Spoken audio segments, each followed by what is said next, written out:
Which, excuse me, wow. Oh my goodness, okay.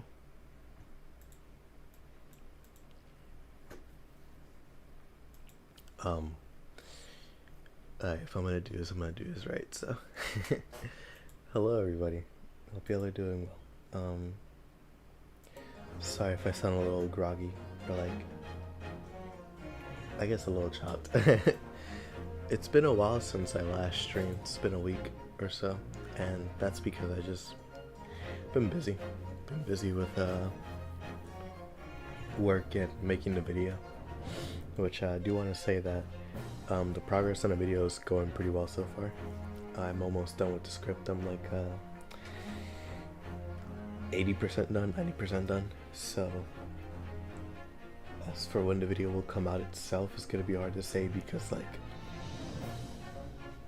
this is looking to be like a 30-minute video, like the way it's shaping up. And when I made the Steins Gate original video, like 2011 Steins Gate, that took me like 3 weeks to edit. So not even accounting for the fact that I had to make the script. But yeah, no, like I don't know how long it'll take me, but it may not come out in January for the way it's looking, which sucks because I did want to keep up the streak of uploading every month, but I'm not so hung up on it that I need to do it to where I'm gonna rush out the video to do it in time, because like I'm good on that. Like I don't want to do that. I want to work on this video, give it love and care that it deserves, because every video that I try to do going forward, ever since like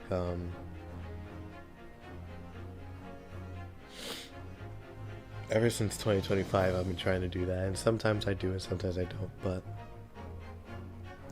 I definitely will try to be privating some videos on my channel that like I'm not happy with, but like later when I reach the 3,000 hours mark for my goal for monetization. But yeah, I'm actually pretty close to that. All I need is 79 more hours, more watch hours, and then I'm there. Not for monetization and like videos getting money, getting money from views, but like memberships, which I'm not gonna use. I really, what service would I offer for people with memberships? Like legit, it would just be like, if you wanna be a member, then go ahead. I don't offer anything. No option is just there if you want to support me, but I'm not even there yet, so it's not even a thing worth talking about. But yeah, Made in Abyss video will be coming. It is being worked on. I just taking a little bit because when I was making the Steins Gate Zero video, I was actually working on the Made in Abyss video in between. The Made in Abyss video probably would have been the December video if I didn't finish Steins Gate Zero beforehand. And a Steins Gate video or Steins Gate Zero would have been the video for this month or February. But you know, things didn't turn out that way, and Steins Gate Zero ended up taking my full focus, which, by the way, I'm really proud of that video. I'm super proud of that video. But you know, I say all that to say that what was the word? Made in Abyss is now on the docket, and after that, I think when I finish this game, this video or this game will be either my next video or the one after that. Which there's not much left for Adventures. I don't know if I should do Adventures and Chronicles as like a video in its own right, or if I should just do Adventures and then Chronicles. We'll have to see, because like that'll be a lot of work to do both of them in one video. It'll be a lot of work. But yeah, no, so rambling aside, we're back with some more Ace Attorney.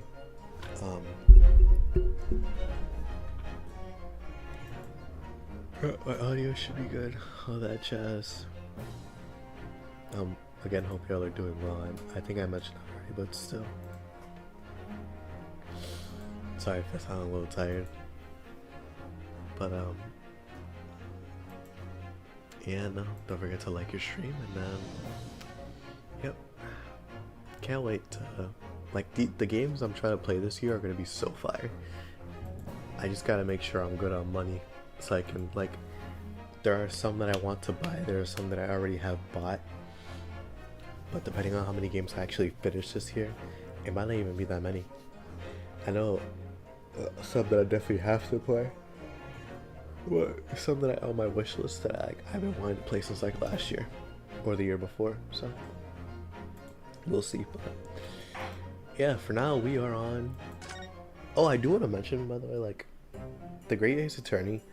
If you're new to the Ace Attorney series, don't start with this game, because this game is filled with references not only to the original game, but like it's better to experience Ace Attorney as a series before you go into this one, because like you look at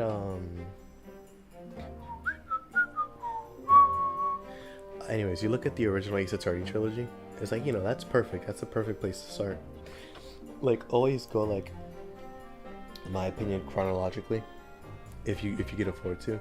So like the first three Ace Attorney games, then do Mouse Edgeworth Investigations 1 and 2, then do the Ace Attorney trilogy, like the second trilogy, which I think is a pretty good place to continue after that, and then the final one should be these two games.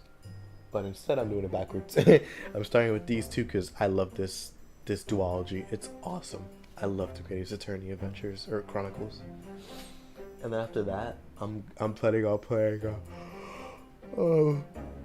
sorry. I'm planning on playing the original Ace Attorney trilogy. I'm gonna go back to that at some point. It's gonna take a bit, but I am planning on going there. But yeah, so let's continue.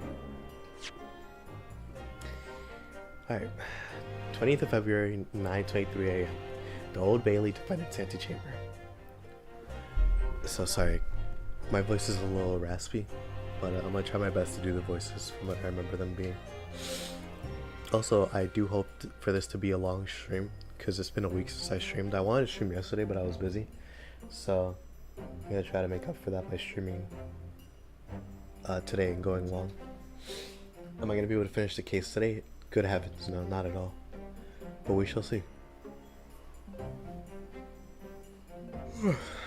How many streams has this case taken so far? Because like, we started with Natsumi and Iris, and the Gina stream also had the start of case 4. Let me see.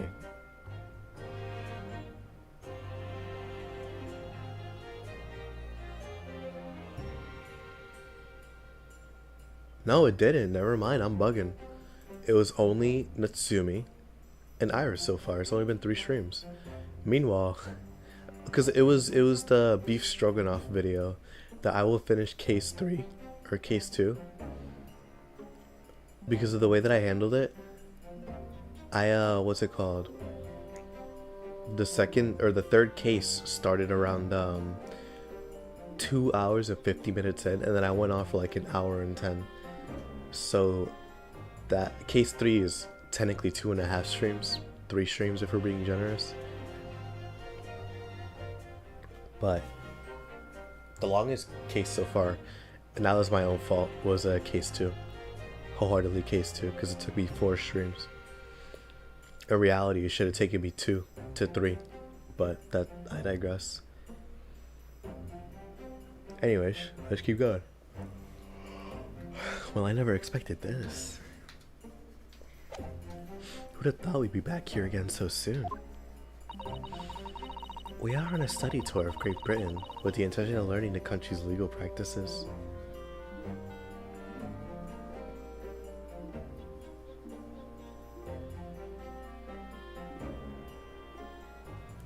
There you go. In order to research the latest court procedures here, we need as much court practice or court experience as possible. Well, yeah, I suppose that's true, but for the person in the dock, it may well be his or her one and only time in court, and it could be life-changing. In which case, treating it as a research may seem a little crass. Oh, well, when you put it like that, you're quite right. I'm sorry, I don't know. Oh, it's Natsumi. I don't remember his voice. Hold on. Someone just came home. I gotta say hello.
Alrighty, sorry about that.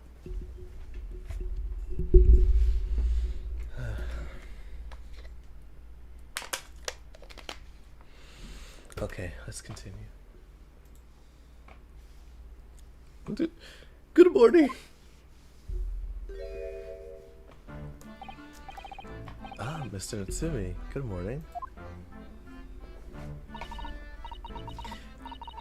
Oh dear, are you alright? Your eyes are terribly bloodshot. The early bird catches the worm, as they say here in Britain. Yes, I've heard that expression. But I really don't want to catch a worm. So I tried desperately not to wake up early, but I was so worried I couldn't catch a wink. And now, I'm absolutely exhausted as a result. Do all literary people take things so literally? Thank you for putting your faith in us today, Mr. Natsumi.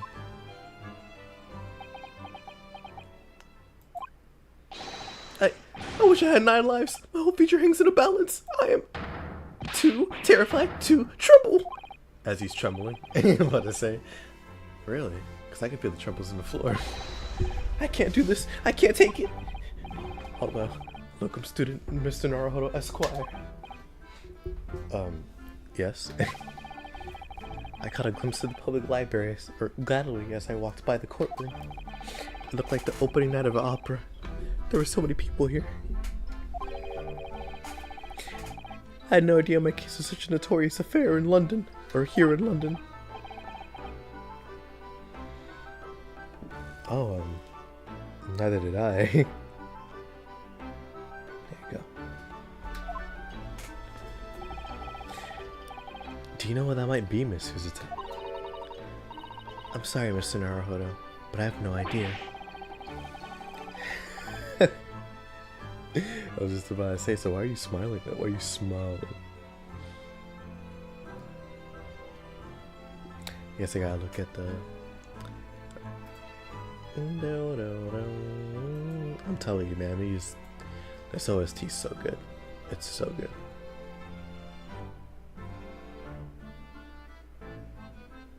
There you go.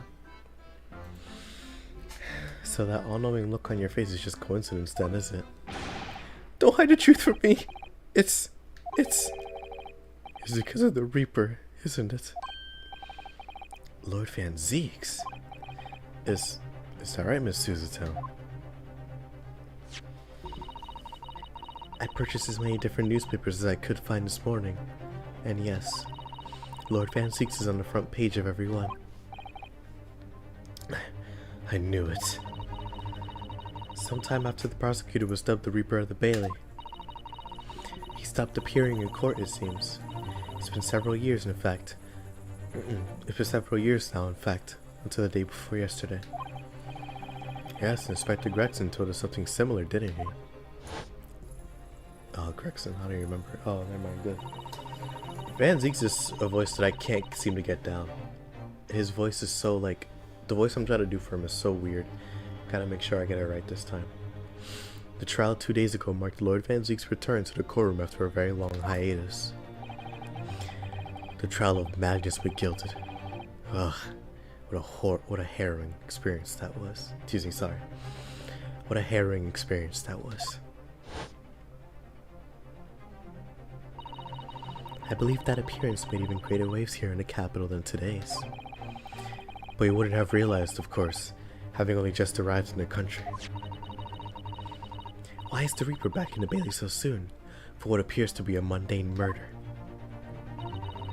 That's the question the papers are asking, and they're all speculating various answers. Mundane? Mundane? It's the most significant saga of the century to some of us. Oh dear, I meant no offense, Mr. Natsumi, but that's how the papers are describing it.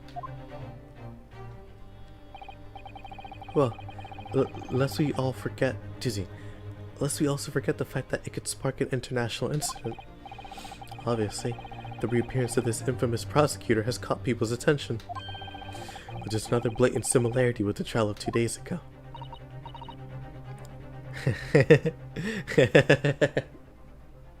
How arrogant, I love it. Yes, I agree. Locum student, no, Mr. Naruhodo Esquire. It's you. Well, you can look at me when you say it. Me? Well, I suppose that's true. Both times, it is you who stands against this legendary prosecutor. It can only mean that you're friends with the Reaper. Please, I don't rub shoulders with Deathbringers. I'm afraid that there's really only one other explanation. It can only be another example of Mr. Naruhodo. Or, it can only be another example, Mr. Naruhodo, of your uncommon bad luck. Thanks for that. I really needed that, as I'm about to go try to plead for this man's life.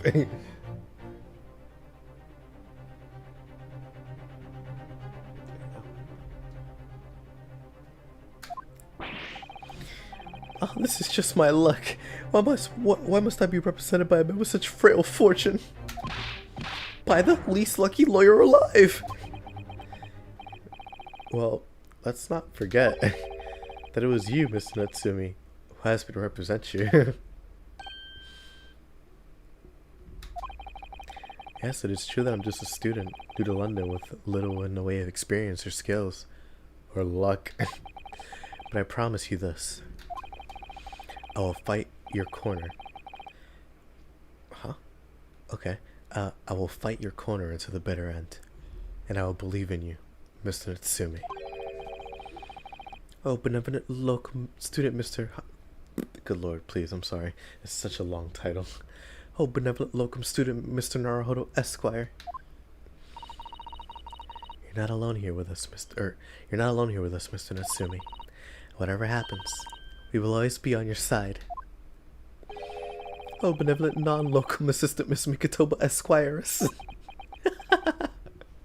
Saseki. I do have an affinity towards Saseki. I like him. He's cute. Well, he's 30, so I can't really call him cute, but he's sweet. He's a good guy. Would a man like this be capable of murder? Who knows? I don't believe so, but do you? Actually, let me get my remote.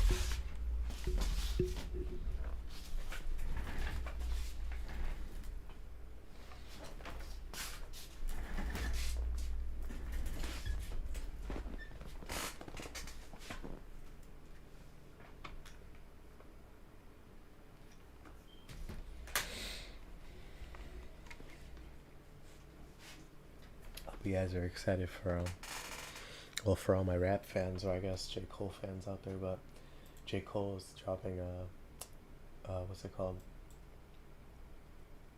What am I shooting for? Let's see.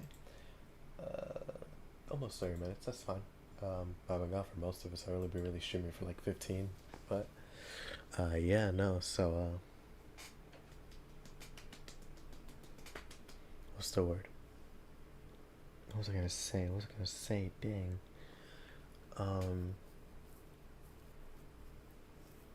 Oh yeah, J. Cole's dropping The Fall Off this year, and I'm so excited. I'm actually so excited because it's been 4 years since the off season, and Might Delete Later is it's just a bunch of Lucy's, like a bunch of Lucy's from the album that didn't make the cut, and so I don't really count that as an album. I count it more as a mixtape because it's like it's not a project. It's like a untitled, unmastered for Kendrick. Like it's like that type of project. So in reality, it's been 4 years. Well, not even 4 years. It's about to be 5 since the off season came out in May. I remember that. I think it was May 17th, if I remember correctly. I don't know why I remember that, like the date specifically. I remember it was in May, most certainly. I remember why I remember it was May 17th. Let me see. Was that right? No, May 14th. I was off by 3 days. I was off by 3 days. Oh no. Am I thinking of no, because Igor was May 19th. I remember Igor dropping because of how like no, I was right. May 17th was Igor. I'm just bugging now. What's going on? But yeah, no, Igor, I remember dropping because of the fact that like I was home when I listened to it. I was listening to it after I got out of school, and oh, because I was in high school at the time. I think I was a junior at that time. No, I was a sophomore because it was May, and I got home and I listened to it, and it was such a surreal feeling because like the sun was coming down. It was getting to like that dusk point of the day, and my parents were outside playing dominoes in the yard, and it was so like it was such a surreal memory and experience for me because now that I'm looking back on it, like that's such like a core memory for me. Not because of what happened in it, but because of how mundane it was and how it made me feel because of how mundane it was. Mundane memories like that hold a special place in my heart because of like them encapsulating moments of my life that I will never have back. And I'm not saying that as like, oh, I regret not living them to the fullest. No, not at all. Like moments like that mean so much to me because of the fact that like I was just living. I didn't know what to do when at that point in my life. I just put one foot forward and kept moving, not knowing what was ahead of me.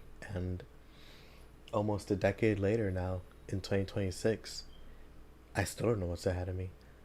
But I think the younger me will be really proud of how much I've done. Not in like an arrogant sense, but like the fact that I was able to do it at all, and because like a bit of a personal thing actually made me tear up a little bit. I actually didn't envision a future for myself when I was younger. Not in like I didn't think I would be alive at this point. Which granted, I didn't really think I was gonna be alive because I don't know what's it called? What's guaranteed in the future? Well, because nothing's guaranteed in the future. That's the whole point of what I'm trying to say. But like, I didn't envision a future for myself because I wasn't thinking that far ahead. So I didn't realize what could be possible if I just tried to make a future for myself. And that's what I'm doing right now with like content creation. And so it's a sad thought for myself because of the fact that like it sounds depressing, but it's not. It's just I was just unaware. Like and it's interesting to think about looking back on it because I didn't know what I wanted to be when I was younger, and now I do. I'm working towards it. So anyways, yeah, sorry for the ramble. Didn't mean to go on a tangent there. Anyways, I am your debt forever. I shall never forget this great kindness for as long as I live. Mr. Natsumi, counsel for the defense. The court session is about to begin. Kindly make your way into the courtroom at once.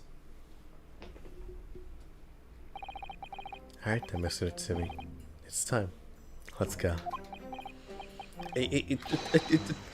Yes! Don't sound too confident now. This is it. This is what you wish for, just as what you envisioned it.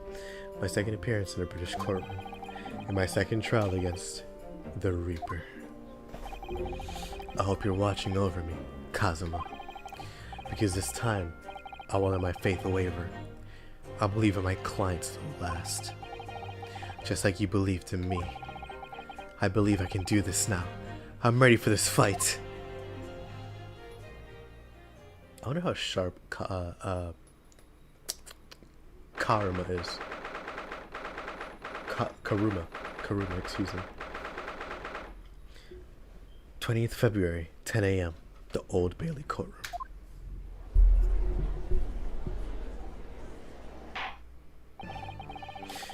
In the name of Her Majesty the Queen, I hereby declare this court to be in session. I now call upon the counsels for the prosecution and defense to declare their willingness to proceed. Okay. The prosecution is fully prepared, my lord. The defense is ready, my lord. The Nipponese are truly a fascinating breed. Sorry, what? Lord Strongheart has told me all about you. That you're a student who arrived in London but 2 days ago. A mere amateur. Do you have a point? Being a compatriot, you feel compelled to try to help the accused, I suppose. Typical Nipponese arrogance. Forgive me, but I do not believe arrogance is an appropriate description. Suzuto-san. After all, our previous encounter, the defendant was found to be innocent.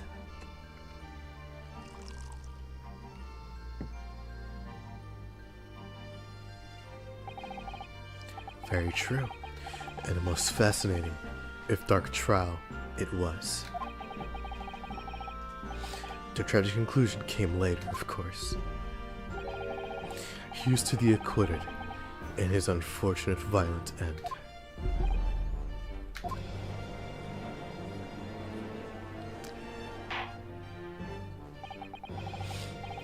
Thank you, counsels. I see both sides are in fine fettle. Now, ladies and gentlemen of the jury, are you ready to carry out your duties here in court as impartial members of the public? You never know what you might be down, or you never know when you might be down on your luck, but I believe in fair play for everyone. Well, I must warn you, I'm rather more ruthless than I appear. Oh well, not me. What you see is what you get. I'm a peaceful, loving fellow. I'm afraid to say, I think it's quite possible that mustachioed foreigner did the deed. Okay, this is difficult. This is a difficult one. Oh, come on now, what are we waiting for? No doubt he did it anyway.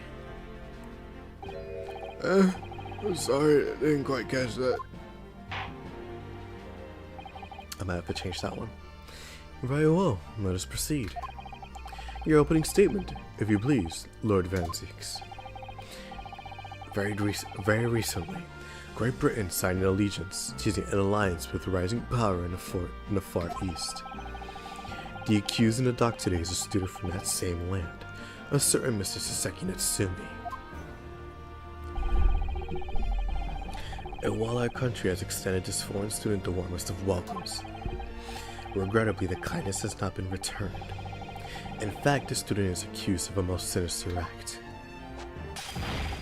Of plunging a knife into the back of an innocent woman who was doing nothing but walking down the street. A knife crime?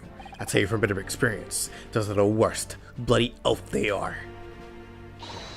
Just look at that swallow complexion and short stature. He's one of those dreadful Japanese. We're just racist. Come on, let's get this over with. With me now, everyone. 1, 2, 3. Sorry, I didn't quite catch that. Pray, forgive the discourtesy of smashing my hollow chalice here in the great chamber. Allow me to call forth the witness, or call the first witness to the stand. Very well. Bailiff, lead the inspector in, please. Or lead the inspector in, please.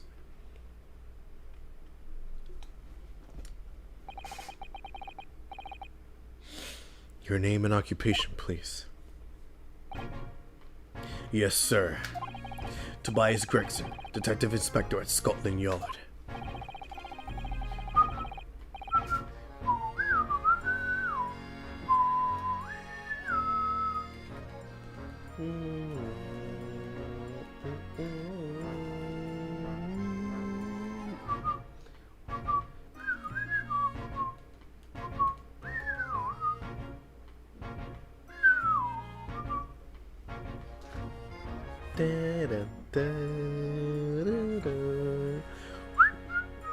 It's a shame you're bald. It's a shame you're bald.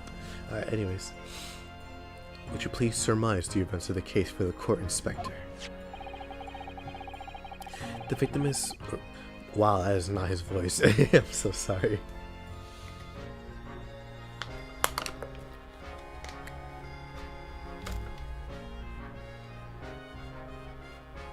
The victim is thought to be a young woman in her 20s by the name of Olive Green.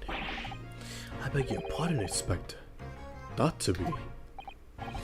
Yes, Having been stabbed in the back by her attacker's knife, the victim fell unconscious. That was 3 days ago now, and she's been comatose ever since. What? So they even know who she is for sure? Oh, comatose. I see. But her life is not in danger.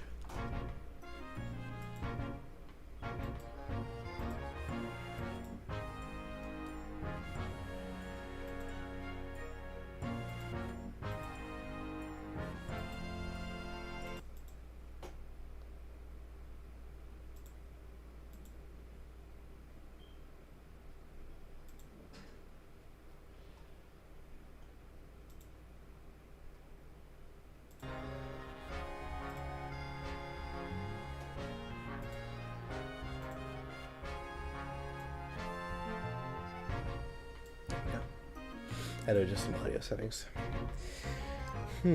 Comatose, I see. But her life is not in danger. Fortunately for the Eastern student, the charge will not be murder.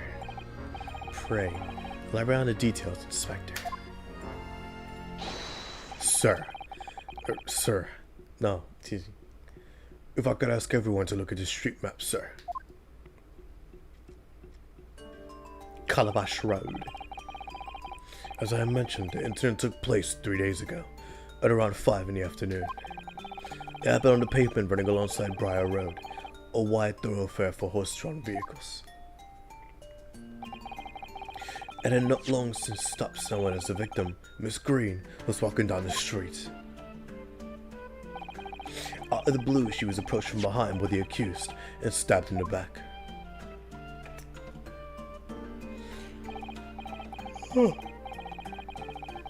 Usually so. Luckily, the young lady's life was spared, and she's currently being treated in one of the city's hospitals. But being unconscious as she is, we've been unable to take a statement from her, of course. Here's the case file with everything we know about the victim so far. Thank you, Inspector. The court will accept the documents as evidence, if you please. The case file has been entered into the court record. A file containing an overview of the case and details about the victim. She was found with a knife in her back and is currently in hospital. Yep, to regain consciousness. What are the weapon that was used?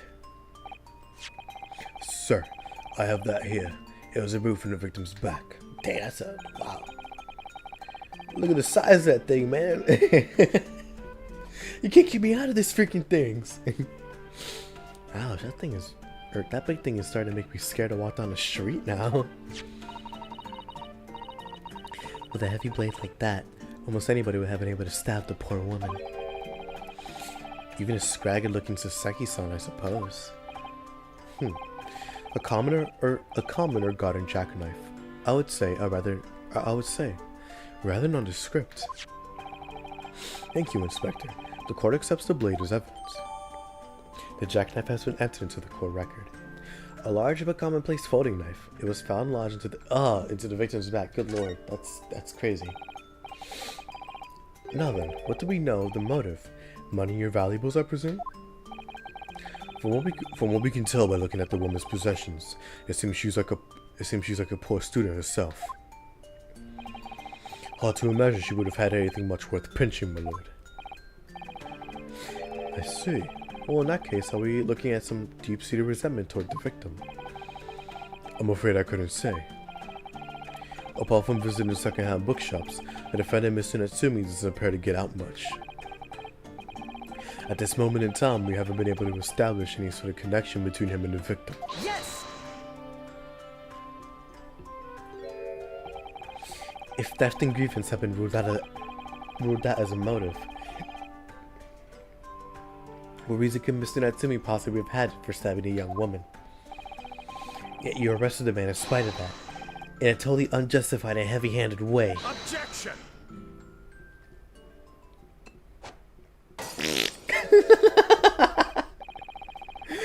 Pray forgive the discourtesy of flinging a freshly uncorked bottle into the public gallery. Ow, my eye! But your words have soured its hollowed bouquet. For it is you, my learned friend, who is being heavy-handed here. What? Scotland Yard does not arrest people with good cause. Without good cause. Oh, sorry. Okay.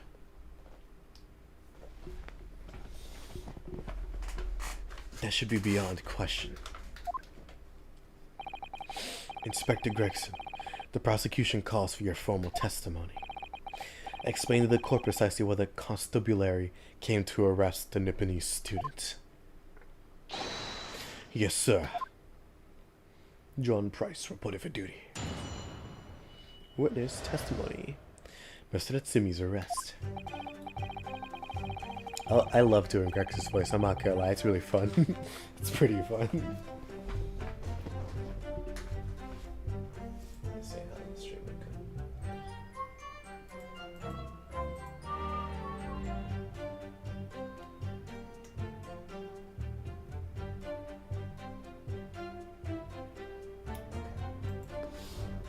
As I said, it was 5 o'clock in the afternoon when the incident occurred, and there was an unusually light fog. Visibility was reasonably good, and there was no one else about but the victim and the accused. Out of the blue, the victim was stabbed from behind and subsequently collapsed on the pavement. The accused ran off, scattering his belongings all over the floor. Those being a number of old books he just bought. He was on his way home from a bookshop, it seems. It was just a matter of working out who the books belonged to, and we found a bloke to arrest him. Old books, you say? Yes, my lord. I have a photograph here of the scene of the crime taken immediately after the incident. Ah, yes. I can clearly see the books to which you are referring. I will take that photographic print as evidence, please, Inspector. The crime scene photograph has been entered into the court record. A photograph of the scene taken by a policeman just after the incident occurred. A large knife can be seen thrust into the victim's back. You Nipponese are a spineless breed, too cowardly to admit defeat. See, what are we looking at here?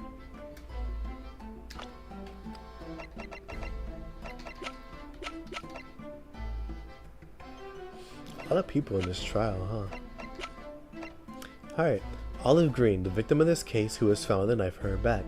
Luckily, the wound didn't prove fatal, but the woman remains unconscious in her hospital bed. Alright, local map. A street map of the local area showing where the victim was found.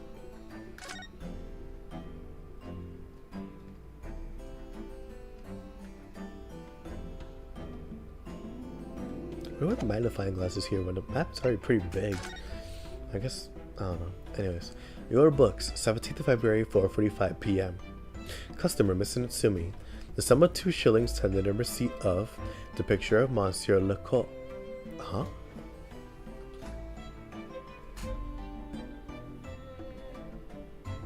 Let me see. How do you say this? Lecoq.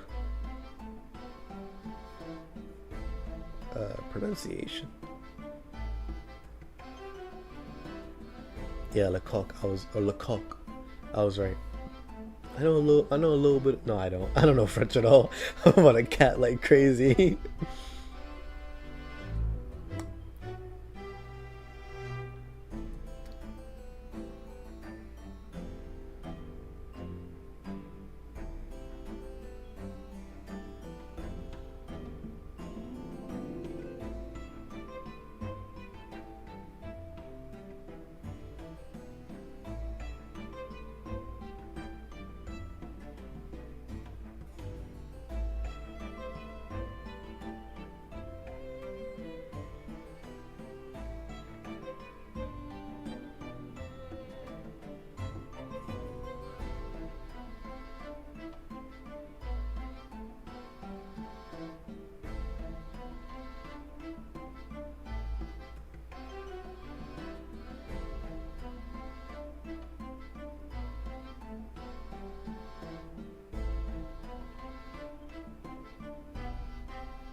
Okay, so the picture of Monsieur Lecoq, Emile for Gaboriau.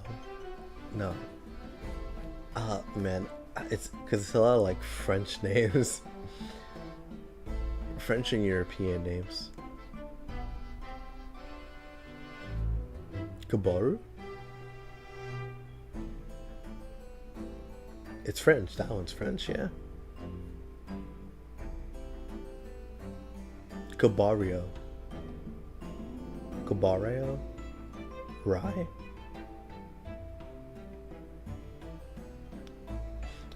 Gabario? Emile for Gabario. And Canterbury earrings. Man. What pronunciations. Alright. Already read this. Details. Incident report. Young woman rendered unconscious following a stab wound in the back. Victim, olive green. Female, stout build, early 20s. Location, pavement of Briar Road, east side. Reporting officer, Royal Beat. Or Rolly Beat. Victim remains unconscious. Her name was gleaned from her personal effects. Other details are unknown. Apart from a single stab wound and a large knife, no other signs of injury were observed. The assailant was seen running away by the reporting officer and was successfully arrested the following day. Let's see.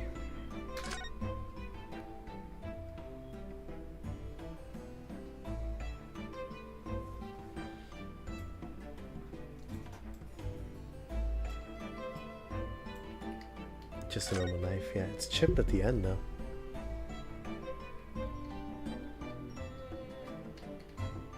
Guess I have nothing to say about it. Interesting.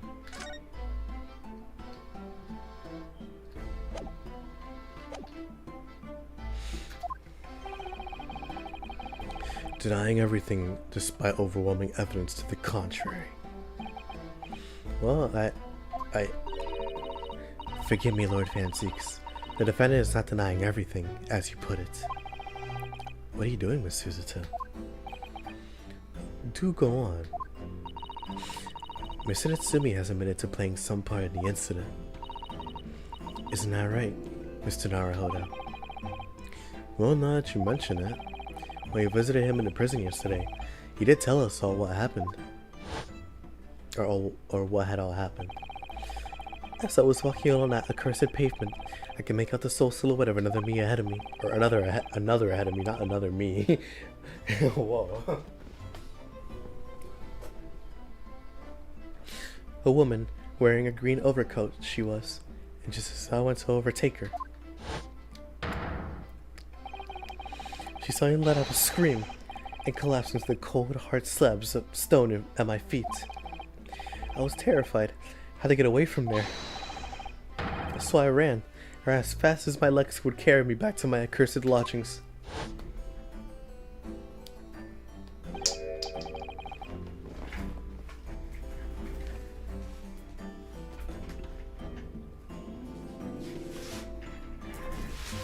It's so funny that he got not only called for a trial, but for jury duty like 2 days later. How unlucky. A green overcoat. Well, that's exactly what the woman in the print is wearing.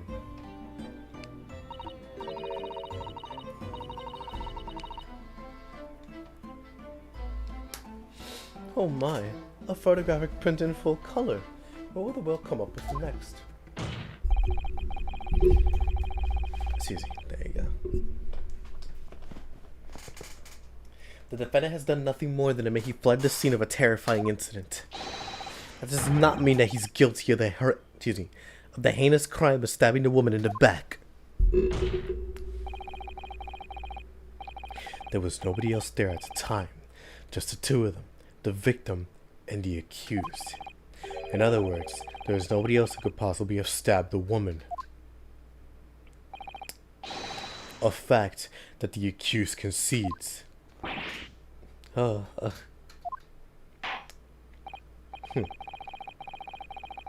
It seems his cross-examination could prove to be pivotal. Counsel. Proceed, please. Yes, my lord. Nothing for it. Have to use this cross-examination to turn the tables here. It's our only chance. Are we on the back foot? We haven't even started yet. Like, consider Simi's arrest. As I said, it was 5 o'clock in the afternoon when the incident occurred, and it was unusually light fog. Hold it!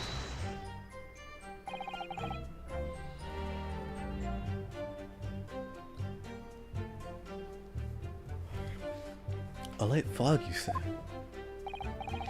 Well, light for London. You can see the opposite side of the street for once. Not much farther, though. That's light, is it?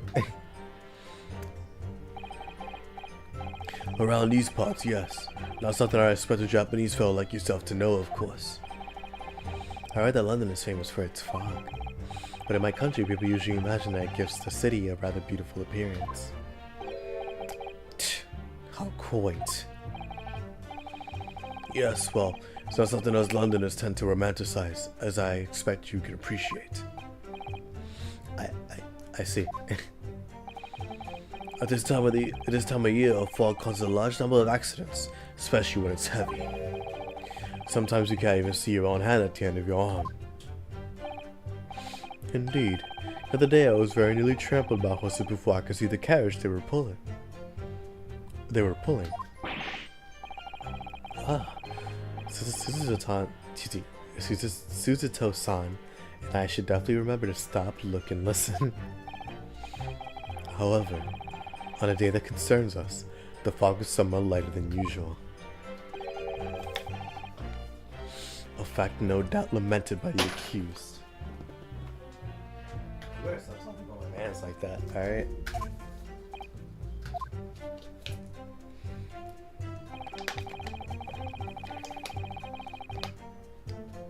Visibility was reasonably good and there was no one else but the victim and the accused.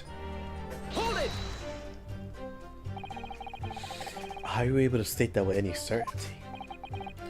Quite simply, my learned friend, because that is what the witnesses to this crime have told us.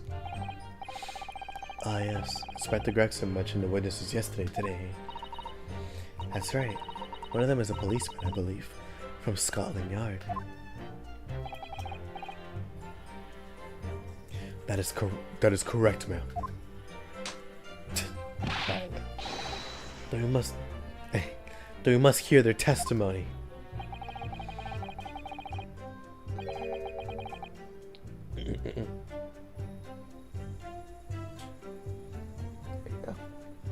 The prosecution will of course call them to the stand, should it be necessary.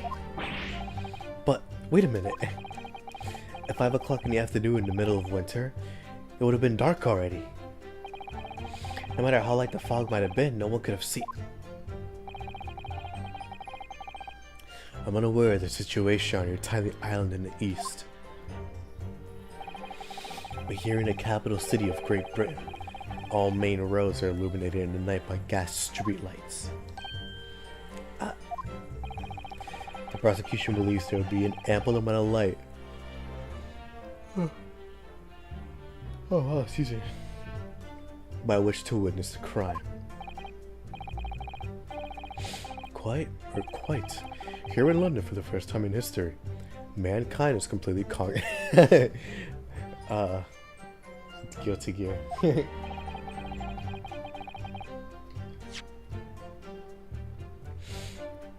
Quite.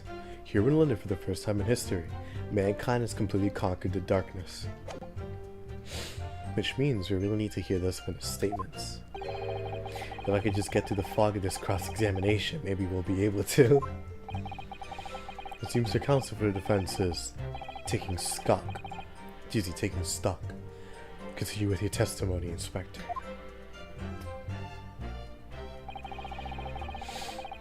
Out of the blue, the victim was stabbed from behind and subsequently collapsed on the pavement. Hold it! From behind, you say?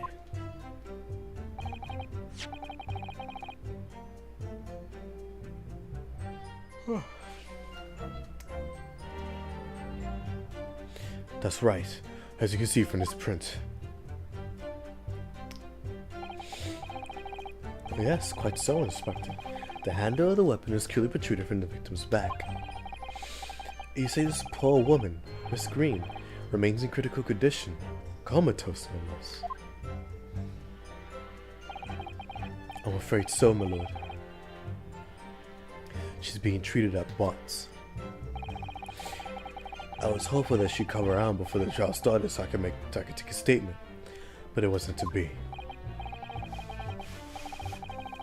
Yes, that is indeed a pity. It would have been most illuminating to hear the victim's own accounts of the events.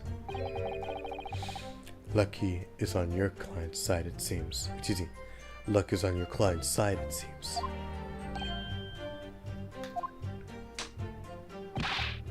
On the contrary, my client has been exceedingly unlucky. Your force of tone, your force of tone is seriously undermined by those disturbingly wide eyes, I'm afraid. The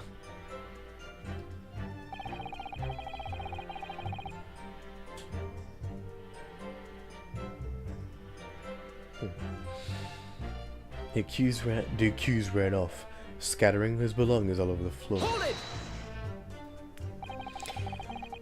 Where should I see his belongings? Oh, I think you'll find it all there in the photographic print of the crime scene. Yes, 3 books on the floor.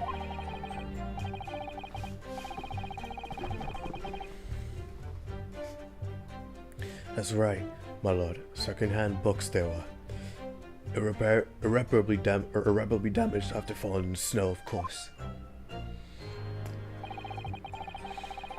The accused could easily have carried all 3 books in one hand, which means his other hand would have been free to wield a knife, for example. He's very clever, isn't he? What do you mean? He's made it extremely hard for you to assert that Mr. Naomi. Sorry, Mr. Natsumi had his hands full with books. He managed to close one of the avenue of escape we might have had before we even knew it was there.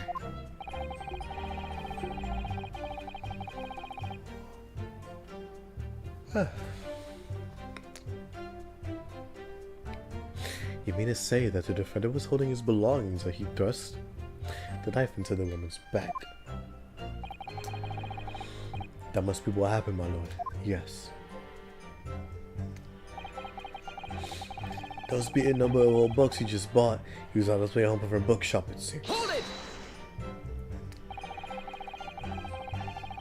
The defendant apparently visits a second-hand bookshop on a daily basis. Yes, so I understand. A shop full of old English literature.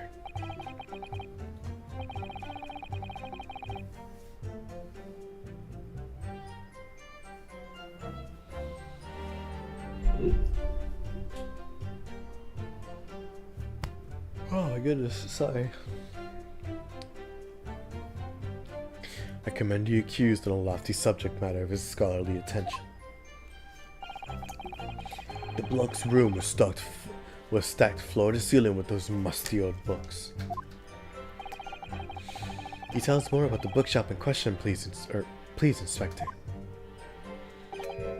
Well, if I must, I have to ask you to look at the street map again, I'm afraid.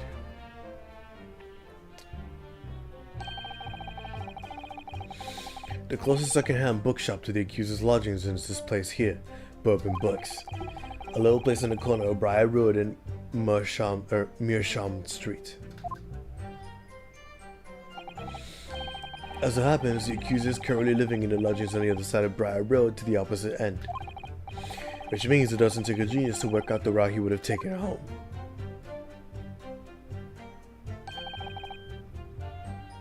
Oh yeah, because of...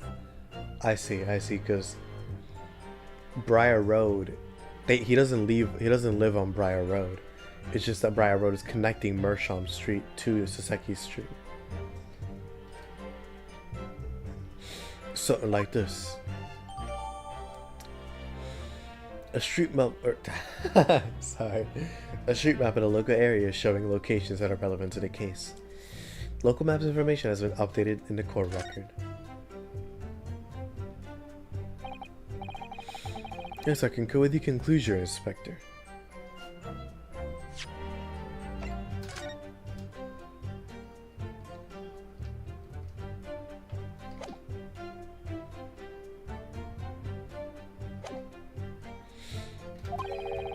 The defendant would certainly have passed the scene of the crime on his way home from a particular shop. Mr. Naruhodo, they know what the inspector just told us could turn out to be of vital importance. Yes, I agree. The most important point that the inspector just made being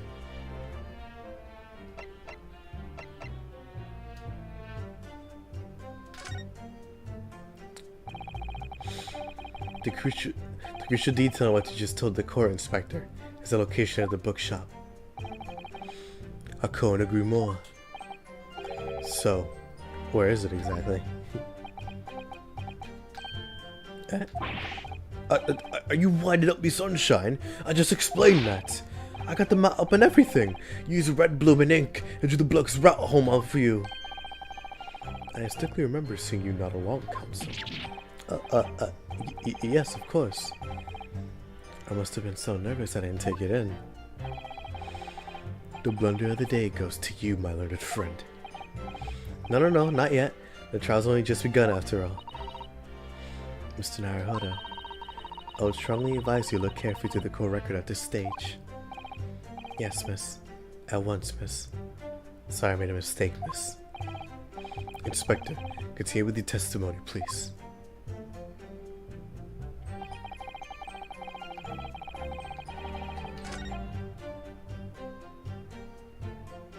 Hold it!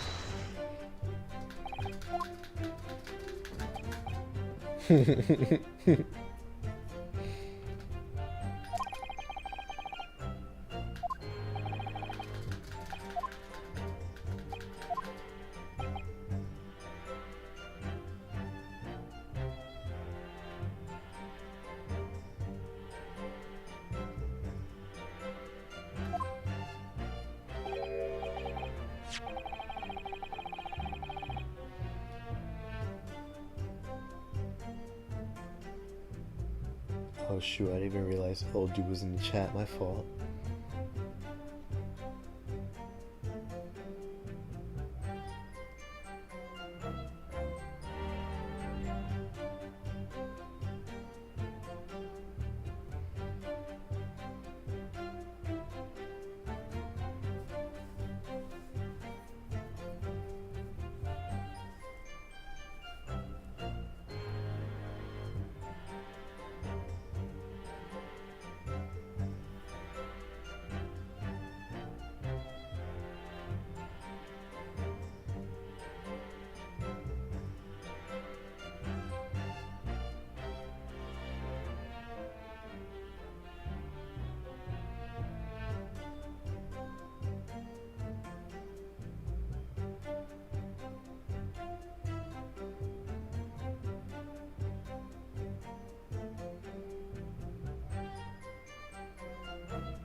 Okay.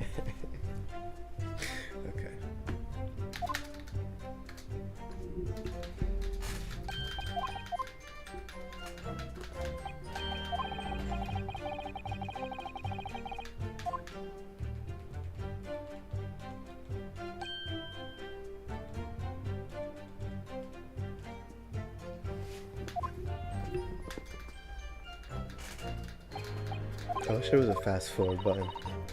Really do.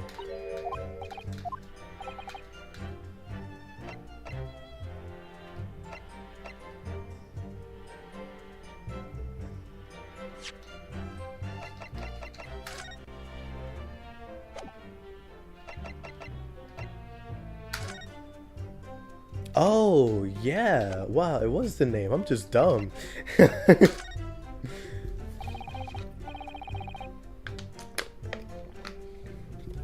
Inspector Gregson. Oh, man. Inspector Gregson, may I ask you a favor? What? Would you kindly add the name of the bookshop to your formal testimony, please? I believe it might be of vital importance. Maybe. Oh well, you know. I mean, yes, it could be a very important clue. Very well. Not that I can see it being of any great significance. But please revise your testimony accordingly, Inspector. Yes, sir, my lord. Whatever you say. Could the man be any more sardonic? He was on his way home from Bourbon Books, a second-hand bookshop he apparently patronizes. It was just a matter of working out who the books belonged to when we found a bloke to arrest him. Hold it! He asked for help he asked for help of the famous detective Sherlock Holmes to look at the defendant, I believe. Stuff and nonsense. Sorry? That jock in office, that busybody just comes and sticks his all in whether we ask him or not. But according to what I have here, Mr. Sholmes was shown to the scene by Scotland Yard detectives. But that was nothing to do with me. The lads to the scene must have done it without my permission. I tell him time and again, whenever something happens, send word to headquarters. Then follow your broom and instructions. I see. If that meddler gets his hands on any details, well, I'll be reading it in Runts magazine next month. You can bet your last foot in...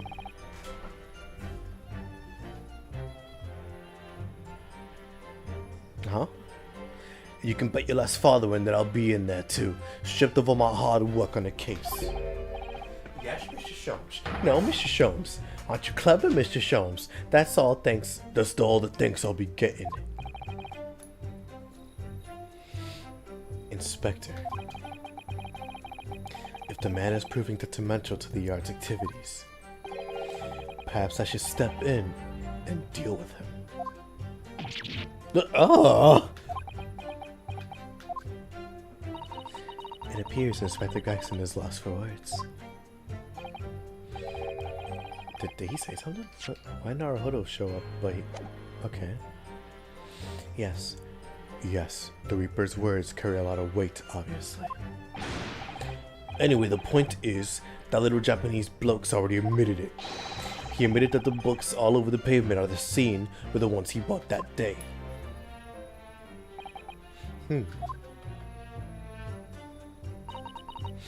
What do you think, Mr. Naruhodo? If you're unable to sway the jury during this cross-examination, I'm afraid that Mr. Natsumi's fate will be sealed. Yes, they're sure to find him guilty.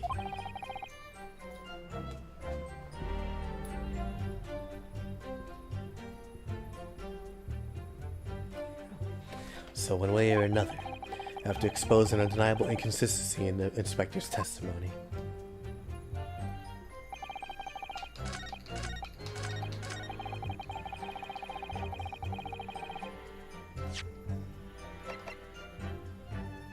Objection!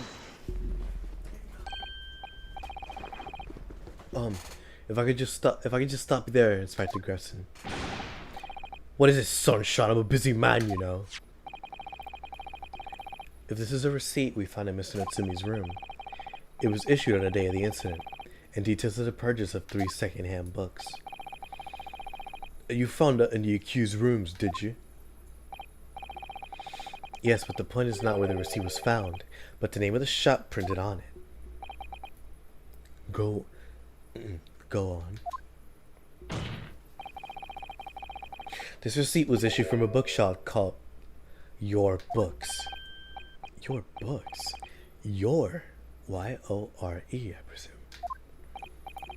Yes, my lord. So Mr. Natsumi did indeed purchase a number of books at a second-hand bookshop that day. However, the bookshop in question was not Bourbon Books. What? Inspector, did you know of this other bookshop? Yes, sir.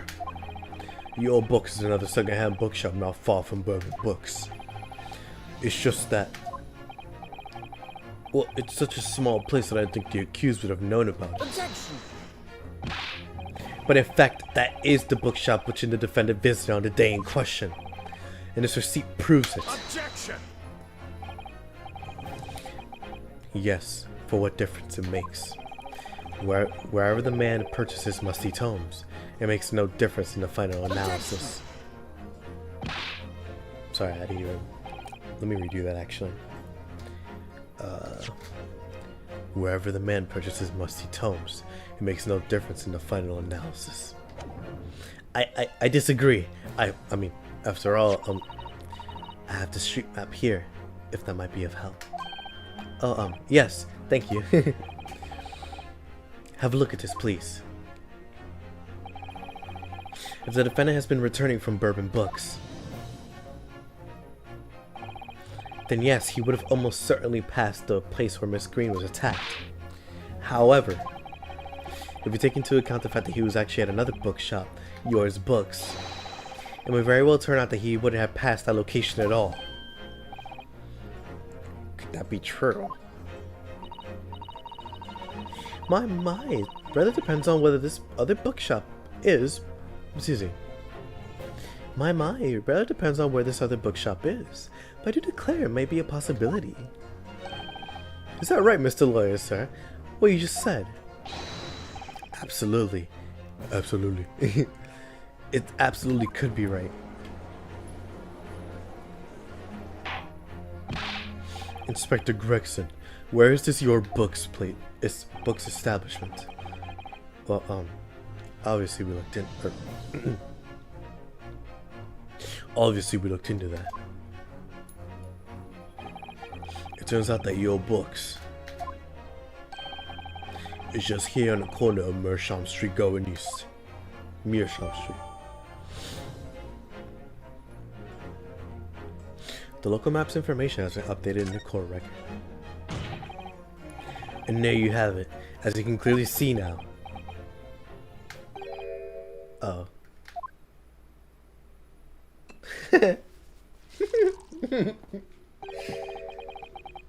My learned Nibinese friend is obviously trained to be a clown, the way he regales us with such witticisms. To your future career in the circus, I will kill you. Oh, Suzuto, chill out. Yeah, what the? She really on one today. Right now, today.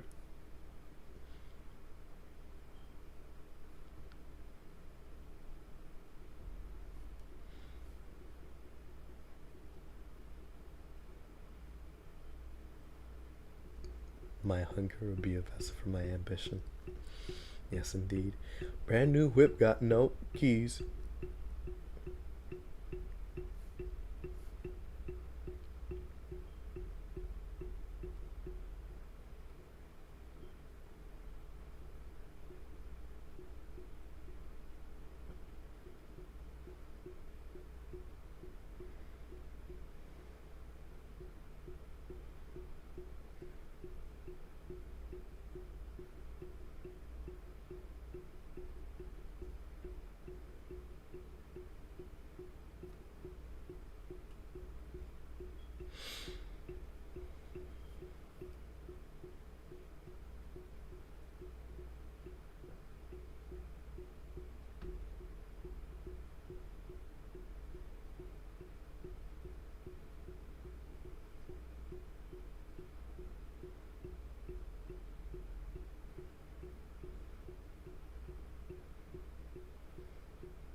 Had to check something real quick.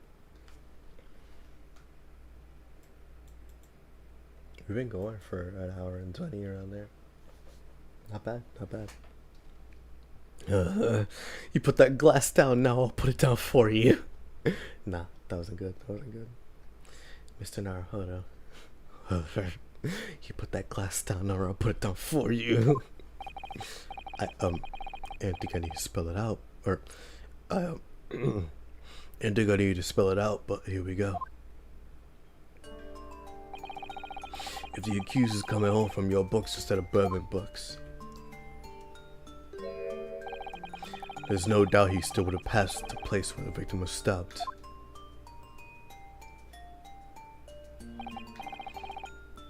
Yes, thank you, Inspector.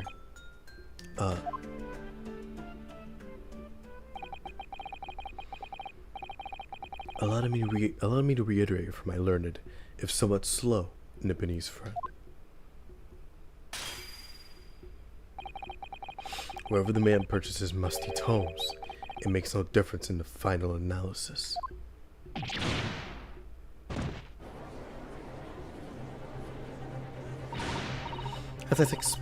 As I suspected, you can't fool me. I don't suggest you try. What did I say? I had enough of this now. I beg your pardon. Terribly sorry, but would you mind repeating that? Mr. Naruhodo, you mustn't give up. What do you mean? If the prosecution's assertion is correct, the members of the jury may very well decide that Mr. Natsumi is guilty. She's absolutely right. We must consider the assertion just put forward by the prosecution very, very carefully. It claims Sasaki-san must have passed the location of the incident on his way home from your books, but I'm gonna say yeah. The assertion just made by the prosecution is fundamentally flawed. Explain yourself, counsel. Yes, my lord. You can see what I mean on this map. We're returning from your books to his lodgings. Mr. Natsumi could have followed the route suggested by the prosecution. However, that isn't the only conceivable route to take between the two places.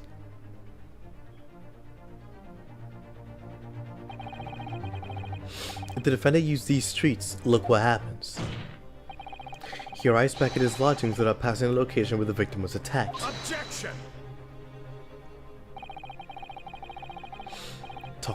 Talking back to a clown is a fool's errand, of course. However, I feel compelled to point out that that route is what is commonly referred to as the long way around. On a cold winter's night, why would a man choose to take a longer route home? Well, the answer is extremely simple. He wouldn't. In other words, the accused took the route back to his lodgings, the obvious perpetrator of this crime. Objection! Yes, I've got it. Obviously, you must ask the man himself. Ask Mr. Natsumi which route he took home. I've already informed the court of the accused's responses to their questioning. He claims he has no recollection.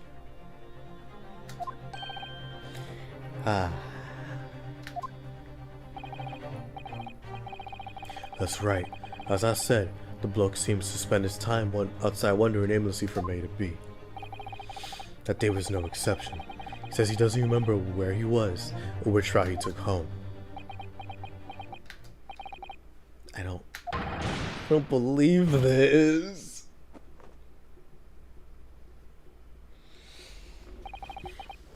I thank you, my learned friend.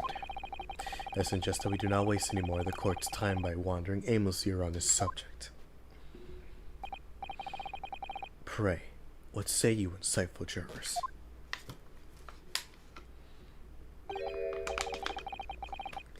But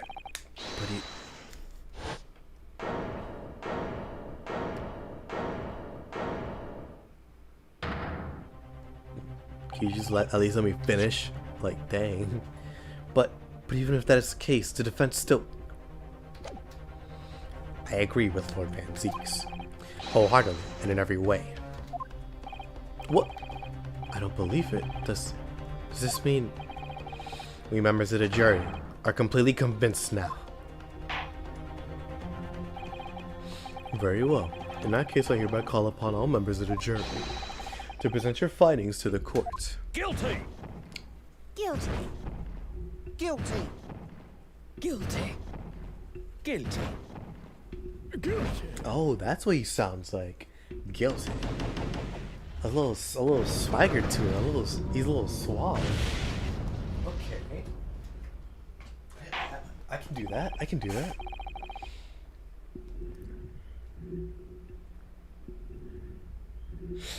It would appear the jury's leaning is unanimous.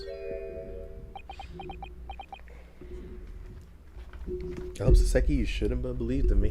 I'm a fraud.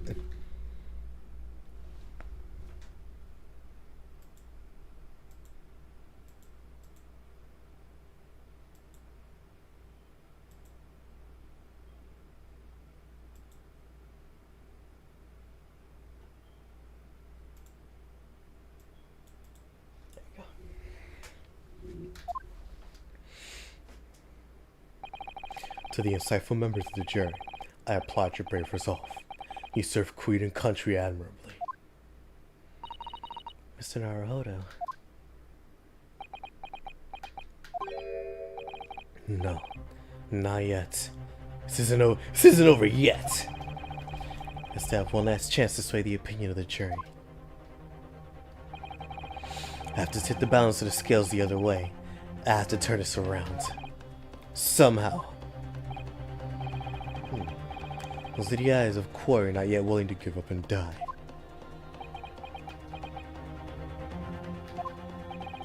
So I presume you intend to wield your rights again in this trial. Rights to the defense were into antiquated British law that should have been buried long ago. Call it antiquated if you will. But it's the defense's prerogative to carry out a summation examination if it chooses.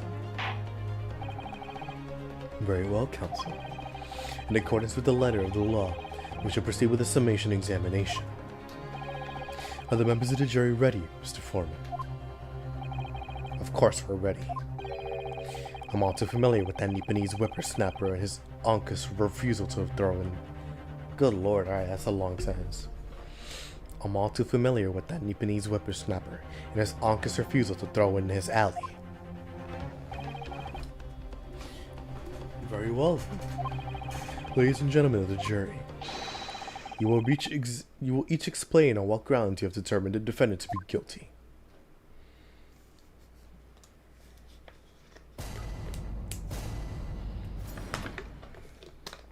The jury's contentions. For pity's sake, the little Nipponese oddity already admitted it himself, didn't he? If he said that a woman in green collapsed before his eyes, why, it can only have been the victim. Oh yeah, no, duh. The man wouldn't have gone around the houses on his way back from the bookshop, not in winter. So the poor woman was attacked from behind, was she? How dreadful. I really don't care. I gotta do it right. I really don't care. Can we just wrap this up? No, I got work to be doing. The old books, yes. Nice shop that, but open books? No. No, with a visit. Wow, this gave me nothing. The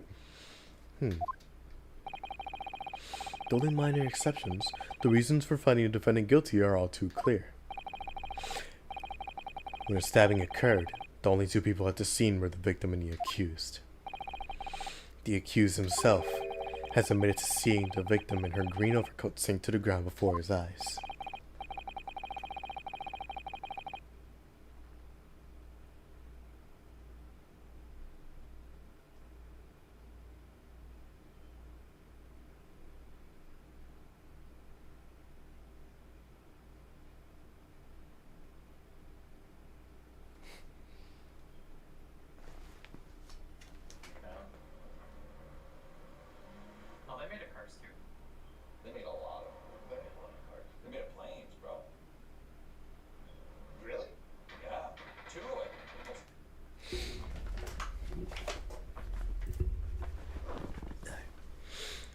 For the moment, we have heard from the inspector that the defendant then fled the scene.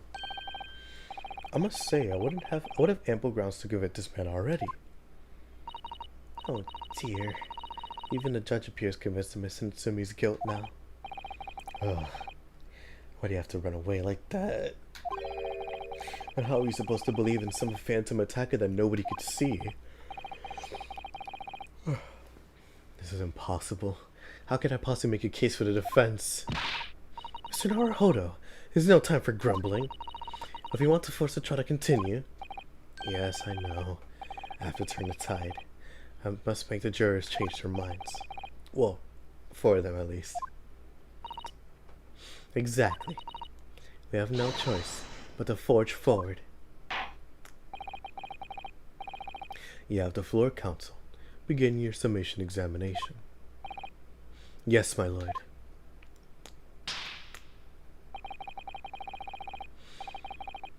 I just need to keep this trial going somehow, whatever it takes. Come on, Ryunosuke. You can do it.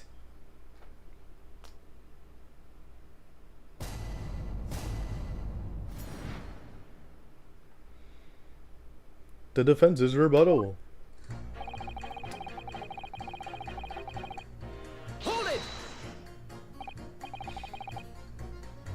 Sorry, there you go. For pity's sake, the little Nipponese oddity already admitted it himself, didn't he?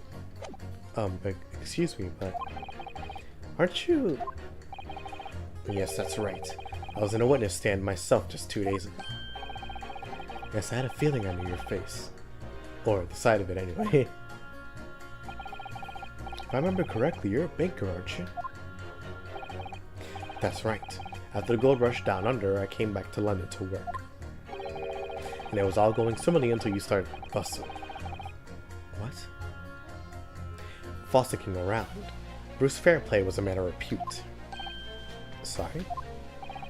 Don't think I forgot how you treated me the other day. You had me and the young Hatter pegged as criminals. Oh, well, you know, water under the bridge. Now there's all sorts of rumors buzzing around, and the police have been badgering me non-stop. If I could turn back the clock. Well, anyway, I don't know about the Hatter, but at least I'm in the clear now. And free to make up my own mind about who's guilty and who isn't. Thank goodness. Alright, maybe I might struggle to change this man's mind given our awkward history. Oh dear. I wonder what's become of Mr. First now. If he said that a woman in green collapsed before his eyes, why, it could only have been the victim. Hold it! You're right at the time of the incident. You're right there at the time of the incident. The defendant admits to having seen someone wearing a green overcoat walking ahead of him. Well, quite. That's precisely my point. Clearly that someone wearing green was the victim.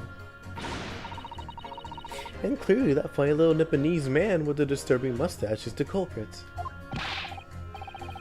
But let us not forget, madam, the defendant vehemently denies attacking a woman. Why, of course he does. If he misses stabbing her, his life is over. The man is obviously a liver-faced coward, honestly claiming the woman simply collapsed before his eyes. But if that's a lie, as you're suggesting, do you not think he would have concocted something more credible? Oh, really?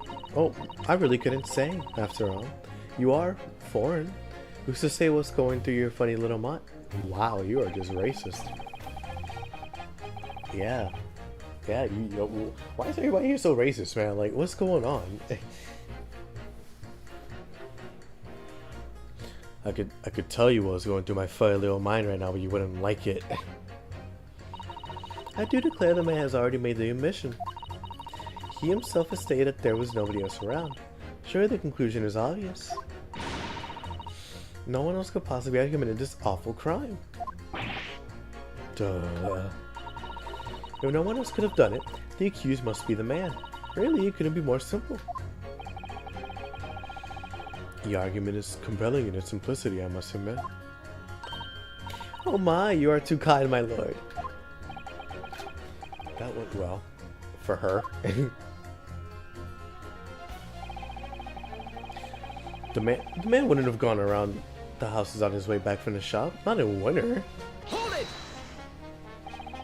But you can't deny that there are other routes Mr. Natsumi could have taken back from your books. Ah, yes. Like you drew on a map, you mean? What was it? Calabash Road or something? Precisely. It seems to me that what counts is whether the little Japanese fellow actually went that way or not. Well, yes, that's true. And at the moment, there is no proof that shows he did, is there? Well, yes, that's true as well. And as I understand it, the accused himself doesn't remember which way he went, does he? Well, yes. It's annoyingly true. Winter nights are dark and cold, so the way I see it, you'd want to go home as quickly as possible. Well, yes. Why is this all true? So really, the only thing that makes sense is that he went home along Briar Road. What? I'm supposed to be convincing you here! I've given it a lot of thought, you know. I didn't just make up my mind on a whim that he did it. I mean, there was some logical reason why he might have gone the Calabash Roadway. It'd be different. I'd be happy to reconsider my position in that case. Honest, I would. A reason why Saseki-san might have taken the longer way home. There is none. There's nothing. Yes, good reason. The man should be able to sway this young man's opinion with that one. So the poor woman was attacked from behind, was she? How dreadful. Hold it! What are you doing here?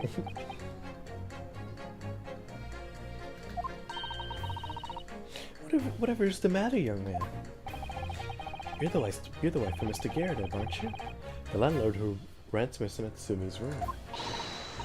The master's wife? Where do you get your ideas, sir? I'm the maid. The maid, you understand? No. You're his wife.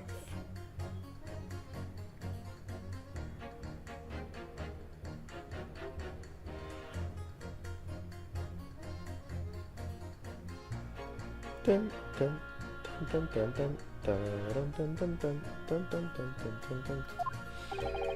She's keeping up that charade. It's gonna be awkward. When you mentioned this yesterday, did you be selected for the jury in this trial, I mean? Well, I was told not to mention it to anyone until the day of the trial, you see. It was in a letter I received. The instructions were very clear, so I'm afraid I had no choice.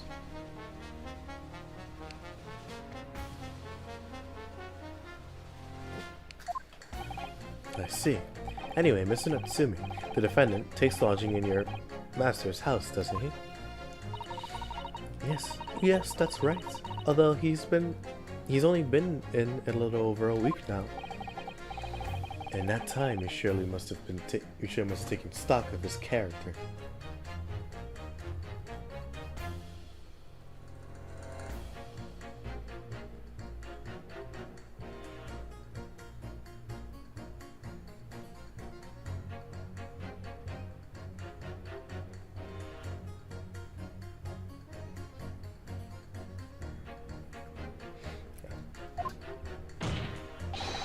Does Mr. Natsumi look like the kind of man who would commit such a crime such as this? Oh my goodness me, yes, he's just the sort. What? Spending all this time in that dark and dingy room, sporting that unscrupulous mustache.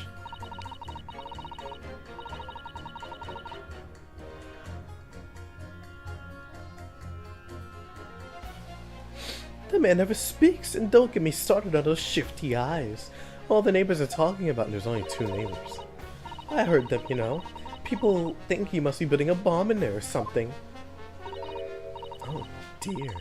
Poor Mr. Natsumi. How could people say such things about him? He's just a harmless bookworm. Nothing more. Poor Suzuta. Poor Natsumi, actually. What am I saying? Well, you just called him a worm, so... Anyway, I better be careful about inviting this maid to speak. Said enough damning things already.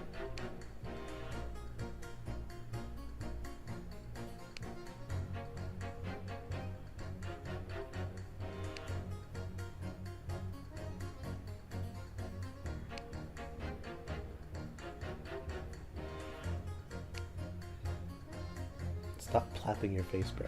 I'm gonna slime you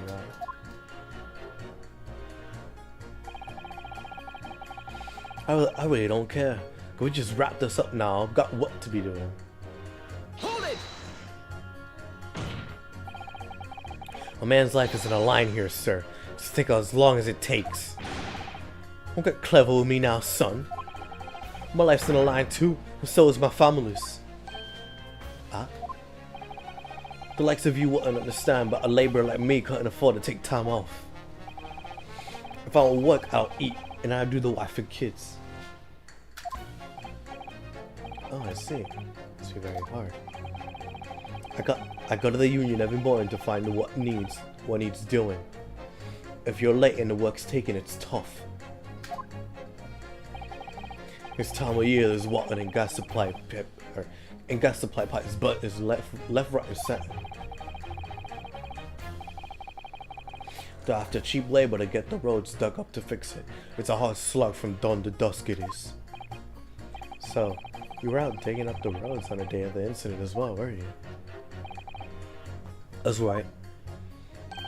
If I remember rightly, it was just round the corner from where it all happened. By that old bookshop it was. What? Another coincidence. That's right, Meerschaum Street it was. Meerschaum Street? On the map, Mr. Narhuda, there are only 3 named streets. Juror number 5, I need you to add the information to your formal statement, please. What's the point in that? Can we just get this business over with now? Please, sir, it's important. Fine, I'll do it then. On the day it happened, I was digging up Meerschaum Street from dawn till dusk. Your old books, yes. Nice shop that. But bourbon books? No. Not worth the visit. Hold it! Sorry. Fold, did you say? Fold what?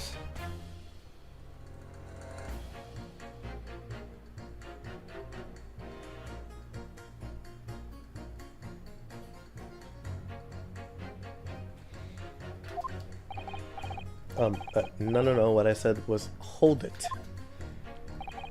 What I wanted to ask, do you visit your books often? I like the old books they have in there, yes. I enjoy reading them over a nice cup of old tea. That's my daily routine, you see. Same thing every day, including the day you're all talking about. And at which time did you visit your books in the day in question? Well, I was picking out books in there all afternoon. And it would have been just before 5 after I left. Or that I left. That's my daily routine, you see. Same thing every day, including that day you're talking about. Just before 5, you say? Exactly when the victim was attacked. Are you sure about the time? Oh yes, no mistake there. I remember it well. I'm not about to forget the day in a hurry, not after the dreadful time I had. What do you mean? Well, I was walking down Calabash Road when I slipped on the ice and dunked my head. It's always worse after the snow stopped falling. That's when it's more slippery. Knocked myself clean out, I did. I really thought my number was up. Wait a minute. Let me get this straight. This happened on Calabash Road? That's right. I live in Colton Pipe, you see. Heading down Calabash Road is the quickest way for me to get back from your books. Jury number 6, I must insist that you add the information to your formal statement. It may very well be extremely significant. Sorry, extremely sick. No, I'm quite alright now.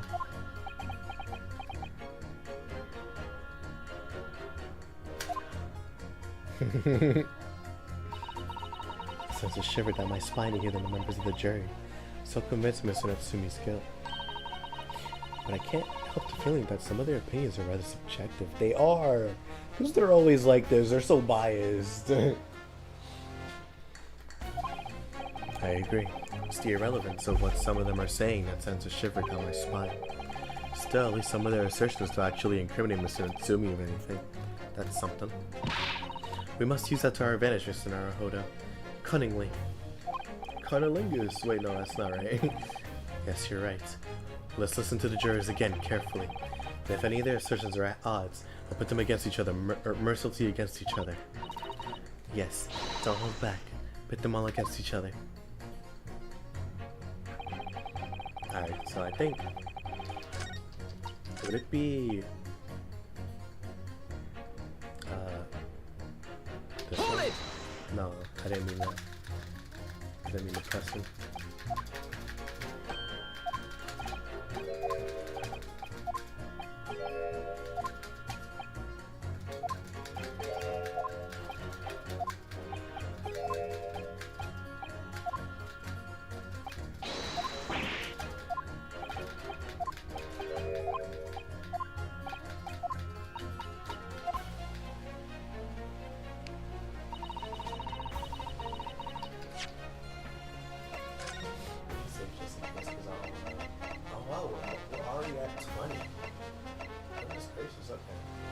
Wow, I saved a lot in chapter 3.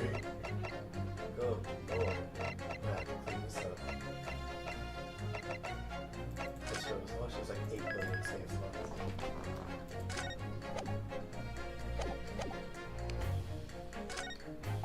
So, hits. So, the man wouldn't have gone around the houses on his way back from the bookshop, so they wouldn't. I stepped over that evening myself on Calabash Road. I knocked myself clean out here.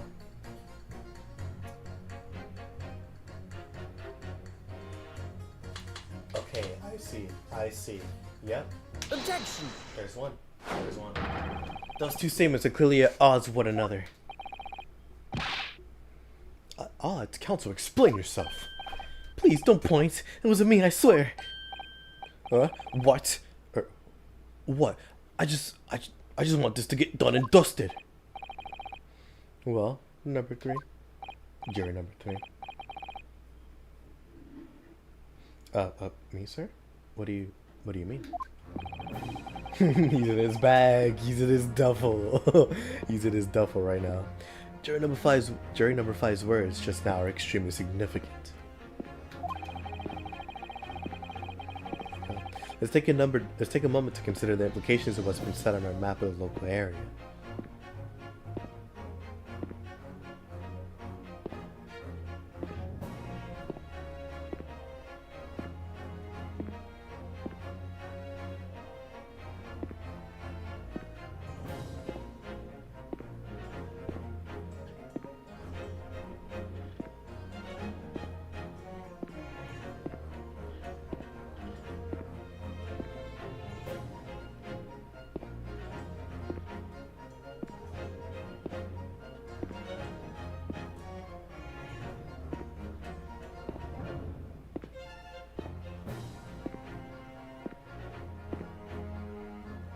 Let me put this to the side before I do anything.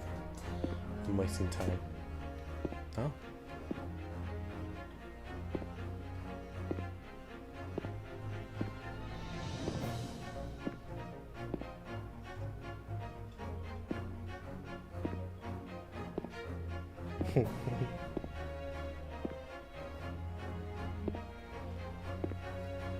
Alright, let's take a moment to consider the implications of what's been said on our map of the local area. On the day in question, Mr. Natsumi visited this bookshop to purchase a number of secondhand books. And on the same day, we now know that there was works being carried out on Meerschaum Street, making it impassable. Which means that the defendant's route home could not have taken him along Meerschaum Street and down Briar Road. Oh yes, of course. What do you think, sir? Oh yeah, I can't argue with that really, can you? It must have been good 2 yards more of the pavement up. Every gentleman and gentlewoman that came along had to turn back and go the other way. So, the only conclusion is this. The defendant must have taken a longer the longer route back to his lodgings. Yes, I suppose he must have. I suppose that must be right, huh? Juror number 3, you said the following. The man wouldn't have gone around the house. The house is on his way back from the bookshop. But we see now that he had no choice. Yes. My lord, Mr. Judge. Sir, if I may. Yes. I don't think in all good conscience that I can say the man's guilty now. Yes, I'd like to see this trial continue so we can get to the bottom of what really happened.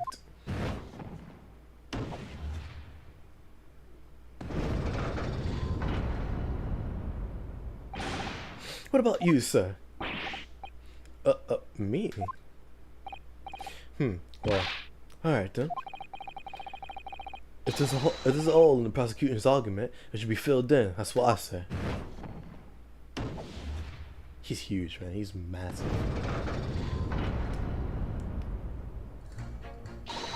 Oh, well done, Mr. Naruhodo. That was wonderful.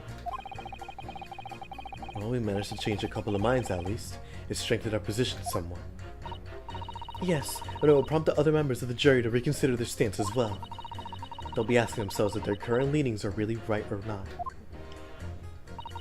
Now, if only we could just identify one more clue or discrepancy that would make them stop doubting Mr. Natsume. You must be able to tip the balance completely. Yes, that's exactly what we've got to do. Van Zieks is looking to bring this trial to an early conclusion. That's what we have to prevent, by whatever means we have at our disposal. Thank you, counsel. On with the examination, please.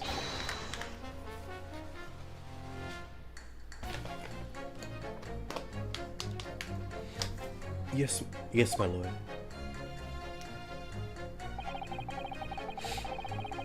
I have to say not guilty at this point, so I can see where the trial goes from here. Well, there's digging up roads, digging up the truth. You got to see it through to the end, haven't you?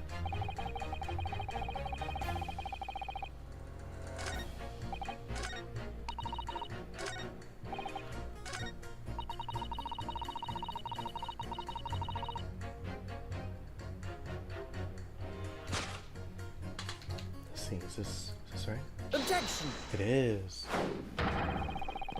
Those two statements clearly show a flaw in the jury's reasoning. A flaw? What are you talking about, counsel? Well, juror number 2. Am I wrong?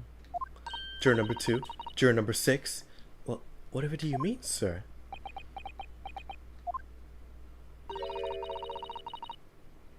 I think perhaps the old man didn't hear you. Unbelievable. It's not like I was loud or anything. Okay, I was right. Okay. But I say, am I bugging? There's at least one fact of which we can be sure here. The bookshop receipt found in the defendant's room clearly indicates that on the day of the attack, he had been to your books and purchased a number of secondhand titles. He then returned home on foot. But the man says he has no recollection of his return journey. That's correct. But what does he remember? What he does remember is seeing someone appear in front of him on the way. Someone in a green overcoat, who suddenly collapsed in the pavement before his eyes. Yes, we're all well aware of all this. The poor young woman who was stabbed, obviously. Objection! Can we really be so sure of that, Matt? But whatever do you mean? I'm sure you heard juror number 6 account of what happened to him on that day.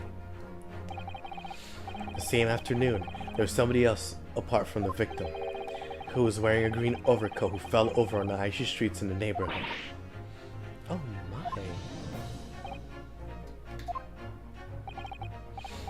my goodness, you mean... That's right. That's right. I'm referring, of course, to the hard of hearing juror number 6. Are you really suggesting that the person in the green overcoat whom the defendant saw collapse in front of his eyes was the jolly old gentleman on the end of the bench here with me today? That is entirely possible, yes. After all, the old man has a somewhat similar build to the victim. Well, look at that. My goodness me. I'm sorry, you need a pee? And crucially, we know precisely where the old man in the green overcoat fell. On Calabash Road. Therefore, therefore, if the person who Mr. Natsumi saw collapsing in front of him was in fact juror number 6, it means the defendant must have taken the long route back to his lodgings. And if that's true, then clearly the crime scene on Briar Road, where the woman was stabbed, was not on his way home. Oh my.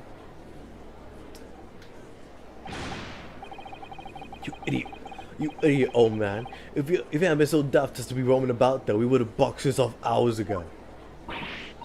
And really, what were you thinking wearing such a befuddling coat? What did you just say to me? Oh, excuse me. Is it a crime for elderly to walk the streets these days, huh? Is it a crime to slip over the ice? Is it a crime to keep up with the latest styles and wear a beautiful green overcoat? Is it?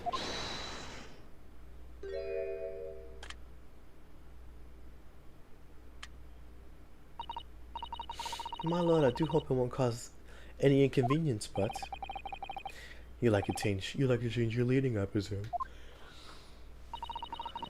I do declare that I would. Oh, am I getting a phone call? Oh no, okay.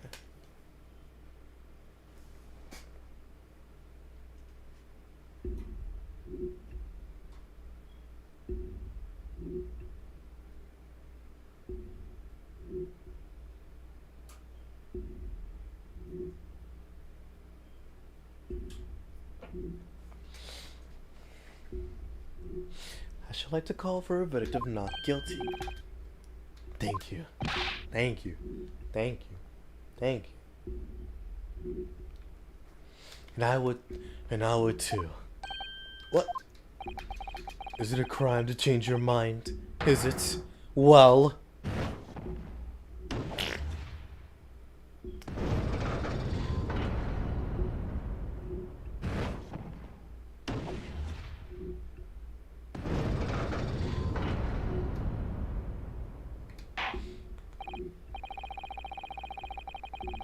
Well, that summation examination has concluded with a rather large shift in opinion.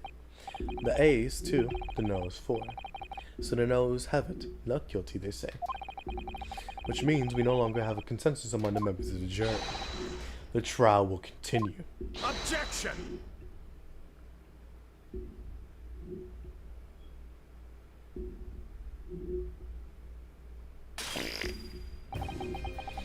Could it seem churlish of me to drink from my hollow chalice moments after raising an objection, only to crush it in disgust? Pray forgive the discourtesy. Lord Van Zeeks? It seems I must retract my earlier remark. What do you mean? I mistakenly credited these jurors with intelligence by describing them as insightful. Yet, we have just witnessed them falling for a cheap trick by Tuesday. For a cheap trick performed by an Eastern entertainer. Or, whatever do you mean? Objection! I haven't tricked anyone. Everything I said is the truth. Indeed. Stalwart juror number 5 was undoubtedly repairing the road as he claims. I believe you said it was a good 2 yards of the pavement which you have excavated, sir. That's right. Took me the whole day and they paid me a measly tuppence for it. Now, my little Nipponese friend, tell me. Do you have any notion of the distance that 2 yards represents? Well, if I'm being honest, I don't have a clue, no. 2 yards is a little less than 2 meters. Less than 2 meters? That's not much at all. In other words, a distance readily vaulted by anyone of moderate vigor. Would you not agree my stalwart friend. Me? Well, can't say you're wrong, no. What? And did you perhaps erect a sign to prevent pedestrians from passing the sight of your works? I wouldn't dream of it. What a waste of time. No coaches would have had hope of passing anyway, and we would just turn any gentlefolk back when they came. Kids just jump right over us all the time. The accused is no gentleman as far as I can see. I have little doubt, however, they could spring over a 2-yard trench into his meanderings around town. Is that true? Is it? The incontrovertible truth is that the books just purchased by the accused were found in the scene. There could be no doubt on his way back to his lodgings. Mr. Natsumi walked down Briar Road.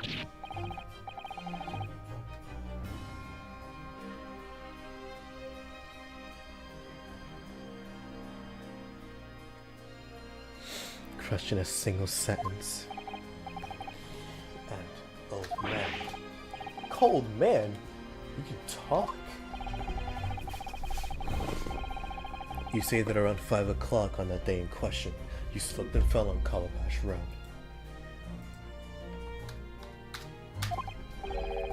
Pray, was there a suspicious looking Nipponese behind you at the time? I can't say as I remember. You don't remember?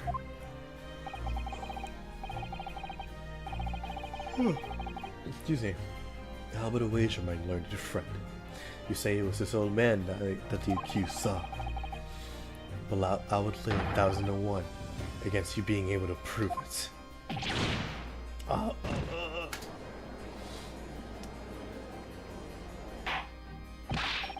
Order! Order! Lord Van Zeeks, explain yourself. My lord. If you had such a trenchant argument up your sleeve, why in the world did you not proffer it during the summation examination? I wanted to give this young foreign student the sightseeing experience he no doubt came for. Wanted him to see for himself how the opinion of the jury is so readily swayed. But my hospitality has its limits, and they have been reached, I feel.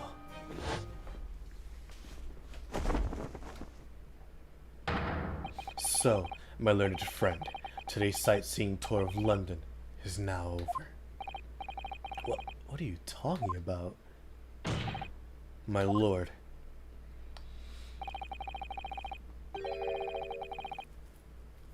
Excuse me. The prosecution requests permission to call its next witness to the stand. Bailiff. Granted. Bailiff, bring forth the witnesses. The witness. Oh, witnesses. Okay. It's next witnesses?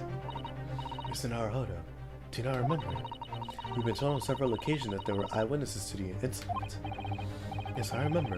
One being a Scotland Yard policeman, no less. I'm afraid that's likely to be the prosecution's next witness.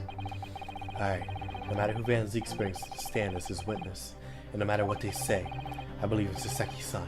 I know he's innocent. And I'll keep believing to the very end, until this battle's over, until the battle is won, son.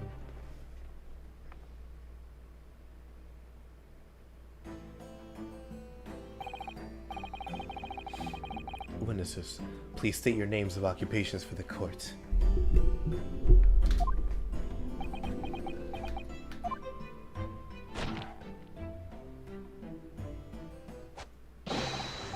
Constable Royal Beats, sir. Constable Royal Beats, sir. Nothing to report. Nothing to report on the street, sir.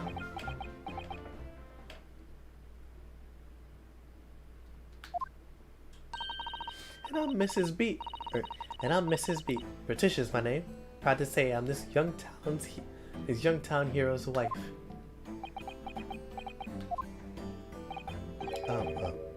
What's the story here? Well, in truth, we've not been married long. In fact, we celebrated our first anniversary only the other day. No, it was your husband I was asking about. seems tired. Hardly surprising. Whilst being an honorable occupation, patrolling the beat is the most demanding work in the world. Oh, really? I'm sure I heard that before, actually. Indeed. Apart from rare days off, I got an officers trudge some 20 miles a day, you know. They patrol boarding houses and pubs, collect taxes, survey the streets, check the meters are reading true, and are responsible for keeping the streets clean, and lighting and extinguishing our streetlights. There are a number of items on that list that don't sound much like policing duties at all. I wouldn't just be falling asleep on my feet, I'd have collapsed long ago. But it goes without saying that a policeman's primary duty is the apprehension of criminals. Even when he's off duty, a constable is expected to investigate and resolve any crimes on his beat. The London hobby is a man of honor.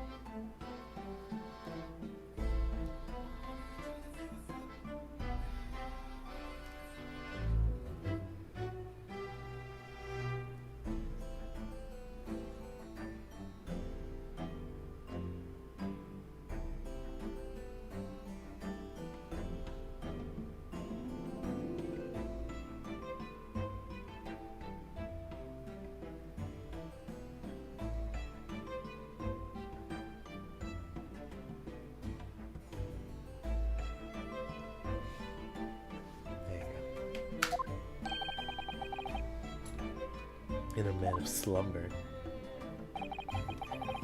On the day in question, this man and his wife were walking down Briar Road in the opposite direction, and they witnessed the incident as it occurred. Is that not correct, Mr. and Mrs. Beat? That's right, sir. Isn't it, Rowley? Constable Rowley Beat, sir. Nothing to report in the street, sir.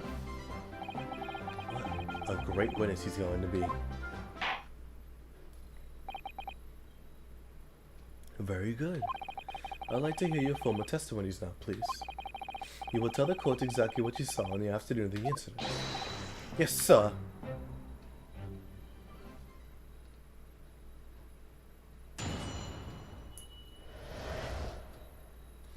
What the witnesses saw. It was a wedding anniversary, and Rowley was taking me out for a meal. There's no time to change after work. Anyway, two silhouettes appeared out of the fog on the pavement in front of us. Actually, I never looked.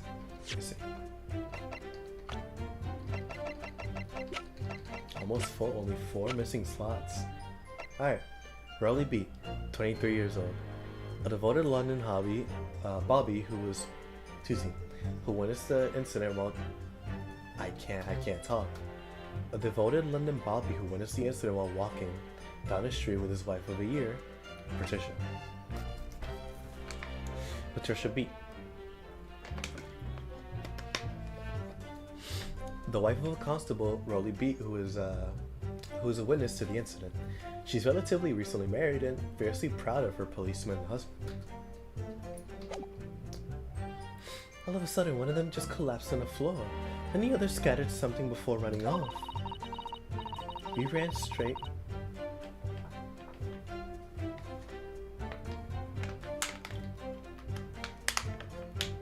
We ran straight over, of course, and I went for help at a nearby police box. It was definitely that Japanese man in the dock. Rowley and I both saw him as clear as day.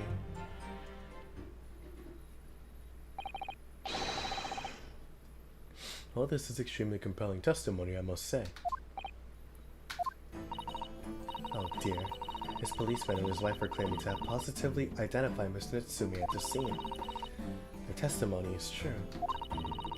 The alternative course of events that you establish in the summation examination will be quashed. It's death knell. It's death knell, in fact. because that alternative was never viable in the first place. What an unfortunate chance. And on your wedding anniversary too. Oh, I know, but I still managed to go out for the evening with my man. I thank the Lord for that. Gosh, the life of a London Bobby sounds very hard indeed.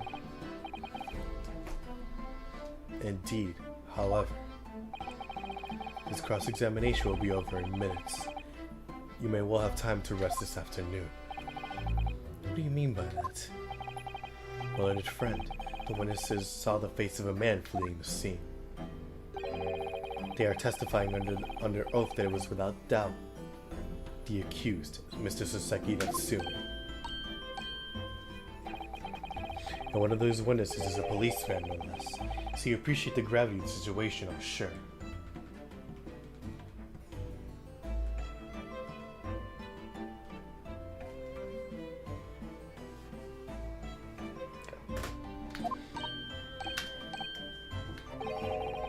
Except that the man's so tired, his wife has to do all the talking. Enough preamble. Counsel for the defense, commence the cross-examination, please. Yes, my lord.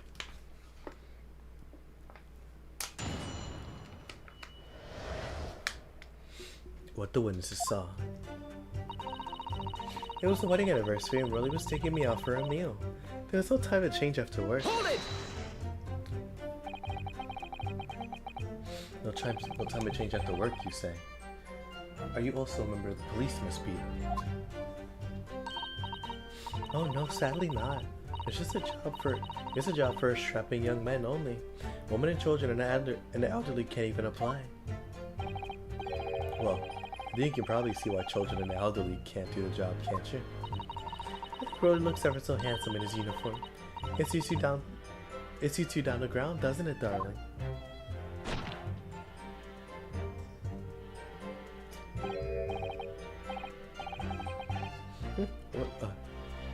I just finished my beats. Pat and I were heading back to the station, and I was actually planning on getting changed there. Is he talking in his sleep? This is creepy. Oh no, Rolly, I much prefer you in your uniform. Sometimes I don't even recognize you when I see you in plain clothes. Oh dear, doesn't seem healthy. Kindly adhere to the point. You're going for a meal after you have finished your beef for the day, correct? That's right, sir, yes. Although I was fit to drop, to be honest, after spending the whole day on my feet. But policing is my life, sir. As long as I'm the proud owner of this, I serve my city and my queen to the end. What's that now? My warrant card, sir. Proof that I'm a London copper. It has the noble founding principles of the force written on it as a reminder to all policemen of our sworn duty. To patrol the streets of London town and uphold the peace of a common man.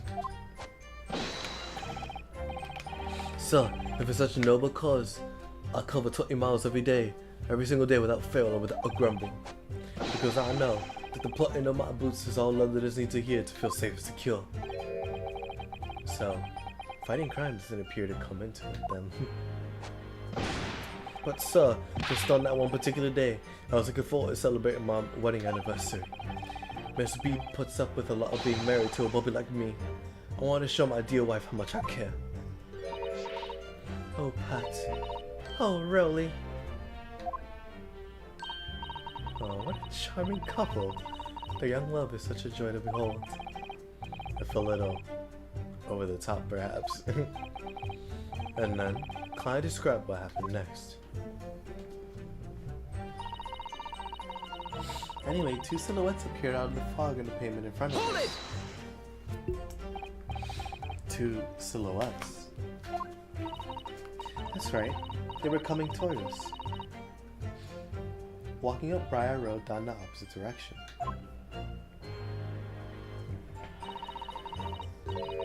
There was a rather plump figure followed by a scrawny, thin-looking man.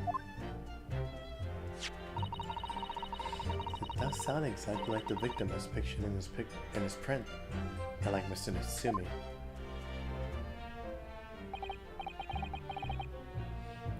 Yes, unfortunately it does. And you're certain that at the time there was nobody else around? Yes, quite certain. It was dark, but there are streetlights on Briar Road, you see. There was nobody else around at all. Isn't that right, my darling?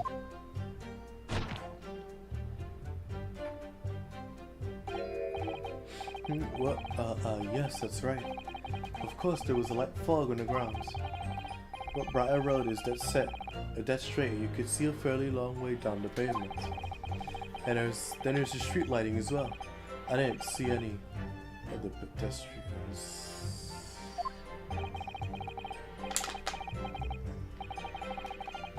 Before sleep takes a firm hold.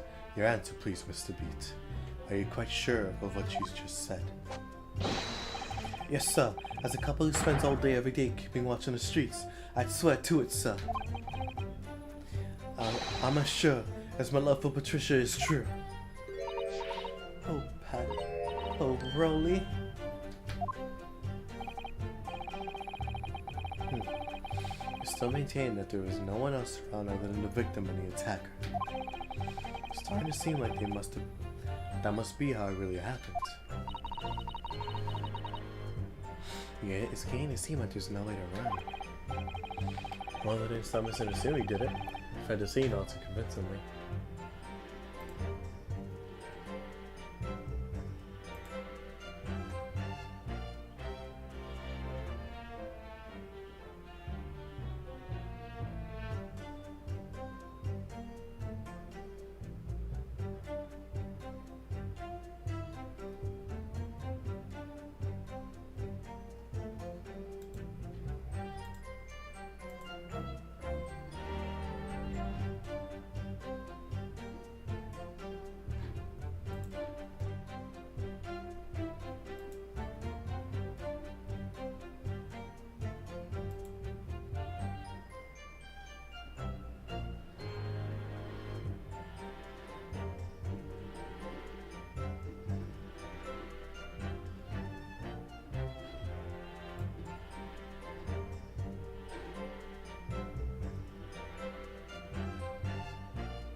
Man, my throat is so dry right now.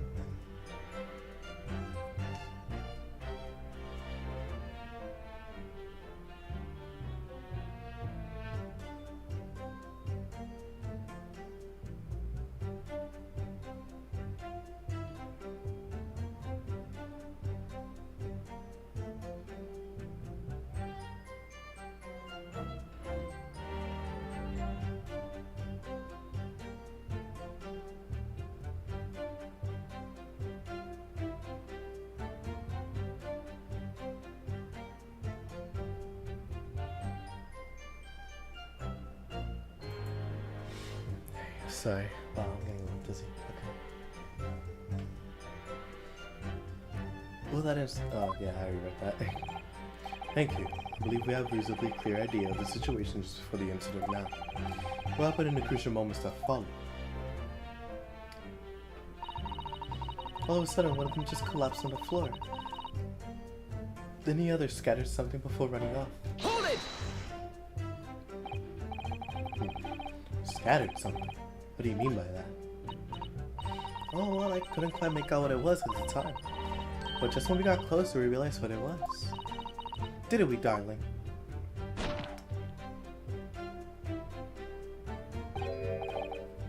What? Yes, that's right. It was some old books. I see. Old books. Yes, sir. The culprit dropped a number of them, all around where the victim lay on the pavement.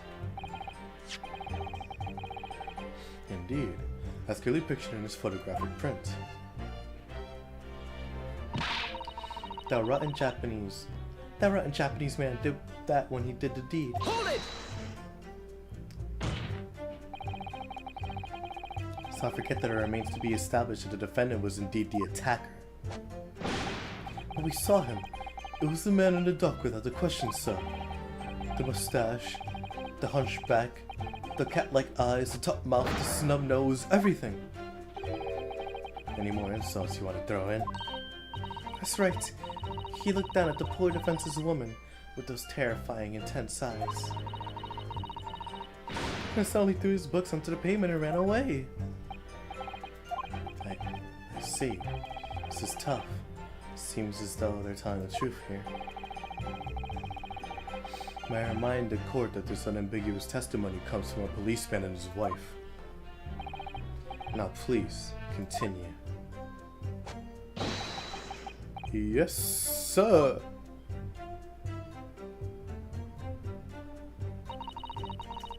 You ran straight over, of course, and I went for help at a nearby police box. Hold it!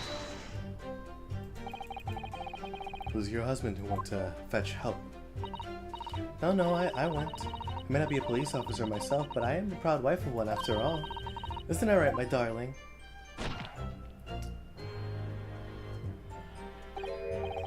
What? Yes, that's right. I asked Miss Beat to go. I was off duty by that point. But the Bobbies never truly off duty, of course, so I felt obliged to stay and guard the scene. Very laudable, Mr. Beat. Preserving the scene of the crime is a task of considerable importance. That's why I sent Patricia, you see. I told her where to find the right police box. Forgive my ignorance, but what do you mean exactly by the right police box? Depends on the crime's location, you see, as to who deals with it. But the woman was stabbed wasn't actually on my beat. So I told Patricia to wait to the police box to the beat the incident fell under so she could go and report it. I ran there as quickly as I could and asked for help from the Bobby on duty. It's more potent than a young couple in love working together, you know. Thanks to your swift response, the case was quickly resolved. The actions of two model citizens. Oh please, you're making us blush. Isn't he, darling?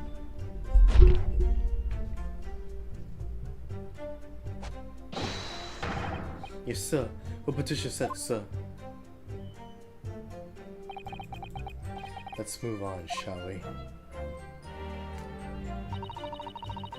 Let's study that Japanese man on the dock. Riley and I both see him clear as day. Hold it! But surely you wouldn't be able to see his face by the light of the gas street lamps. But surely you wouldn't have been able to see his face by the light of the gas street lights, wouldn't you? We absolutely could. Us Londoners have exceptional eyesight, I'll have you know. Right. The light from the street lamps is more than enough. My husband already told me that the fog is only light. Did he?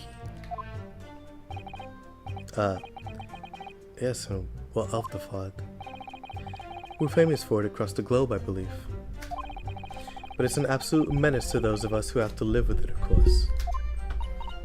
Oh, it is. I just think you can't even see the hand at the end of your own arm. Yes, alright, I take your point. Now, could you stop shaking your husband about? The constant fog makes our eyes very sharp, you see.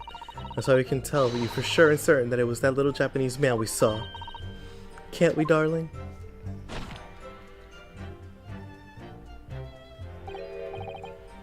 Well, yes, it was the accused, no mistake. The mustache, the hunchback, the cat-like eyes, the top mouth, the snub nose. Unmistakable, sir. As far as this couple's testimony is concerned, can't be any question. It was the Seki-san they saw running away from the scene of the crime. So that's it, is it? That's your entire testimony? What do you think, Mr. Naruhodo? Well, hate to admit it, but hearing testimony really does seem as though Mr. and Mrs. Beat saw what they saw. Mr. Natsumi running away from the scene of Briar Road that day. Yes, I feel the same way. So if that's true, where does that leave us? Members of the jury are sure to call guilty verdict after this testimony. Oh no. Then what do we do? We've caused them over here. What are you trying to say? I think you would try to find a contradiction somewhere else within their testimony. What do you mean somewhere else? Their statements about seeing Mr. Natsumi is unequivocal. Calling that into question will help. But if you can identify some other part of their testimony which appears to contradict the facts, you might be able to discredit them, to make the jury doubt if the pair's memory of the day is inaccurate. Oh, right. Put simply, we must focus on finding a discrepancy in these statements somewhere. If we don't, I'm afraid that trial may reach an early and unfavorable conclusion. I always seem to be up against it. Mr. Lawyer, sir, can I ask you something? Yes, of course. What is it? Well, you keep asking us all these questions about everything we've told you, so it seems like you don't believe our testimony. Is that right, is it? Well, out with it. No, it's really not that at all. I was just a policeman, remember? And I know what I saw. I remember every last detail. Everything. Like... Oh, I know. What about the books the man dropped? I could tell you the names of every single one I could. Every single one. Hey, you dare to question how reliable my testimony is? That will do, Miss Beat. No, it won't do at all. The Japanese lawyer has no idea what I'm capable of. If I decided to forgive him for insulting us, don't think for a minute Rolly will. I really didn't mean to cause offense. Please put your husband's fist down. But perhaps you would like the opportunity to supplement your testimony, Miss Beat. Might that appease you? Oh, thank you, my lord. That would settle things nicely. Wouldn't it, darling?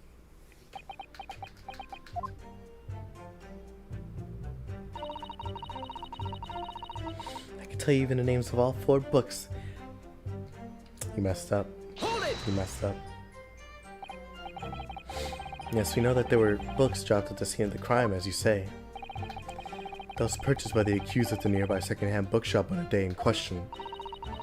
After I've been to the police box for help, wow, sorry, I'm just reading. Those purchased by the accused at the nearby second-hand bookshop on a day in question. After I've been to the police box for help, I had to have a good look over the area for a good measure. I'm proud of the policeman's wife, after all. I did it for Rolly. And what was your husband doing at the time? Oh, he was lying face down in the snow, getting some well-deserved rest. He works ever so hard, you know. Ever so hard. Don't you, my darling? Interesting way of guarding the scene of the crime.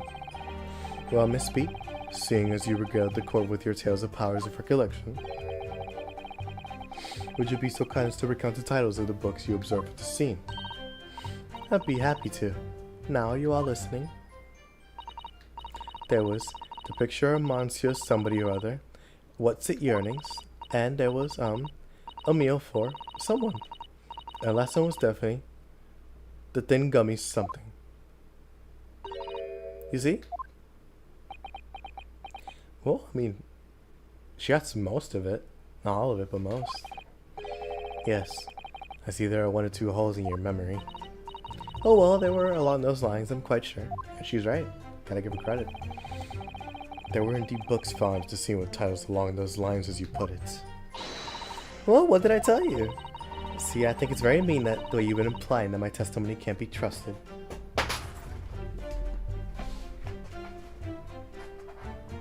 pretty sure you could find issue with a lot more of Naruhodo's testimony than just what he's been saying.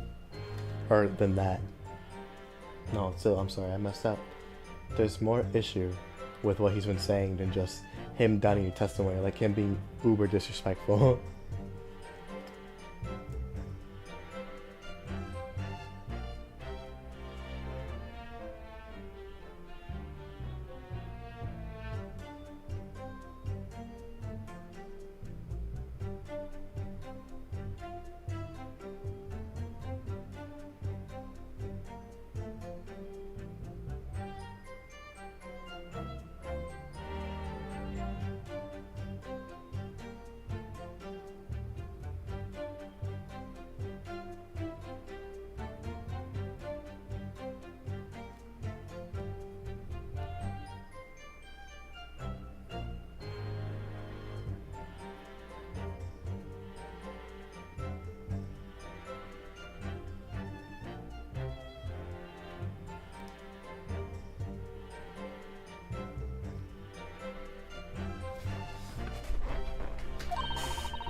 Don't you agree, darling?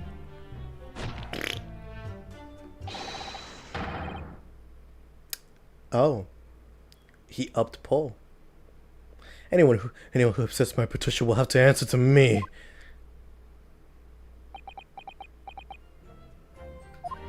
He's ready to die for this, wow. Terrifying. Yes, surely is. So that's it, is it? That's their entire test. Yeah, whatever.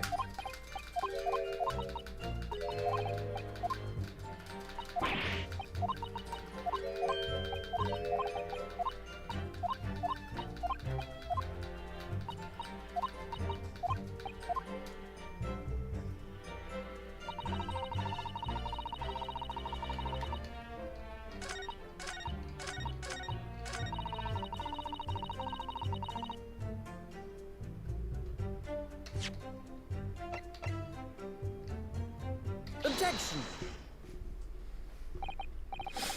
So, you're saying that there were 4 books. That's right, I remember all of them. The picture of Monsieur somebody, what's a yearnings, a meal for someone, and the thingammies, something. I'm sorry, Miss Beats. But there is a fundamental flaw in that statement of yours. Oh no, what flaw? Simply that, at the scene of the crime, there were only 3 books, not 4. What? This is the receipt from the bookshop where the defendant brought his books. He bought his books. Your books? Yes, it details Mr. Natsumi's purchases that day. But as you can see, only 3 books are listed. Only 3? But no, that can't be. Remember seeing them. There are 4 books, I tell you. 4 dirty old books. Oh really? Have a good look at this picture. This photographic print of the scene of the crime. As you can clearly see from the evidence as well, there are only 3 books. But I just don't believe it. I saw them there, I swear, I saw them. No, madam. I'm afraid your powers of observation cannot be relied upon. So it cannot be denied that though you say it was the defendant you saw, you could very well be mistaken. Oh no. Oh no, no, no, no! Objection!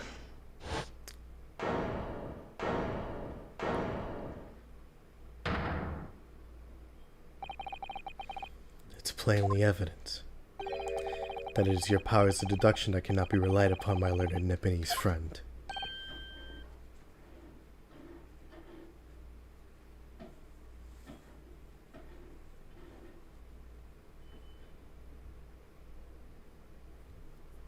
What?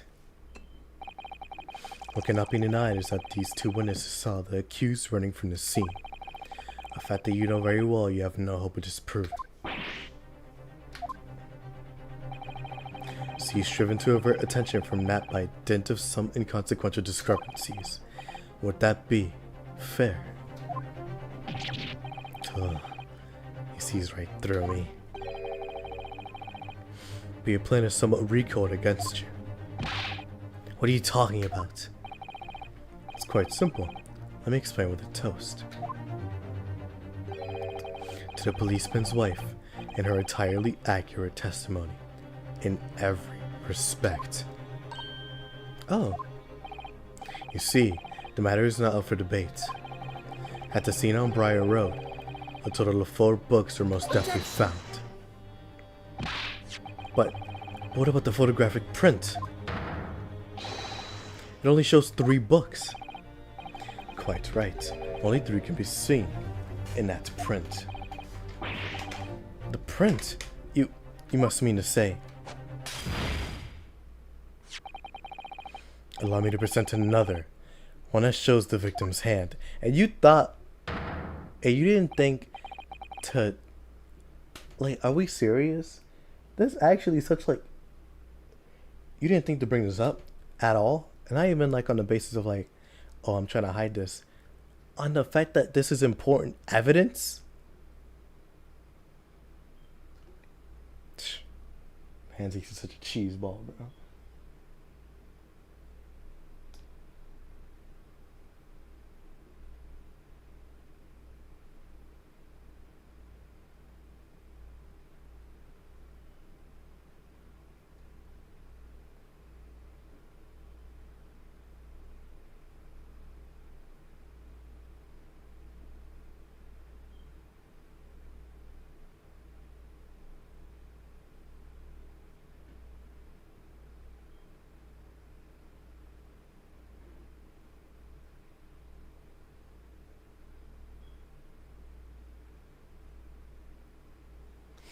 Alright, and this okay?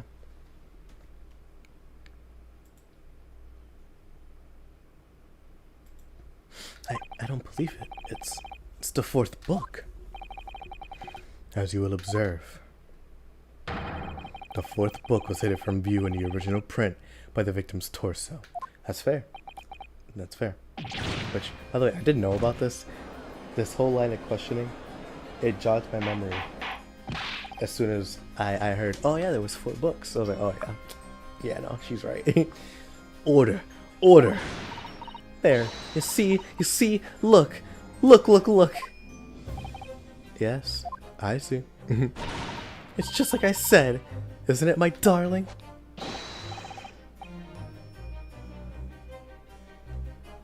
Yes, sir. But she's always right, sir.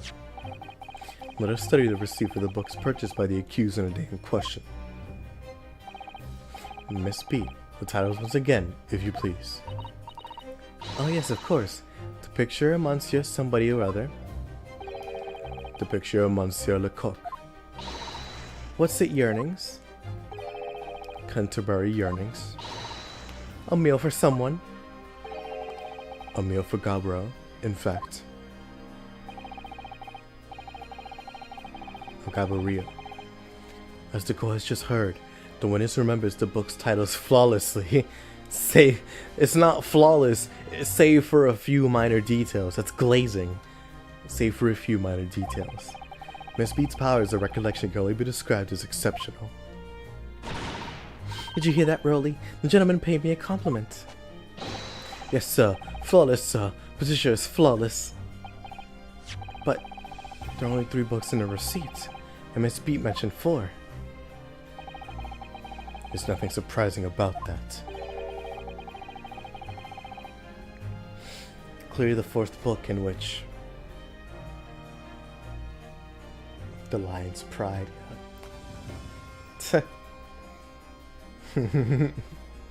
Oh man. Clearly the 4th book is that which is shown in this photographic print. Sorry, counsel, but does that not seem odd? Why should the 4th book be omitted from the receipt?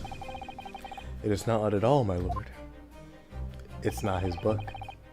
As the photograph clearly shows, the 4th book was found in the victim's clutches. In other words, it belongs to the victim. The victim was holding her own book? I wonder, what became of the 4th book? Obviously, it wasn't overlooked by the investigation officers of Scotland Yard. I have it here as evidence. I was gonna say, yeah, both of them. This is crazy work. You submit that in the affirmation photographic print to the court, please, counsel. My pleasure, my lord. The second crime scene photograph has been entered into the court record. A second photograph of the scene taken by a policeman just after the incident. It specifically shows the victim's hand. The fourth book has been entered into the court record. I didn't read it, wow.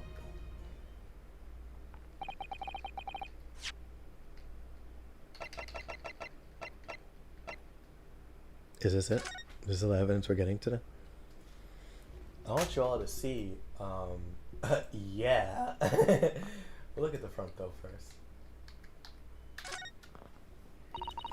Let me see. It's a book entitled The Lion's Pride. I'm afraid I don't know my English literature, any English literature at all. So it wouldn't be something I heard. Wait a minute. The Lion's Pride. That's strange. I think I have heard of a book by that name before. Very recently, too. It's a title I recognize too, Mr. Naruhodo. Yep. You should. You very well should. Oh! Look at this. The book has been badly burnt. You're right. I've never been able to read it in this state, especially not the latter pages. What a terrible waste. Judging from the scorched edges of the newspaper or the paper, I think the damage must have occurred very recently. A book recently damaged by fire. Why does that seem to raise a red flag with me? The book entitled The Lion's Pride discovered in the victim's hand at the scene. The book cover is badly burnt. The prosecution rests. I have nothing further to add. What? You seem surprised, my learned friend. But your resistance until now has been in vain. Entertaining, yes, but futile.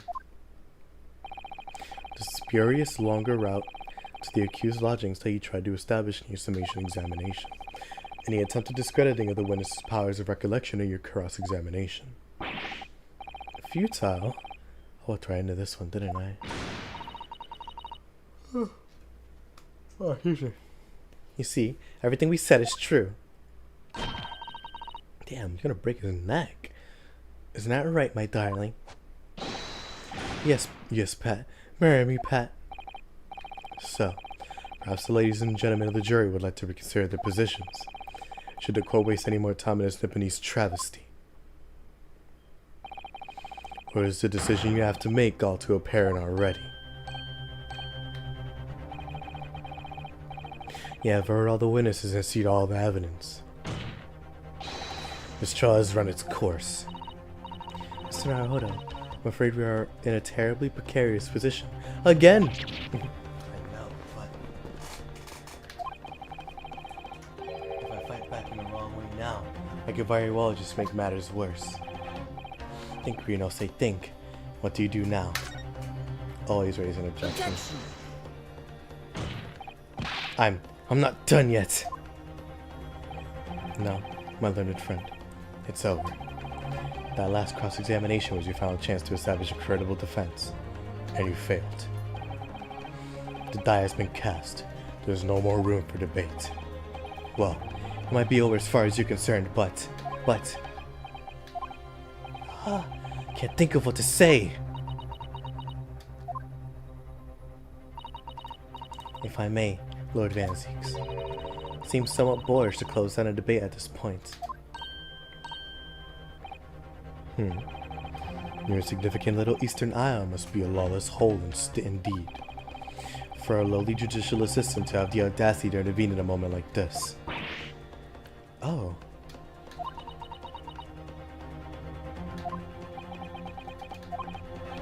I am too. I am, to my shame, still a very inexperienced lawyer. So you would have to forgive me, but I consider my assistant's advice essential and her opinions invaluable. Mr. Naruhodo.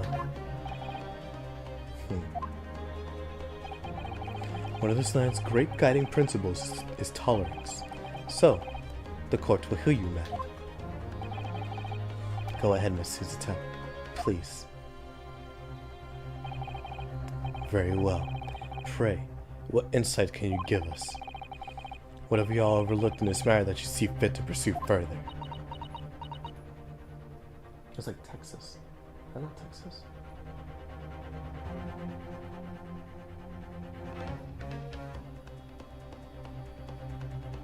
No, that's not Texas. That's not Texas at all, no. Might be one of the...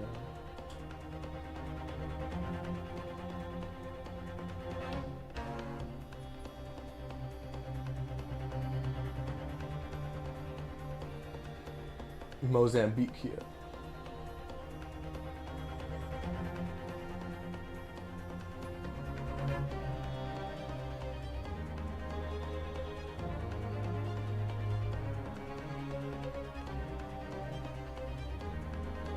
I said I don't know much about Africa. Cameroon.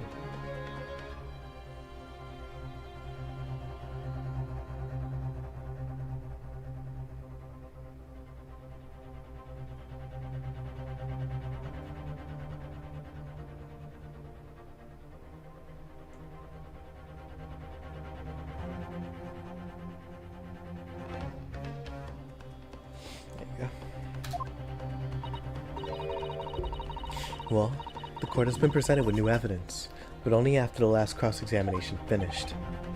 I see. And you believe that this new evidence warrants further examination, do you? Well, yeah, no duh. Mr. Naruhodo, what do you think? It's just possible that this new evidence might be the decisive proof we've been waiting for. Hell yeah, it is! The judge is sure to ask the members of the jury to announce their learnings in a moment. The judge is sure to ask the members of the jury to announce their leadings in a moment. And of course, he should ask you to explain what the crucial piece of evidence is and why. So you must take this opportunity to examine the newly presented evidence as thoroughly as possible. Yes, I understand. And thank you, Miss Suzuto. This is it. Miss Suzuto-san has managed to win us one last chance here. I can't let it go to waste. The defense wishes to present evidence, my lord. Very well. The defense may present the one further piece of evidence. Evidence that apparently offers a profound insight into this case, and has hitherto been overlooked.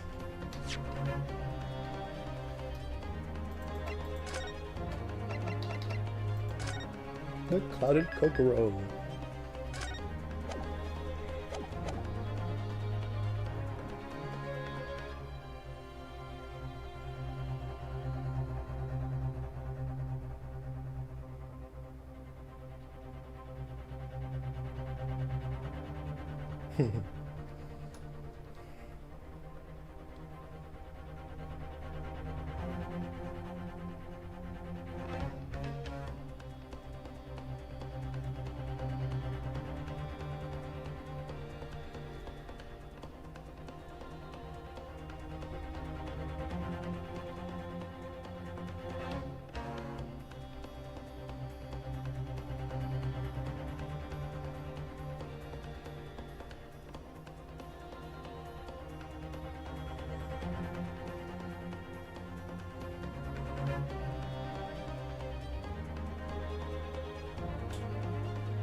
Take that!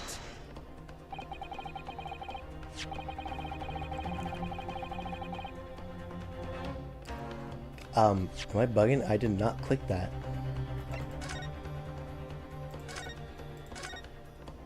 That is not what I clicked whatsoever. I said the book. Take that! Alright, okay. The evidence in question is what we can see from the newly presented photographic print of the crime scene. The fourth book found in the victim's hand. Objection! We have already discussed the fourth book at length. Other than it being at the victim's grasp at the time of the incident, no significance has been attached to it. Pursuing the matter further will be a flagrant waste of the court's time, as you well know. Yes, I'm afraid, counsel, I must concur with the prosecution on this matter. When I afforded you this opportunity, you led the court to believe that the evidence in question contained a hitherto undiscovered clue. So I must insist you elaborate, counsel. You identify this clue at once. Do I make myself clear? Oh, yes, my lord. It's, Mr. Naruhodo. I believe the prosecution is trying to avoid a thorough examination of the evidence, which means you may very well be on the right track. Yes, I think you might be right.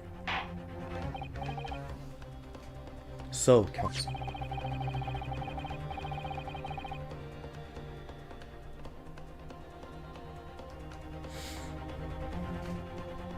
Precisely where is the vital clue to this case? Let's see.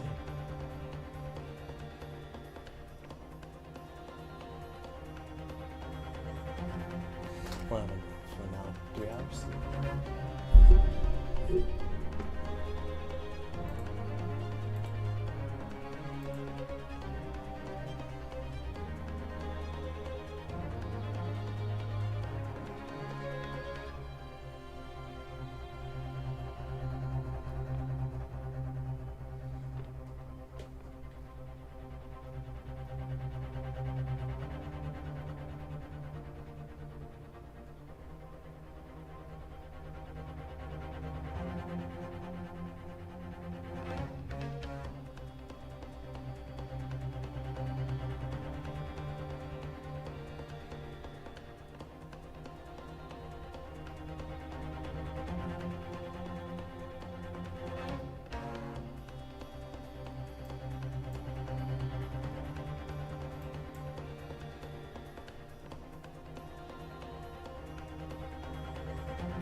Precisely where is the vital clue in this case? Oh, I forgot to check. Wow, I'm so dumb. Yeah, almost 3 hours. Okay. Let's see, where is the vital clue to this case, which this fourth book conceals? Judge, I present to you the victim.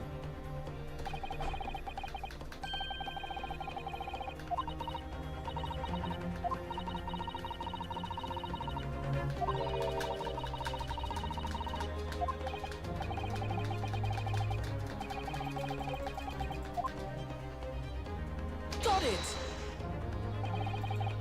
I would ask the court to observe the back of the book in question. The back? What do you... Good gracious! Some burnt to a crisp. So we have to ask ourselves, why is the victim clutching what is clearly an unreadable book? It is undeniably an extremely unnatural thing for her to have been doing. Objection! Unnatural, you say? And what of it, my Nipponese friend? Were I to concede the point, if it bears no relation to the case, there is nothing to discuss. So, should you wish to assert that that this fire damage is some veiled clue as to what happened that day? Pray, do enlighten us all. What truth did this charred book hide? A charred book. There is just one possibility here. which I can't bring myself to rule out. It's an outside chance, certainly, but worth a try. Alright, I'll explain my theory. Don't keep us waiting any longer, Counsel. Explain this theory of yours. What are you suggesting that you can ascertain from the fire damage the sorry tome has suffered? Its owner. Yeah. My lord, the burn on the back of this book reveals a startling truth about the book's owner. I beg your pardon. But we already know who the book belongs to. The victim was gripping it in her hand as she fell to the floor. After all, obviously it's hers. The question of this book came to be in the victim's hand has yet to be answered. However, as to the questions of who the book really belongs to and where it originated, the defense has a very credible answer. Goodness gracious. Or good gracious, how can you possibly? Very well. I'll play along with this futile attempt to delay your inevitable demise. But do remember, the members of the jury may well burn you if your little gamble goes awry. Counsel, the defense's response here is very likely to influence the final outcome of this trial.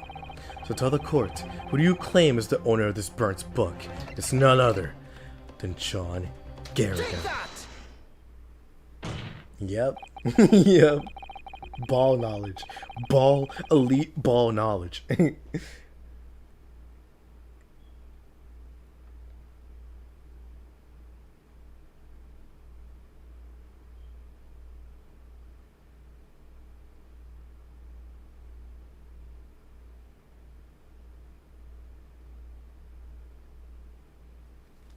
The answer is that the book belongs to the couple who own the house where the defendant has its lodgings. A certain Mr. and Mrs. Garrideb. The landlord. That is not you. That is not you. The landlords. Or whether this is some extraordinary coincidence or some kind of fate at work, I don't know, but of all the people in London, one of the 6 chosen for jury duty in this courtroom today is none other than Mrs. Garrideb herself. Oh my goodness. Me? I think you must be mistaken, sir. I'm not Mr. Garrideb's wife. I'm his maid.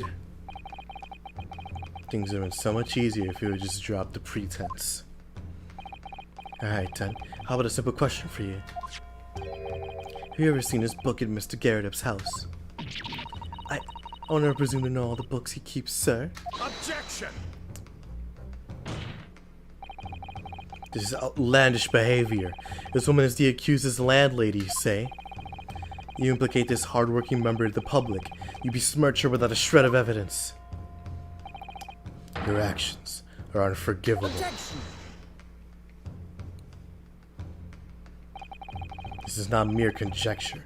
The defense happens to know that on the day in question, at almost exactly the same time as the victim was stabbed on the pavement below, another incident was taking place in a room on the top floor in Mr. and Mrs. Garrideb's house. Good lord, what sort of incident, counsel? A fire, my lord.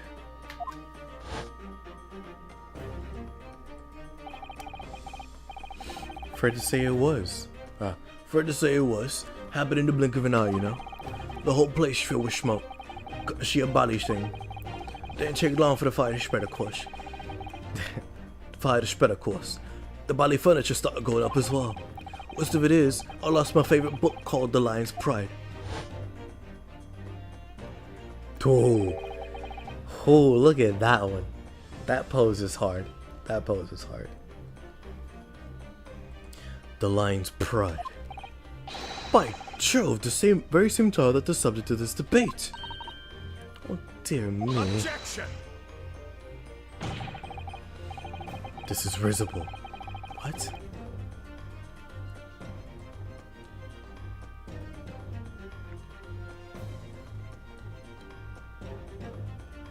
Risible, such as to provoke laughter.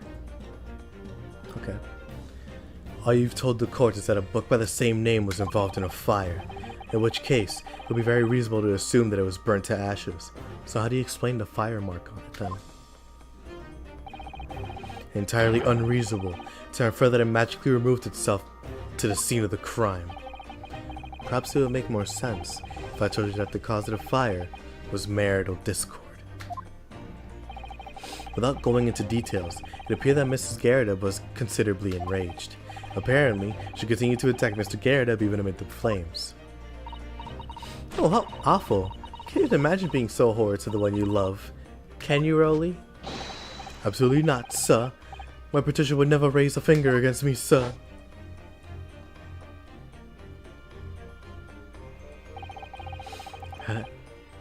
Had all my favorite novels in that case. But as soon as the fire got hold of them, that was it. Whoosh, up in smoke. Then the wife started hurling things at me. There I was back up against the window, under heavy enemy fire, incendiary books incoming 10 to the dozen. The man had his back up against the window, and he had burning books thrown at him. Goodness gracious, are you suggesting that the book was thrown through a window and landed coincidentally at the scene of the crime? Objection! Oh yeah, we're getting close to the end of this trial. We're getting close. No. A thorough investigation of the surrounding area was conducted the very evening of the Oh.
Just had to go get some food. I was starving.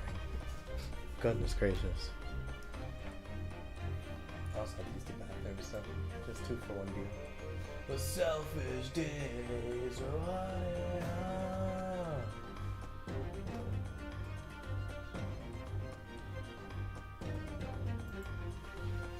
There is no report of Garadev's window pane being broken.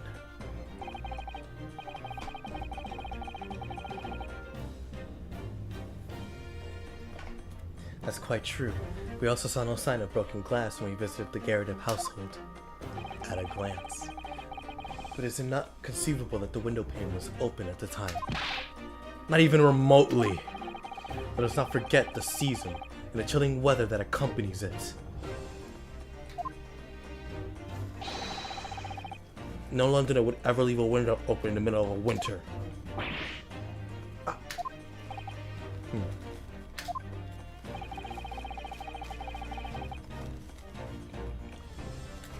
Does the defense postulate this scenario in all seriousness, counsel? You earnestly claim that the book found that the scene was a flaming projectile thrown by Mr. Garadev's wife.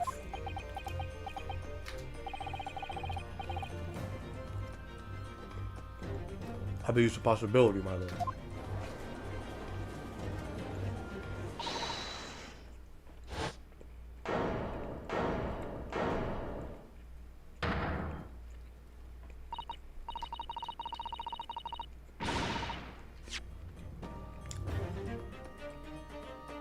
That's quite enough. Well, I hope that everyone can see you for what you are now, you little foreign trickster. You call yourself a lawyer, but you're just a coward. A mean coward. I wouldn't say that. You're the one that assaulted your husband. Really? Claiming that our little tiff set the whole neighborhood alight. Honestly. I'm implying that I'm merely posing as a maid for appearance sake. How could you?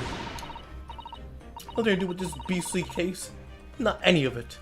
All you have done is sully our family's name. No, I assure you that was never my intention. Dragging an upstanding citizen's name through the mud simply to avert attention from your failing defense.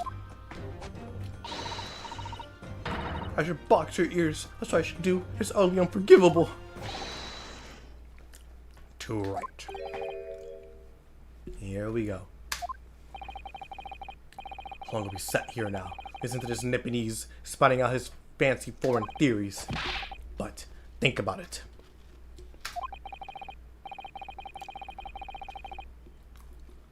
At the end of the day, the only person who could possibly have stabbed the victim, the little hushbank with the mustache, he ran away from the scene too. I do declare you're right. It's true. Yes, what did I tell you? Makes sense to me. Huh? Sorry, what was that? Well.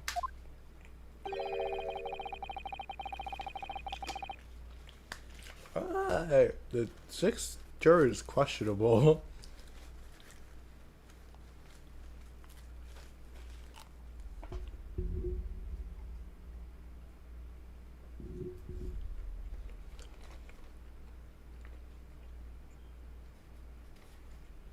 It will appear that the ladies and gentlemen of the jury are once again in full agreement. What is your position, Lord Van Zieks? In truth, my lord, I feel these have been unnecessarily protracted proceedings. But then, I must always exercise patience in order to save the best vintage. No, wait! The mystery of the 4th book still hasn't been...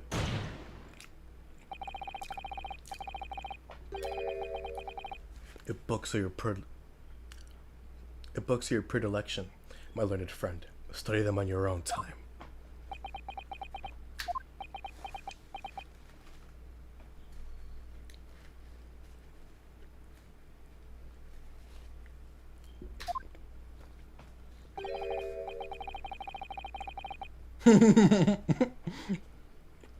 What?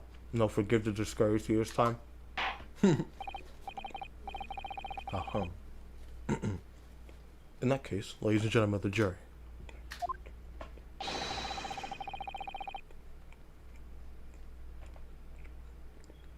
you will now state your individual decisions regarding the defendant's culpability for the court to hear. Guilty! Guilty. Guilty! Guilty! Please don't tell me I have to do this Guilty. again. Please. Guilty! I have to do it again. Wow, okay, it's kind of annoying, I'm not gonna lie.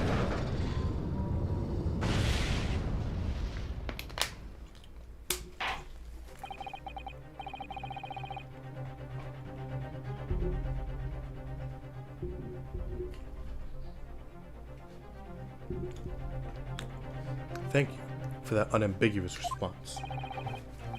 It's twice now, it's over. It's so chopped. Mr. Naruhodo, don't give up.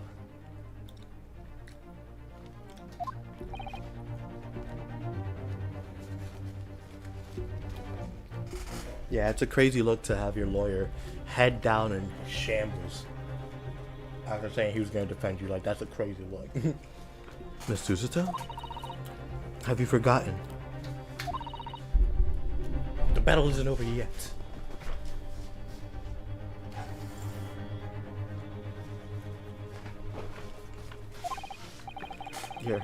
You're not suggesting. Of course.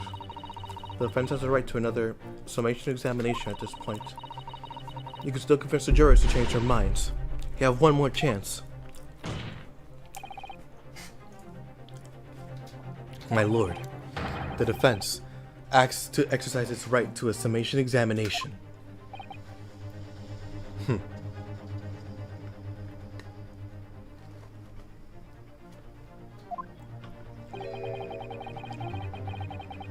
You believe you still have tricks up your sleeve.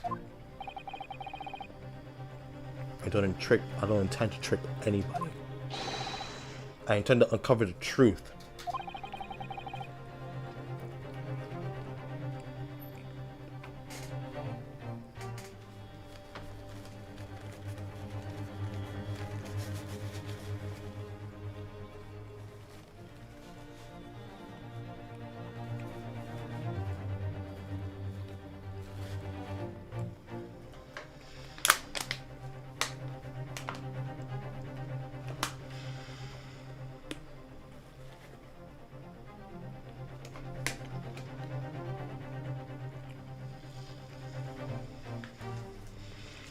I just had to chew through my food.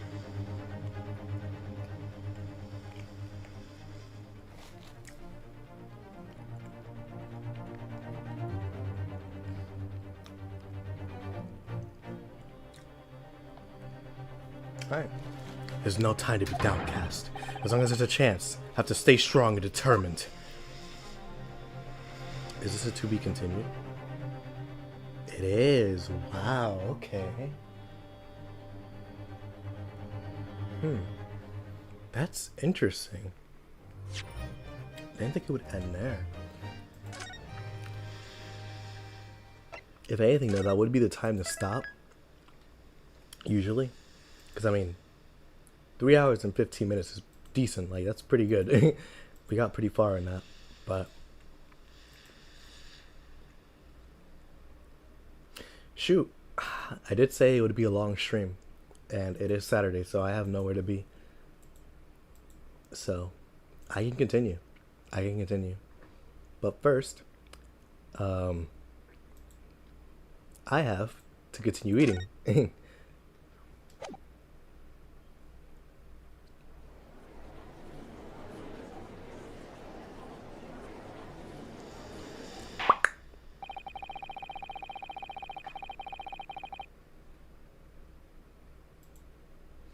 Alrighty, let me mute real quick.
Alrighty, that should be good now.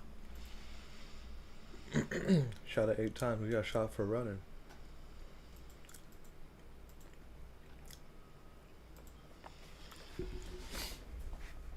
I got bad.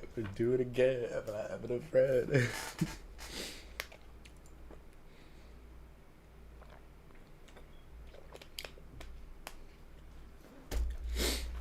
Alrighty, everybody. Back at it.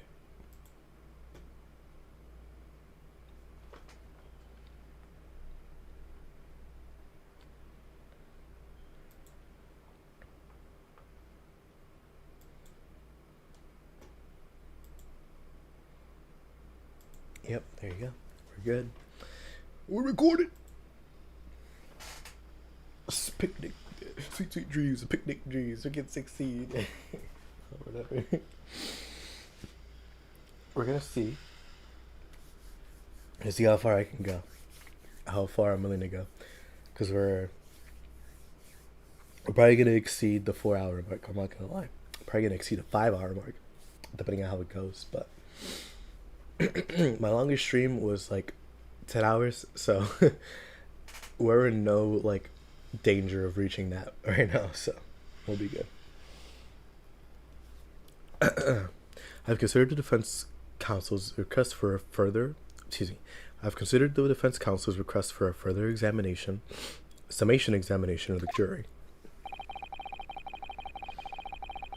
And I have determined that the court must uphold the defense's judicial right to this procedure. So, counsel, you will now proceed with your second summation examination. I presume the jury is ready, Mr. Foreman. We are, my lord. Very good. In that case, I must ask each of you now to state clearly and concisely for the court the grounds on which you find a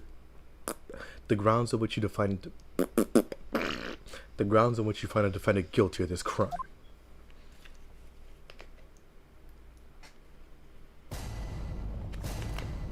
Judicial.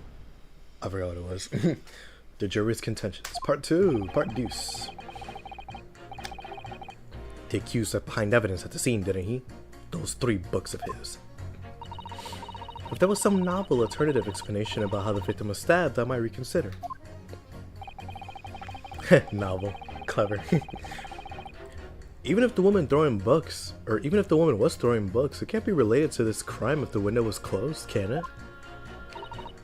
Dear me. It was only a little book. Hardly life-threatening, even with a direct hit. It was on fire. It was on fire. Look, I just want to get this over with. If I want to bring home some pay tonight, I'll be in a tiny bit of trouble.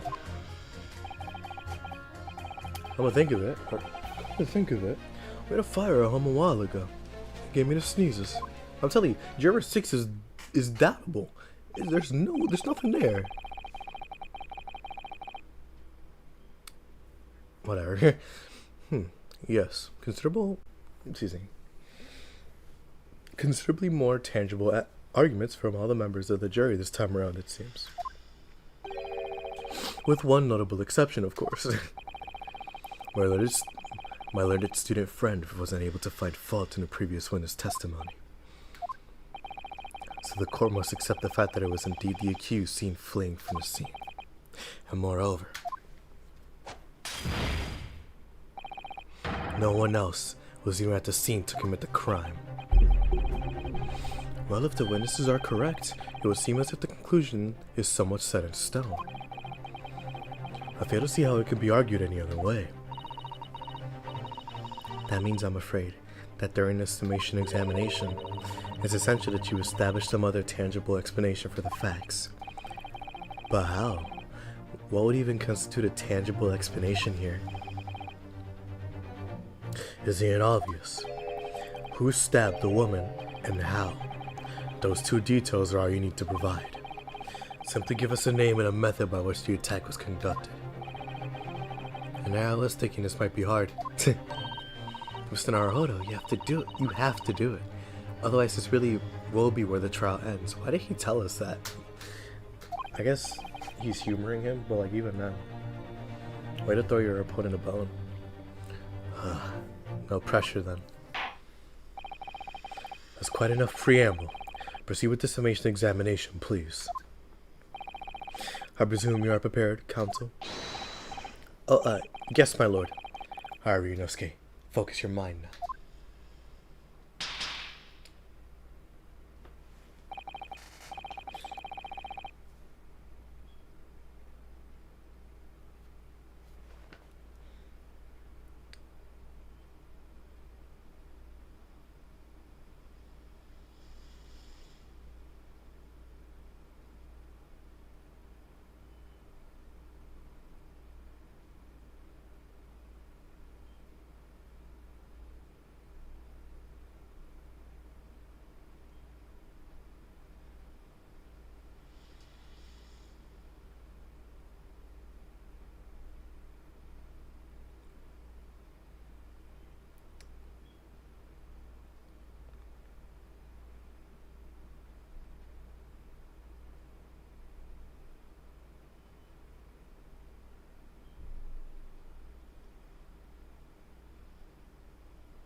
Clearly, the key to the summation examination is going to be the juror number 4, the maid, or should I say, Miss Garrideb. We have a book that disappeared from the Garrideb's house on the evening of the incident, and the fourth book found in the victim's hand. There must be a way to link the two. Yes, I'll choose you yes, that's what we have to find. Using every technique I've learned in my short career so far, whatever it takes. Don't forget to keep an eye on Miss Garrideb and how she reacts, and consider other things people say. Ryunosuke Naruhodo. Ryunosuke. Alright. The accused left behind evidence at the scene, didn't he? Those 3 books of his. Hold it! But as we know now, there were 4 books.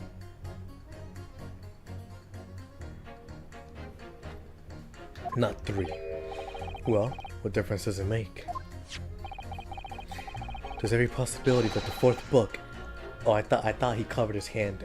He covered the picture with his hand. That's fire. That'd be pretty hard if he did.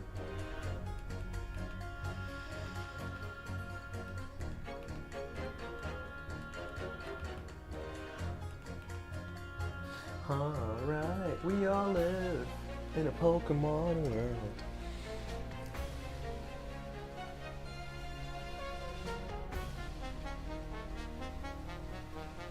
Alright. There's every possibility that the 4th book in fact belongs to the defendant's landlord. Yes.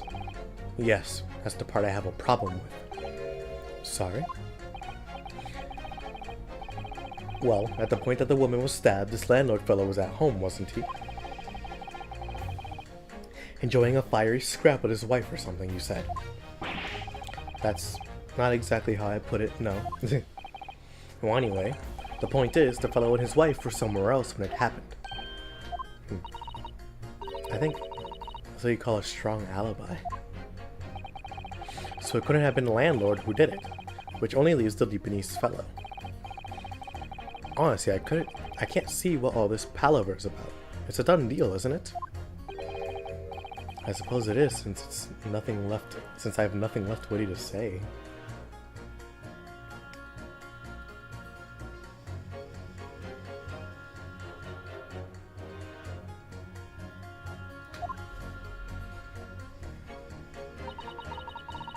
If there was some novel alternative explanation about how the victim was stabbed, I might have considered. Hold it! So, you might be willing to change your decision, you mean? Oh my, such delight on your face. But I'm afraid I shan't be swayed by emotion. Despite what you may think of me, I am a very modern, metropolitan, and rational woman. That's great. If one reads the morning papers, it's all forgotten by tea time, isn't it?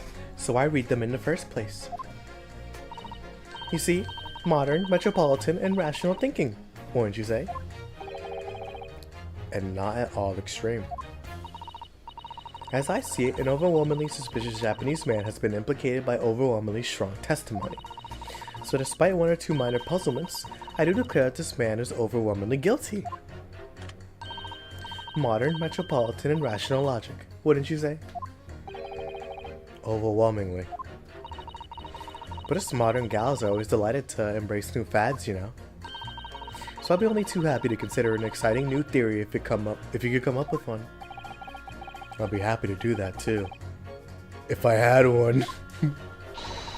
Let's do our very best not to disappoint the modern and metropolitan young lady. Right. I'm glad you omitted rational there.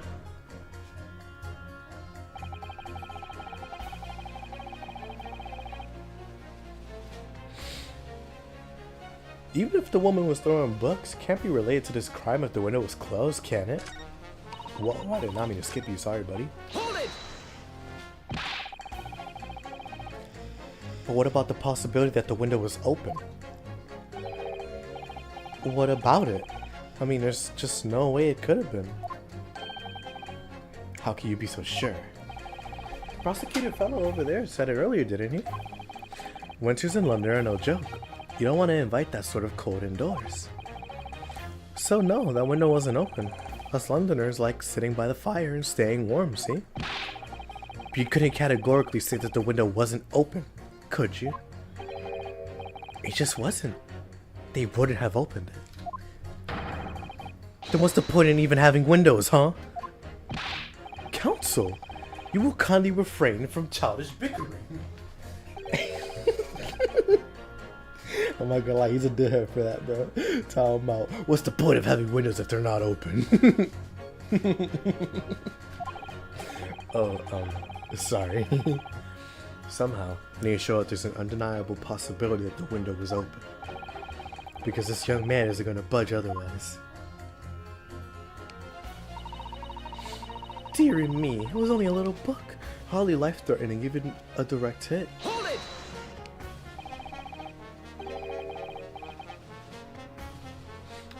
But the little book was on fire at the time, was it not? With flames of love, I'll have you know. There's really no such thing as a loving incendiary bomb. Well, he brought it upon himself. It's playing with fire to betray a fiery love, isn't it? Well, don't you agree?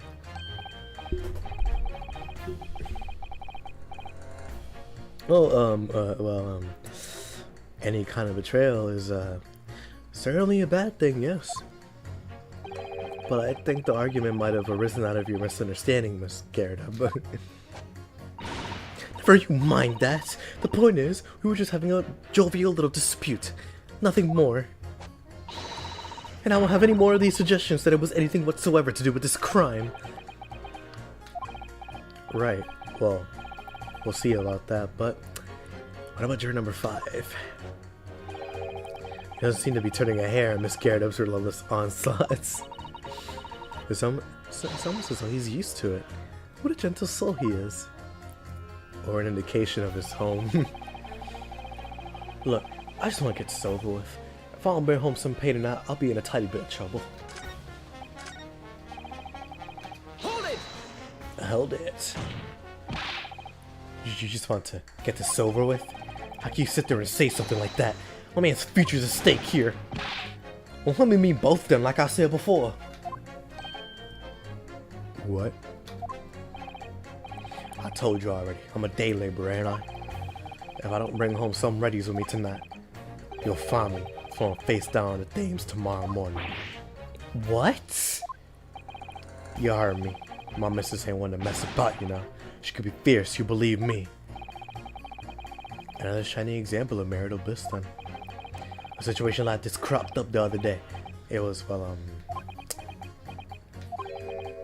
you know, it's funny. I can't remember. Sorry. It was too frightening. That's the thing. I must have blocked it out. Helpful. I wonder if Mr. Beat will ever be dragged into the Thames by his scarf. Don't even go there, Miss Susita. There must be some way to jog his memory about this. Come to think of it, we had a fire at home a while ago. Gave me the Hold sneezes. it! Does this have anything to do with your decision about the defendant's culpability in this case? Sorry, what was that? You have to speak up, lad. Could you tell us more about that fire?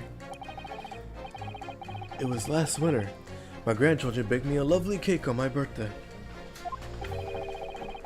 It had 75 candles on the top, it did. What a sight to behold it was. You put candles on a cake? What, was this some kind of devil worship? Of course not. It was an angel cake. To celebrate my birthday, obviously.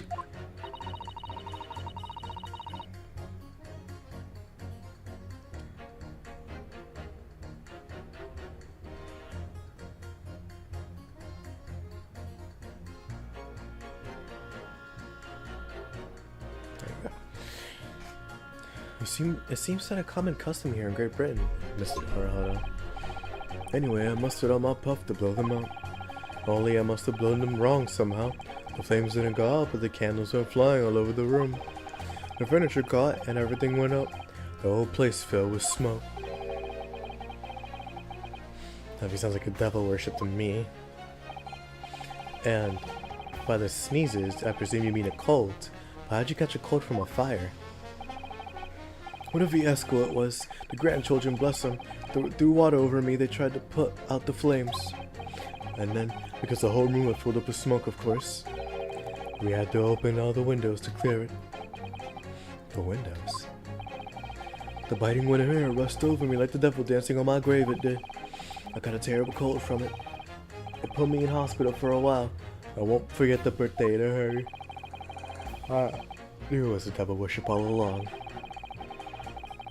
But this old man's story is playing on my mind for some reason. We need to demonstrate who, apart from Mr. Natsumi, could have attacked the young woman on the street, as well as how he or she could have done it. Yes, but once again, the jurors' statements are full of personal prejudice. A lot of them seem convinced they're right. They bring the face of logical arguments to the contrary. I think I need to pit them against each other to force them to accept alternative explanation. Yes. I don't necessarily need to find contradictions between your assertions. Just a connection might do the trick.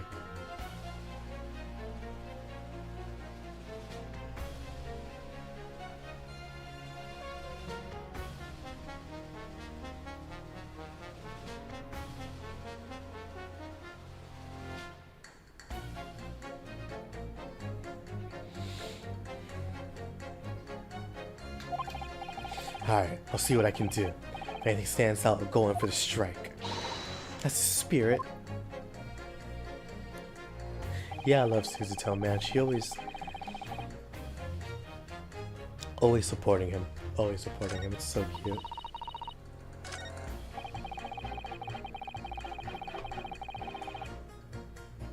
Alright. Gonna put you. Ready? Objection! That's the connection right there. The window. These two jurors' statements clearly contradict one another. They do. How exactly, counsel? Don't point at me again. I told you it wasn't me. What was that you say? Speak up, lad. Speak up. Juror number 3. Do you see? Me? See what, sir? Did you hear juror number 6 account of his birthday celebrations last year? It seems, despite being a Londoner, he once opened his windows in the middle of winter. Well, yes, of course, because it was an emergency. I mean, obviously, if the room was filled with smoke from a fire, then you'd be mad not to open the...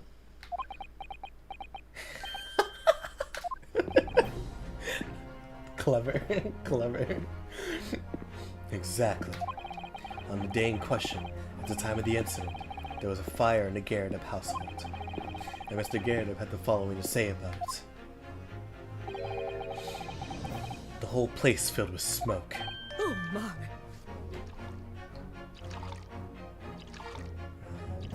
Excuse me! Yep. Juror number 4, do you have something to say about this?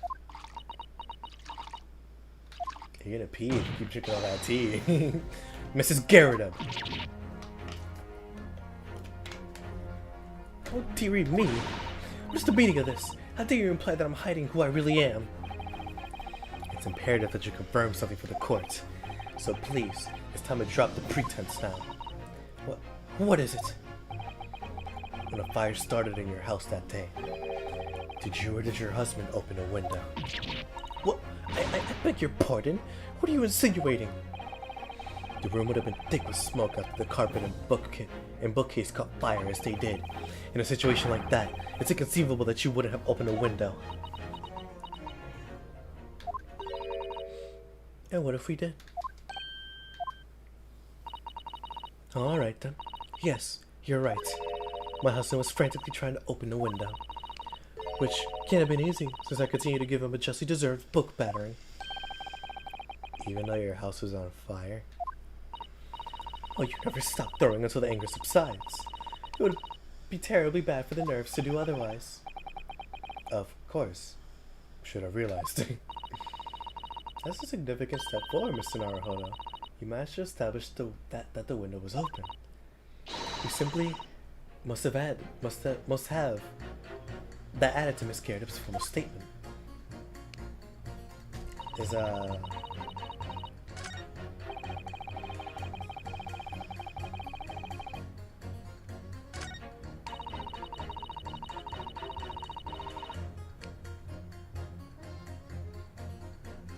has to be these two then, right? Hold it! I'll pursue it, but interesting, okay. The fourth book found at the scene of the crime shows very obvious signs of fire damage. Tick damage, tick damage, tick damage. And the title of the book is The Lion's Pride. The same title, in fact, that Mr. Garrett told us he had been reading. Well, I really couldn't say. On the day in question, did you or did you not throw at your husband the copy of The Lion's Pride that he had been reading?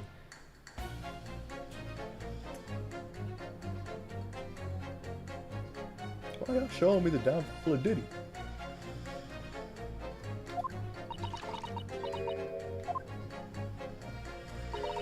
I did. It was the first thing I could lay my hands on, so I ordered straight that to him. And now you come to mention it, yes. He was rather enjoying reading it, you're right. You don't feel a hint of remorse, like, at all? Why did you not reveal this information to the court from the outset? Because I don't like you, dog. I don't like you, big dog. Because I couldn't, you insult little man. I didn't remember. At times like that, you pick up and you throw whatever you can lay your hands on, as you well know. I really don't. I bet you noticed I was throwing a book, much less the title of it. A lot of, like, connections here.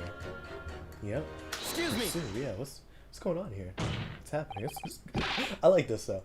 Is that, because, like, you heard it when I found out that we were doing it again.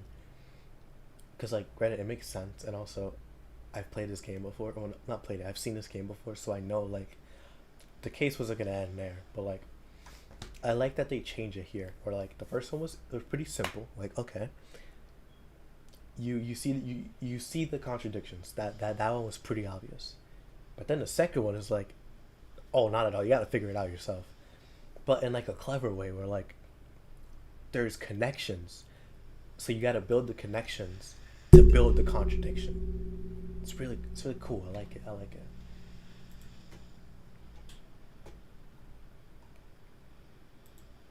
4 hours now, yeah.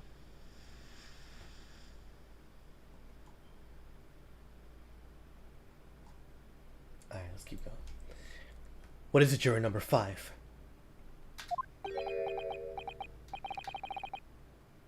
You know something? I remember what it was. The memory I blocked out. I was listening to what this granny was saying. Granny? Dang, granny. Bro, she's like 30. Brought it all flooding back. What are you calling a granny? You cheeky devil. I'm Miss Garrett or the maid, I'll have you know. The man doesn't even flinch. Please tell me it's not because he's used to being hit all the time. It was about 2 weeks ago now. I just got back from home, or I got back home after work. I put my hands in my pocket for the wages I just earned that day, and I nearly died. There was a hole.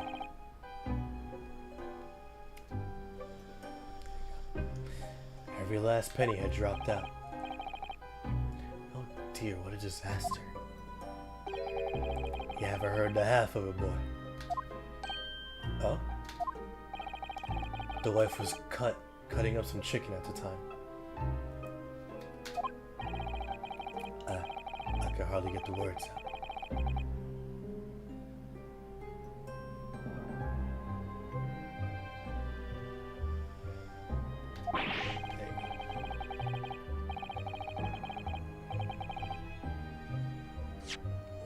Women are scary, man. Women are scary. Alright. I could hardly get the words out. But I told her straight. I lost the day's wages, love. Next thing I knew, the blade was whistling past my ear. Stuck into the wall next to me, it did. About an inch deep. No words, just terror. I could smell it then, you know. That god-awful stench of the Thames. I was sure I was gonna end up face down in the muddy banks that night, I can tell you.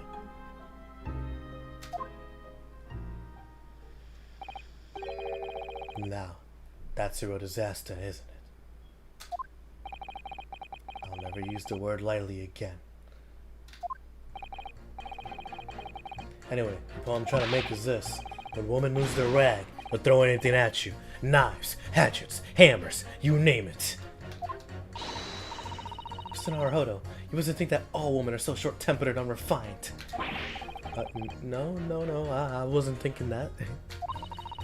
There are household objects that people is, well, so civilized. At least attack with honor, using a bow or the like. What? Attack? Who are you gonna attack? Never mind. Anyway, this man's words could rather be significant, I think. Alright, we'll come back to the bow and arrow thing later. If I dare. That's a smile that can kill anything. Okay. So let's see. Pit! Palatina! The accused left behind evidence at the scene, didn't he? Those 3 books in his note. If there was some novel alternative explanation about how the victim was stabbed, I might reconsider. Ooh. Objection! Yeah, okay, there you go. Those 2 statements clearly have a deeply significant connection. Good grief, you mean they don't contradict each other? Explain, counsel, at once. Juror number 2, do you think perhaps that this could be one such novel alternative? Oh my, whatever do you mean?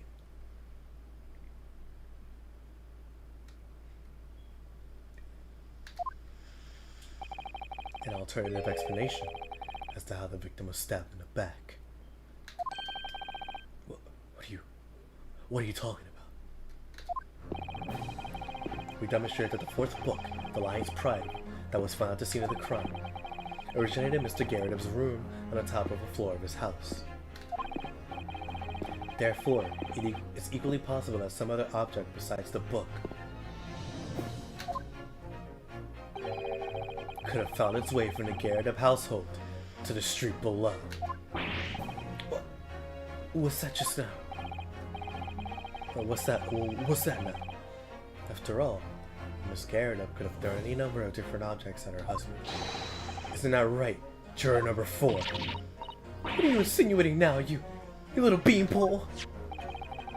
Alright, chill out, bro. I'm beginning to think that ever since the true origins of the book came to light, perhaps she's had a feeling this might be what happened. Now you listen here, you Eastern Gala. As the foreman of this jury, I demand a straight answer. You give us this yarn about some other object making its way out of the house, but what? What was it? I'm so sorry. I just realized that's not the voice I gave him. Now you listen here, you Eastern Gala. As the foreman of this jury, I demand a straight answer. You give us this yarn about some other object making its way out of the house, but what? What was it? I'm really making a big-time gamble here. That was a bold accusation to make, but I haven't any real evidence to back it up.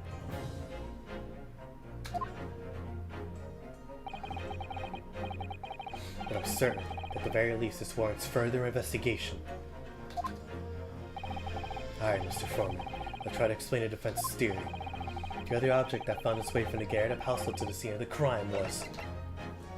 Take that! Juror number 4, Miss Garrett. What now? I must apologize in advance for this. But I need you to confirm something else for the court. This knife. Have you ever seen this knife before? Good Lord, Counsel! What on earth are you doing? That's the weapon that was lodged into the victim's back, man! This is so tiny. My lord, remember that when the victim was attacked, Mr. and Mrs. Garrett were in the throes of an argument. Miss Garrett was hurling anything she could at her husband, who had been backed up against the window. A window that had been opened to clear the smoke, and through which a book had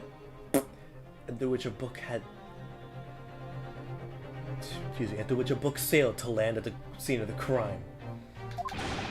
You can't seriously believe that. The book was found in the victim's grasp.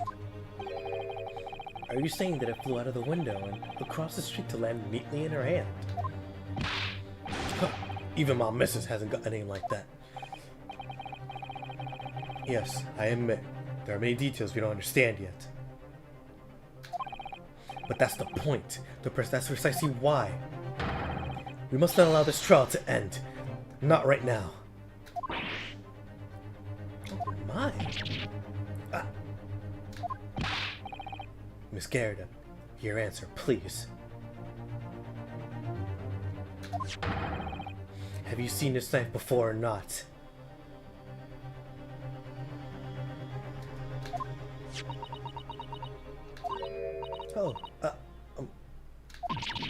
Oh,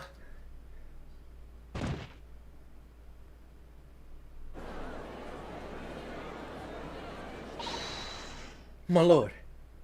My lord. I wish to change my decision.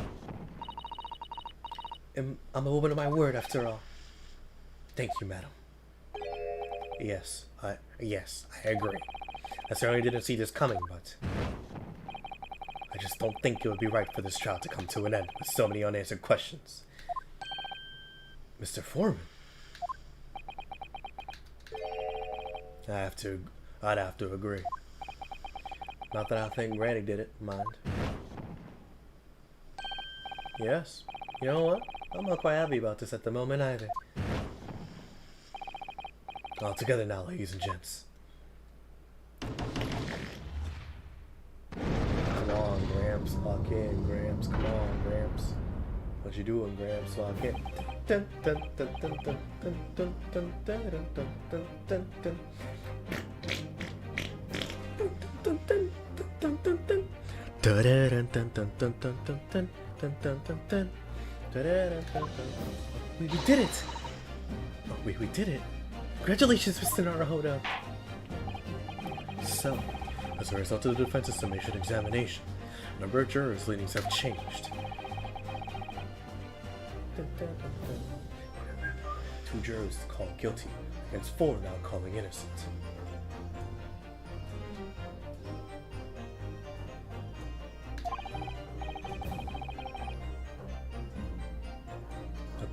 Accordingly, the opinion of this court is divided.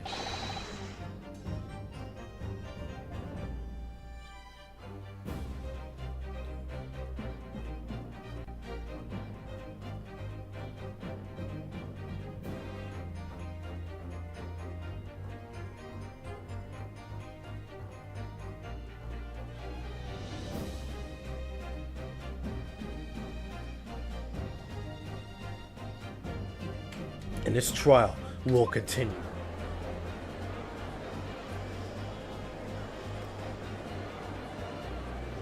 Okay, so funny if that was to be continued.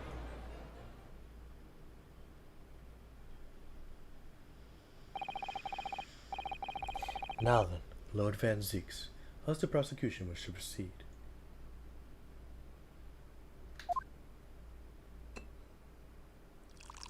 By taking a sip of this walk hard.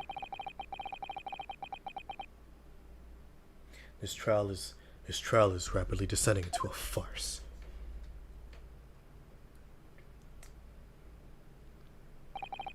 Like a corked wine, the first few sips are bitter enough.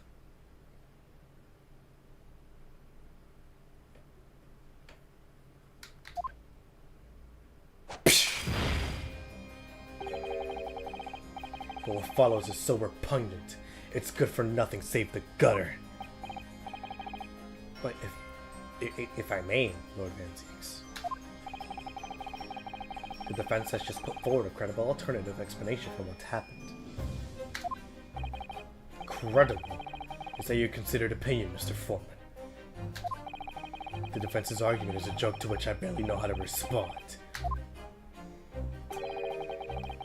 That you must all familiarize yourselves better with the relative positions of those places being discussed. What do you mean by that? What's his angle this time?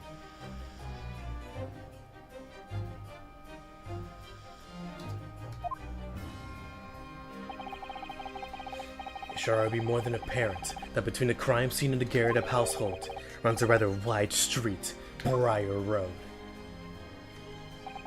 Which means that the distance from the Garrett's house to the scene is some, yes, 15 yards. Let me see. 15 yards. It's around 14 meters. 14 meters?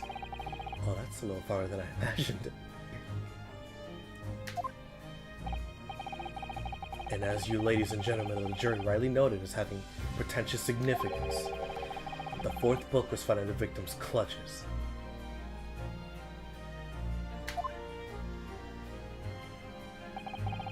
In other words, a smoldering book wantonly hurled by the lady of the house traveled some 15 yards, to land on the opposite side of the road nearly between the collapsed victim's fingers and thumb. Is that your final conclusion, my learned and deluded friend?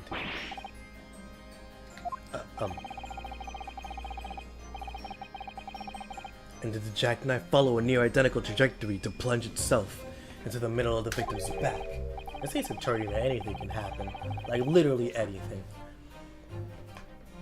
Like, if you think this trial and the way it's heading is, like, a little unrealistic, you're gonna be so shocked when you play the original trilogy, bro.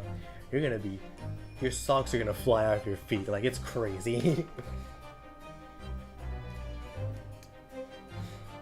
This fantasy is somewhat stretching the notion of having a bad day for the victim, I think.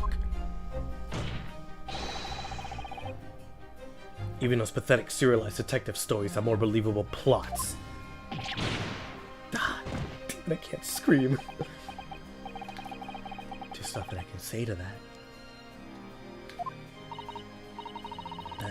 That prosecutor loves the sound of his own voice. Damn, she do not like him.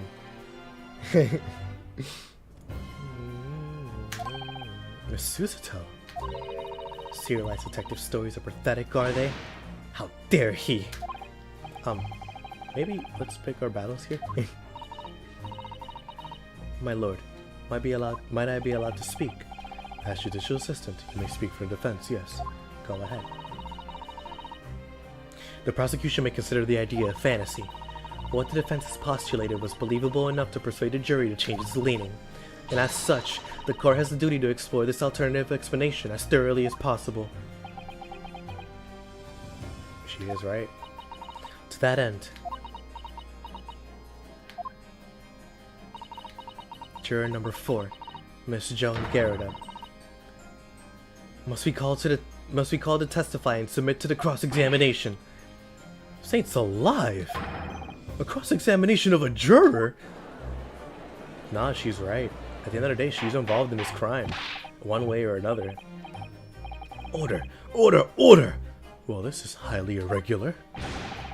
It is unprecedented for a member of the jury to be summoned to the witness stand. We're making history, big dog. We're making history, baby. Objection!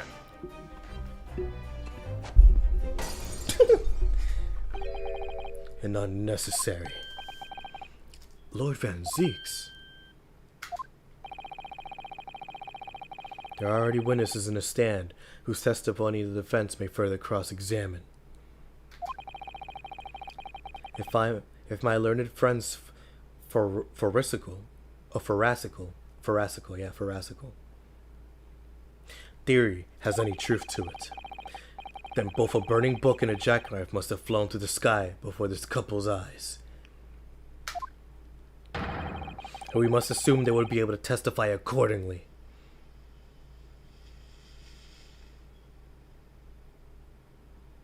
The animation's pretty cute.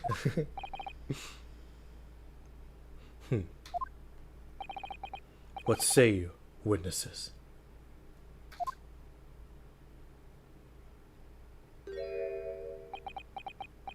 Alright, Rolly, lock in. Show me why. Show me why. Yes, sir. Constable Rolly Beats. Reporting for duty, sir. Lock in, big dog. Lock in. Good morning.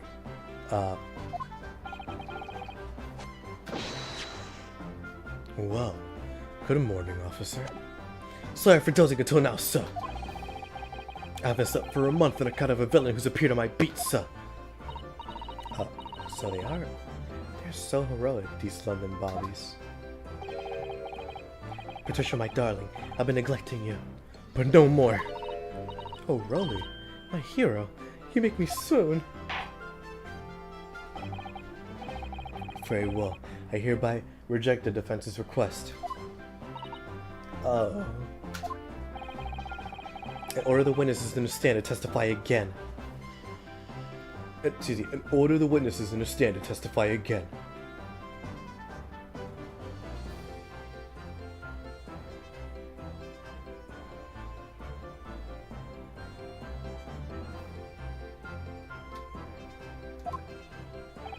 States further wild before the courts any details pertaining to the defense's alternative explanation of the events.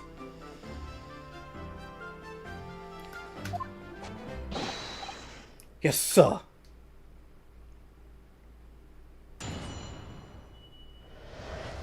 Don't be filming me, brother.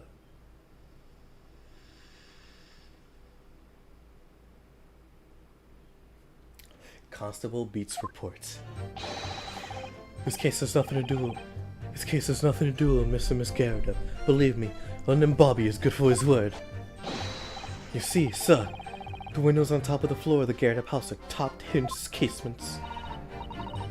Obviously, if they had anything but thrown out of the window, we would have seen it.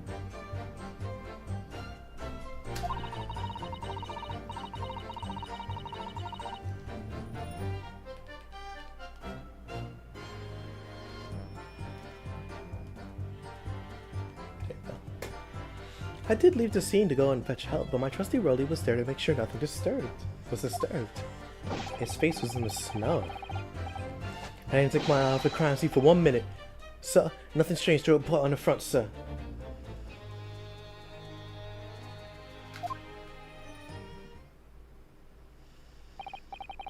Well, this is quite startling. Top hinged casement windows.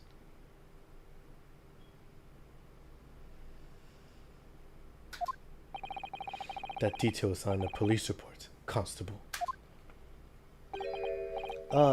Yes, well, sorry about that. Must have been a little drowsy.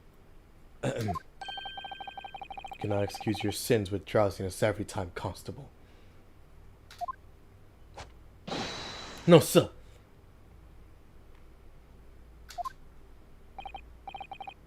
I'm sorry, but... what exactly is a top hinge casement window? And you cannot excuse your ignorance of such trite remarks, my learned friend. Trite? Of course. Sorry. I found it, Mr. Naruhodo. Cast your mind back to the windows in Mr. and Mrs. Garrett's room. Alright, I'll try.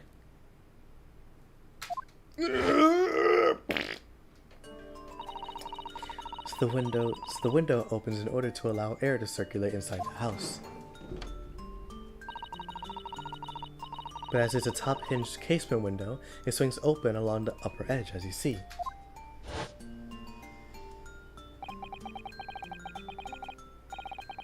I'm glad you rectified your ignorance. A casement window's most prominent feature is its stay, a metal bar which prevents the window from being opened beyond a certain amount.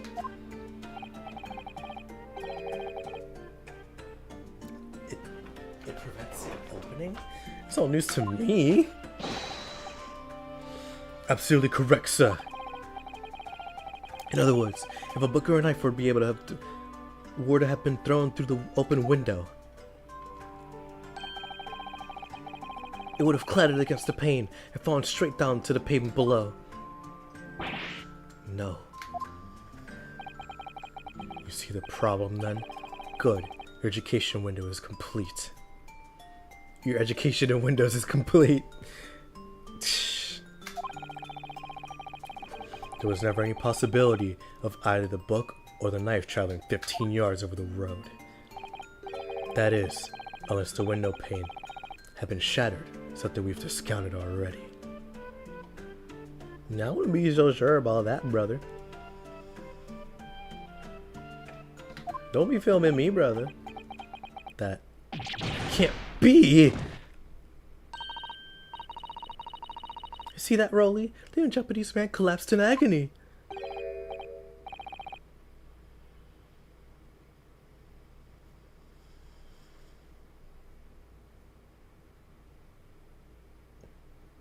There you go. Oh yes, my darling, I saw it. I saw how he crumbled before me. Oh, Rolly, you're so strong. I'm gonna kill you, bro. I'm gonna kill you.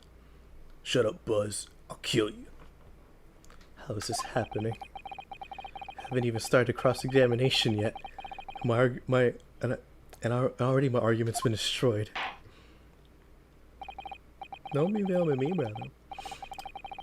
Counsel, if you could drag yourself upright again. The court awaits your cross-examination. Saseki's watching with his jaw dropped right now, bro. I can't even imagine having to be Naruhodo's, what's it called? Being the defendant with Naruhodo being your lawyer, bro. Like, it's actually like, it's like in sports. I guess more specifically football. Because like, with basketball it's different because sports like that are play-by-play. While basketball is a continuous set of motions that's always active until like a foul or like stoppage of play. But like football and baseball, like there's sets, you know, like there's motion, but then it stops. It can't continue.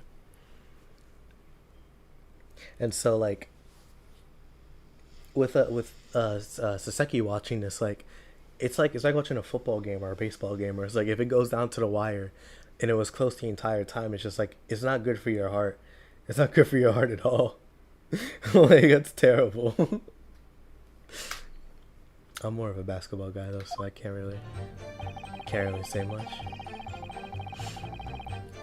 This case has nothing to do with Mr. and Mrs. Garrett. Believe me, London Bobby is as good for his word. Hold it! How can you say that for certain? A very good question, sir. And the answer is this. It has the noble founding principles of the force written on it as a reminder to all policemen of our sworn duty. He should have stopped before, did he?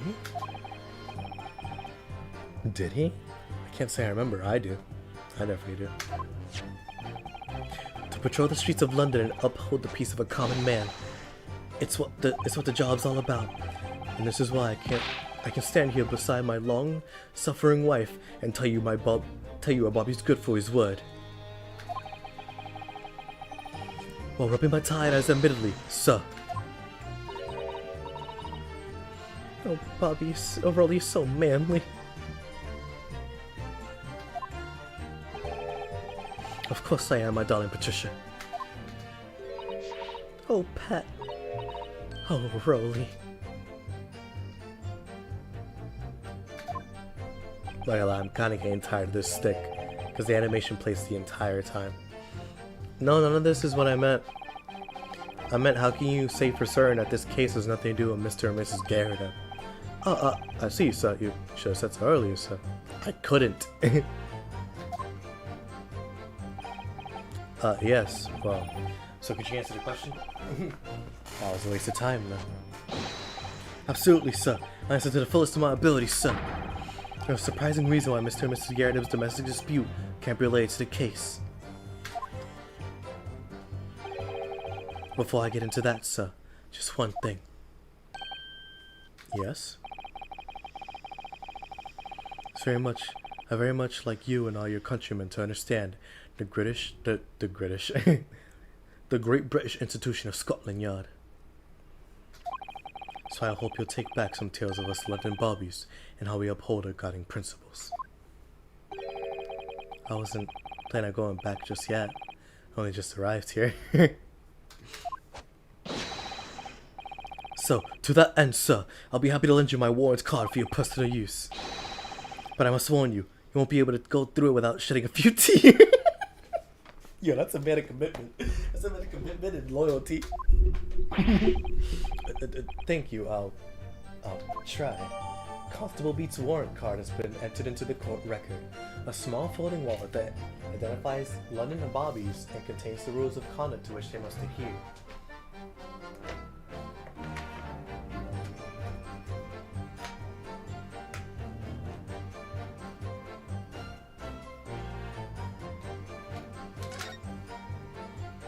That was nice. That was good characterization of him, considering how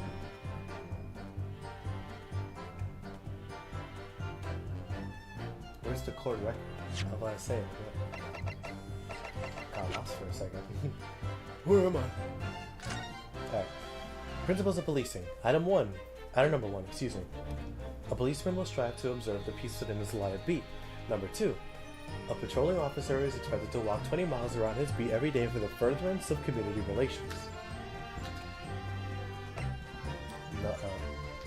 Okay. Principles of policing. And then metropolitan police regulations.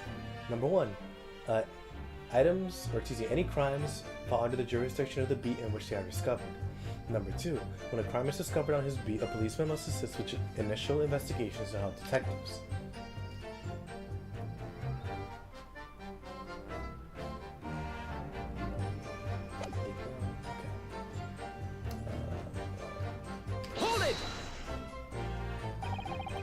But what you mean, they don't fully... Oh, sorry, I should have read what it said. Yes, you see, sir, the windows on top of the floor of the Garrett house are on top-hinge casements. By what you mean, they don't fully open, is that correct? Yes, sir.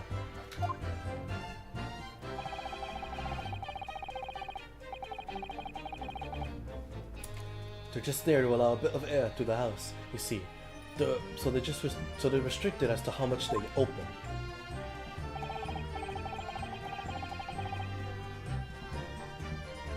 And therefore, anything thrown out of the window from inside the room would simply strike the pane and fall to the street directly below. For clarity, allow me to mark on the map.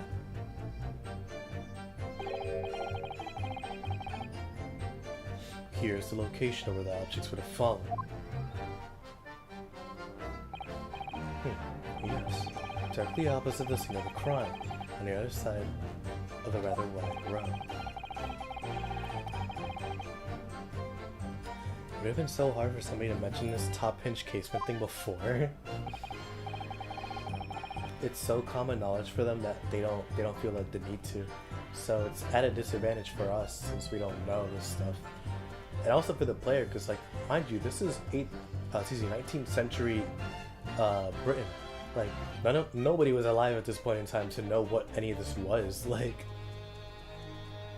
sure, there are some things because, you know, modern society, but, like, I didn't know about this until I played this game. Well, I have another question for you, Constable. And what would that be, sir? How do you even know?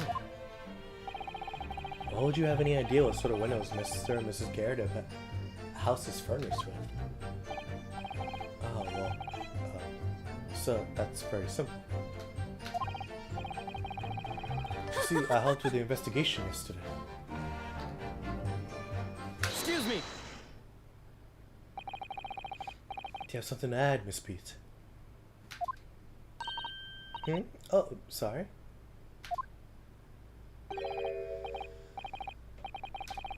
You looked delighted. Is there some particular reason for that? I mean, it's her husband. She's excited about that, but gotta pursue it.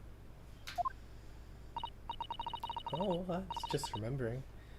That's all. We were really so lucky. Lucky? What do you mean?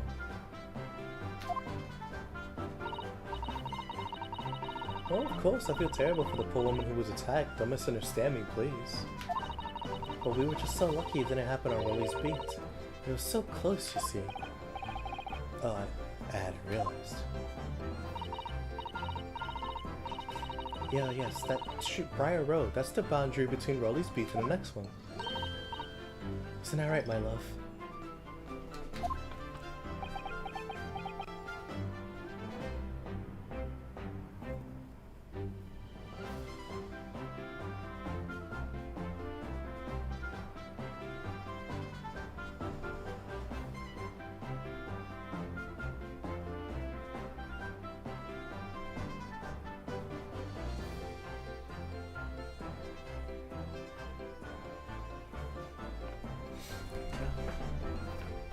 Do that later. Constable Beat.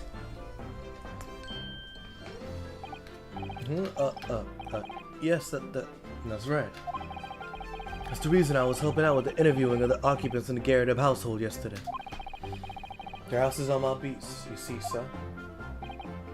I was getting close to.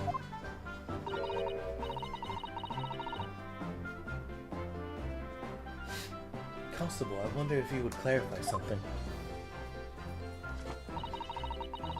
If the Garrett household is on your beat, does that mean that the pavement next to it is as well? Outside of Mr. Garrett's house. Yes, ma'am. That pavement on the side of the road is part of my beat. Sorry about that. Hoppin' hoppin' don't you want it here, right?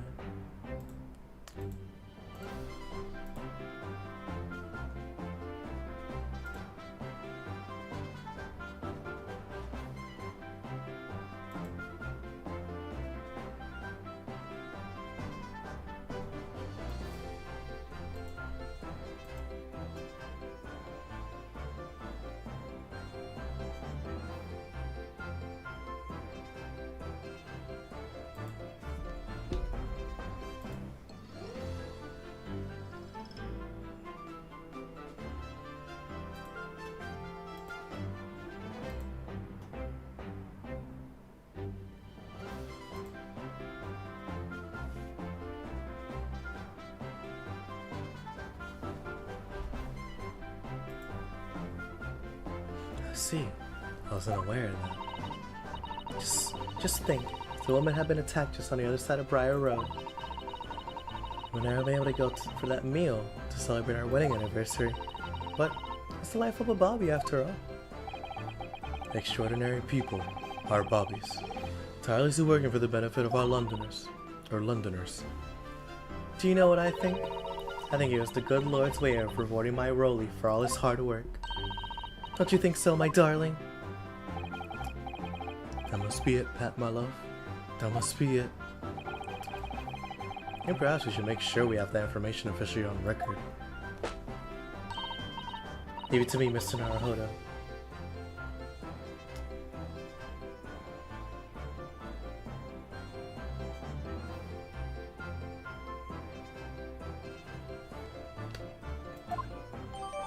The case file information has been updated in the court record.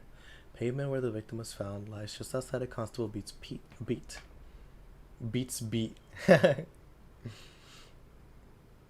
the border of which runs down the middle of Brighton Road. Let's see. And now it is my turn, I think. Obviously, if anything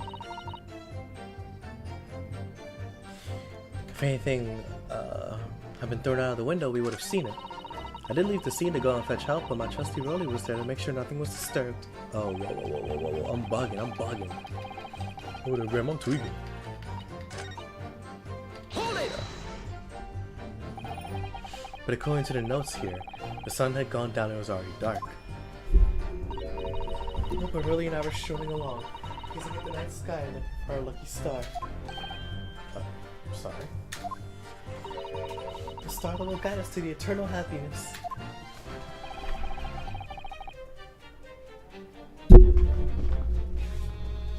Can't you guide? Can it guide you to the answer? If a flaming book had cut across the sky in front of us, it would have lit up like a shooting star. And if I had seen a shooting star, I would have made a wish on it. Let Rolly be an inspector, I would have said, 3 times at least. Of course, but with the smog and everything, we couldn't actually see any stars. In short, you're trying to say that neither a book nor a knife crossed the sky before you. Yes, sir, that is correct, sir. As sure as the night sky in London is starless, sir. So it seems like they're telling the truth. And then we saw the poor woman fall to the ground, so we ran straight over to her to help her.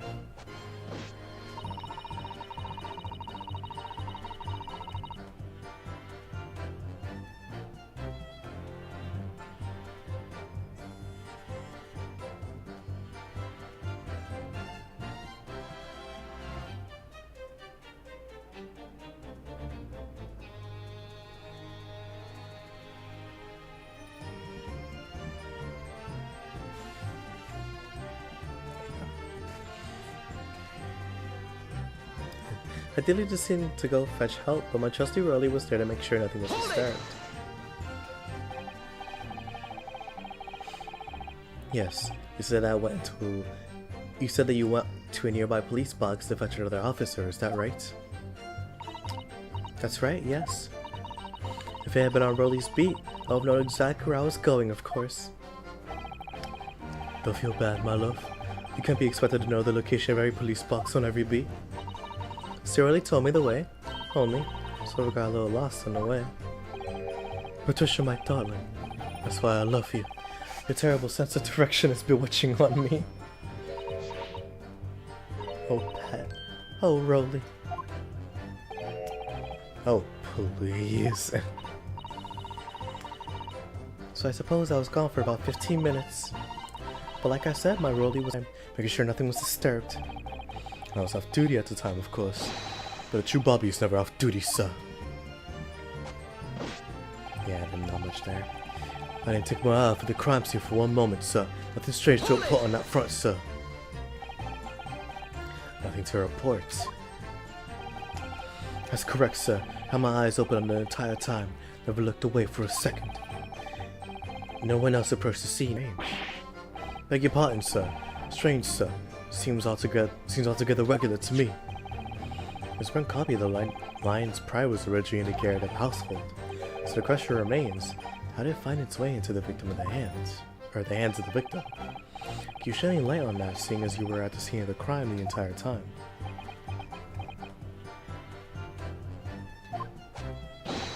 Aha! Could be a different copy, sir. SpongeBob Big Guy Pantso Kate.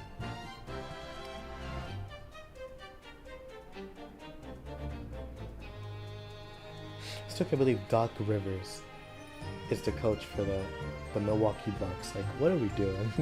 What are we doing?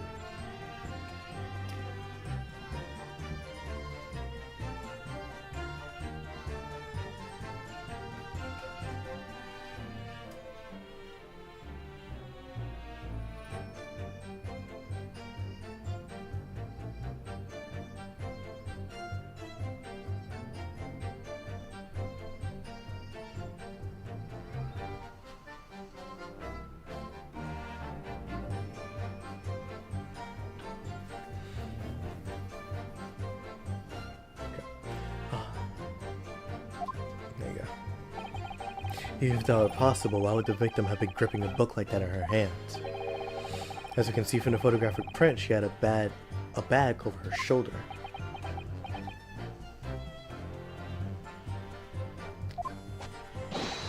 Well, sir, that book was in the lady's hand from the moment we arrived at the scene. Is that so? There's something about this statement that's not sitting right with me. Two mysteries of how the knife ended up in her bag and the book ended up in her hand. I see some common thread between them. Can I ask you something? Please, Mr. Lawyer, sir. Yes, of course. What is it? You're doubting us, aren't you? I can tell. What? I wasn't... What is she doing? Please. Just because I'm a woman, it doesn't make my testimony less valuable. You might just see me as the wife of a policeman, but I'm a woman of my word, I am. I really don't remember ever suggesting that I doubted you. No excuses, I don't want to hear it. My voice will be heard. My lord, you'll let me speak, won't you? Yes, Miss Beats, I will allow you to supplement your testimony if you so desire. Sometimes the path of least resistance is the sage one. Yo, you're a deadhead, bro. That's crazy. It's a very loud mutter. I heard that. A Japanese man thinks a policeman's wife's word counts for nothing, does he? But watch out, sir. I let you get away with something like that, but my Broly won't. Hit the Broly still with the Broly on. Duly noted, Miss Beat. Please, humbly ask you to continue. What could she possibly be able to say, or be about to say, I wonder? Something that will ruin her testimony.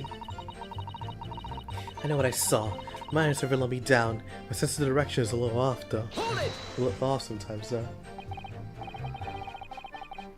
Miss Beat, nobody's questioning what you told us. I saw it. I did. That evening I saw it clearly. The little Eastern man with the whiskers and a funny curved back, sticking away from the scene. Well, yeah, we confirmed this, yeah. Just like he was there and he ran away. That we do know.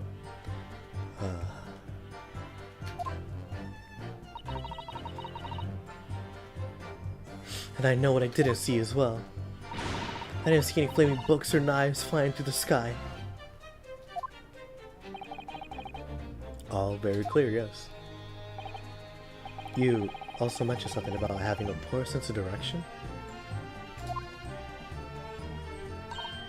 Oh, yes, well, it's a little embarrassing, really.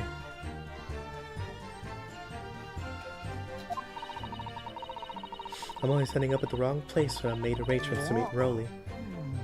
He's ever so cross. Oh yeah, he's pressed. He is pressed. Excuse me. Constable Beat, is there a problem?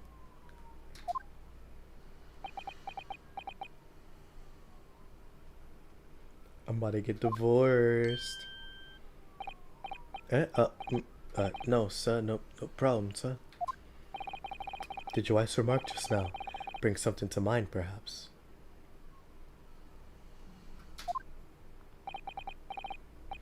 Oh, well, in a way, yes, sir, yes. I was just remembering the same thing that happened that evening is all.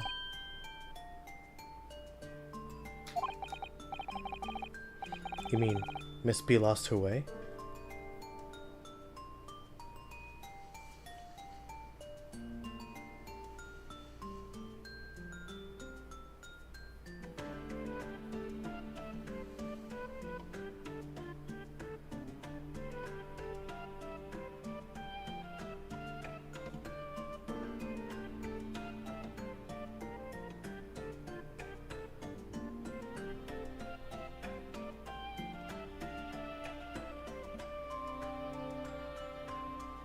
There you go. Put that away for now.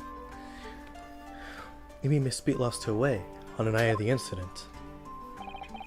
Well, you see, I sent her off to find police box and her next speed from mine. But she was gone for a fair bit longer than I was expecting. That she'd be back inside 10 minutes, but my darling was gone a good 15. Oh, really? You're such a tease. But the reason I was so long is because of the bouquet, silly. The bouquet?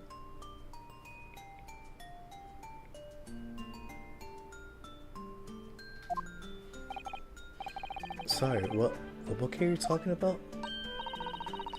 Oh, it was a present for our wedding anniversary. Really so romantic. He saved up with it for farthings and happenings.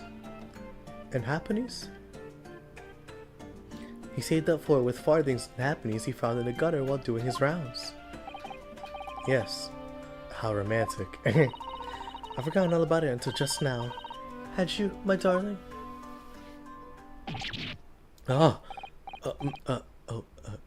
Yes, but that was just between us. Don't talk about it to anyone else, darling. You have to promise. Really? Oh. What was that all about just now? Constable B looked very obviously troubled during that exchange. If I didn't offer any useful insight, Mr. Naruhodo. But I'm quite sure one thing. You have to ask Mr. Beat about the bouquet. Mrs. Beat, the bouquet you just mentioned. I'd like you to add details about it to your testimony, please. Oh, really? Yes, I'd love to.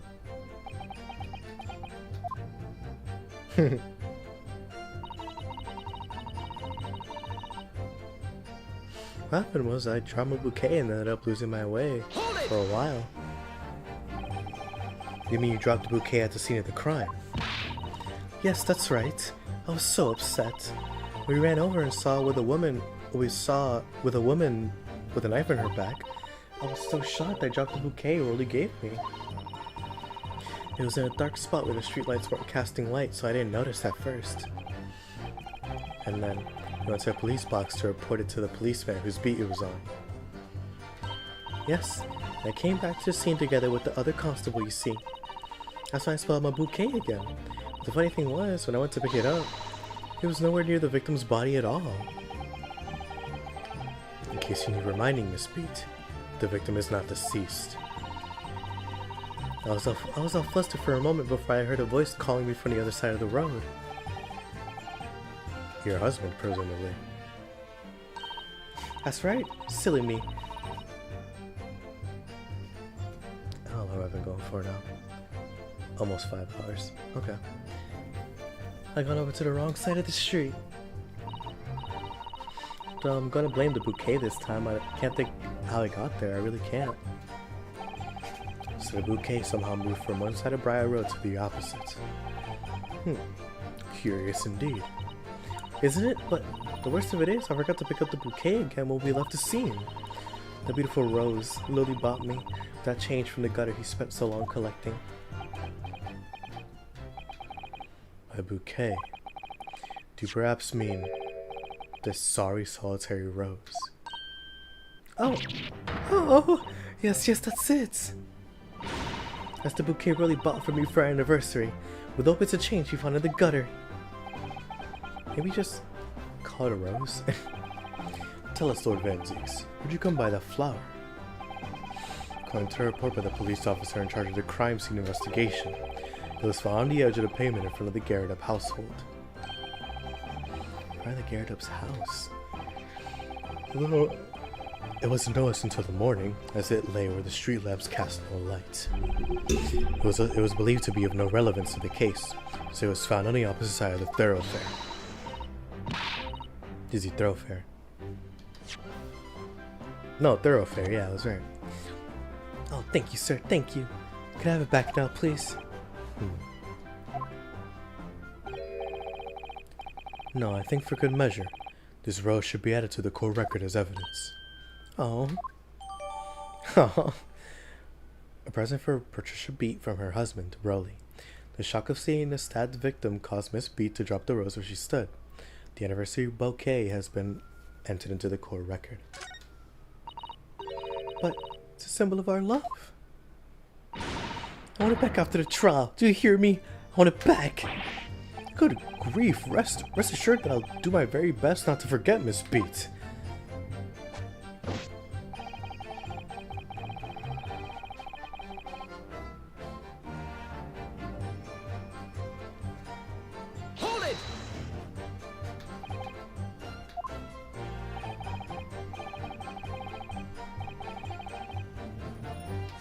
Did I read this already? I don't remember. I didn't take my eye off the crime scene for 1 minute, 1 moment, sir. Nothing strange to report on that front, sir. Nothing to report. That's correct, sir. Had my eyes wide open the entire time. Never looked away for a second, sir. No one else approached the scene. Nothing was removed from it. I can swear to that on the yard's honor, sir. Really? That seems a little strange. Beg your pardon, sir. Strange, sir. Seems altogether regular for me. I read this already.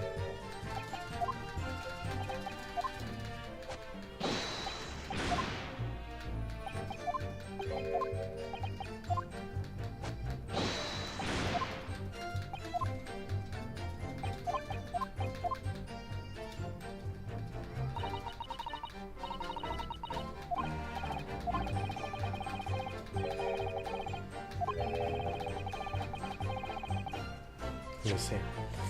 Well, Mr. Naruhodo, what do you make of all this? Yes. The whole idea of an invisible attacker has been troubling me all along. But I believe I'm starting to get a picture of what really happened here now. The fourth book that had no business being at the scene of the crime made sure that Miss Garrett was hiding something from us.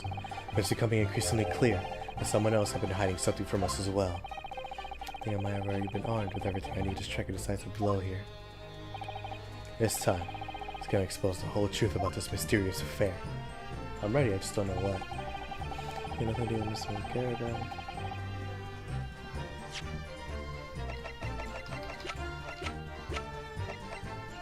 The present for a petition. Yep, I already read that. What a sweetheart. What a sweetheart. Very stylish paper the flower's wrapped in, isn't it? It's just an old newspaper, Mr. Naruhodo. Oh, suppose because I'm not used to seeing English print, it looks so exotic to me. I see. Something wrong, Susan? Is something wrong? Oh, no, I was just thinking that if you wrapped a stone-baked sweet potato in English newspaper, it might look like some sort of fancy cake. Ah, Susan, you do love your cakes. What the hell was that?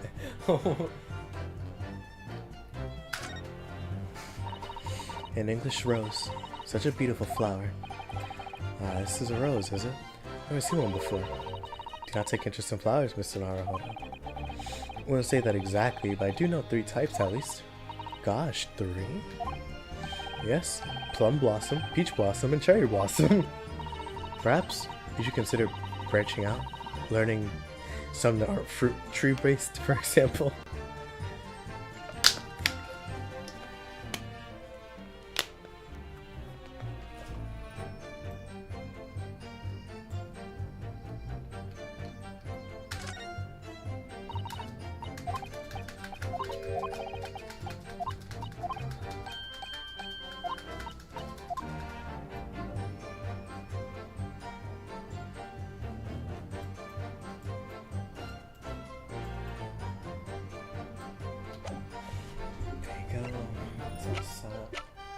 Get this over here.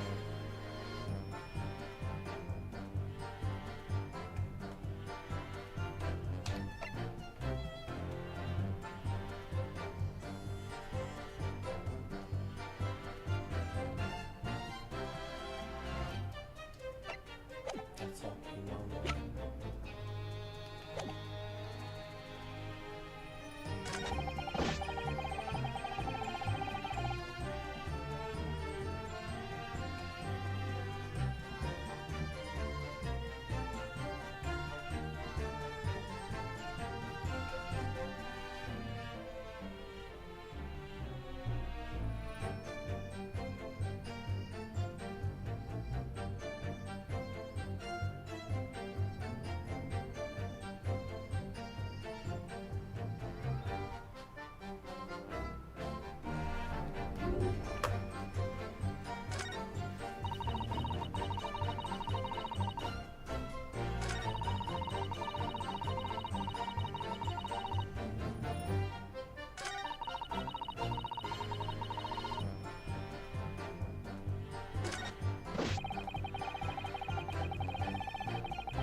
That's so odd. What am I looking before.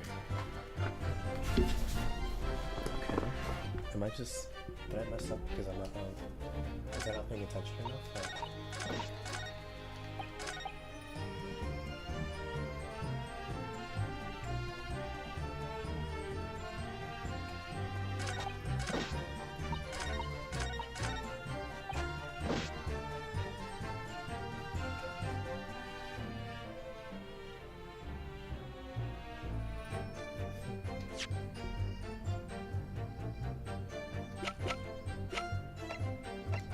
I'm gonna save here because I don't know. I'm not seeing it here. I'm not seeing it right now.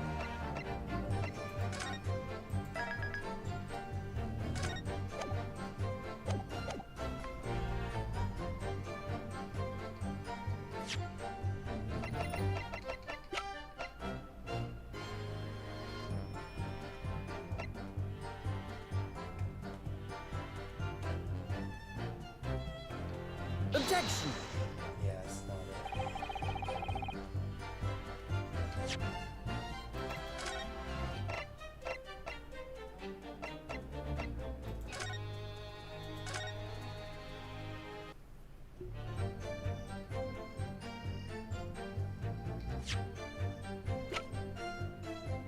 Objection! It is the rose. I had a feeling because I want to try that first and then try the rose, but like, is it because the rose was shot at a different spot? I gotta see the reasoning here because like I'm not seeing it. Actually, hold on.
That was a bit of an intensive cross-examination, but we ball.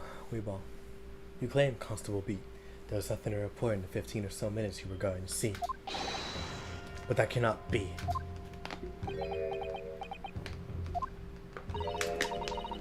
What do you mean to say? In your testimony just now, Miss B, you explained to the court that when you arrived back at the scene of the crime, with the policeman assigned to that beat, the bouquet you had dropped at the victim's side was no longer anywhere nearby.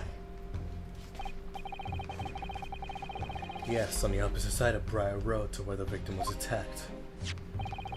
And considering the size of the meager bouquet, if a single sorry bloom can be so described,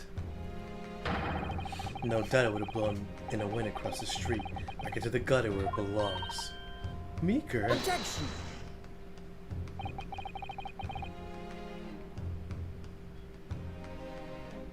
If that were the case, why did Constable B not testify to that fact? No one else approached the scene, and nothing was removed.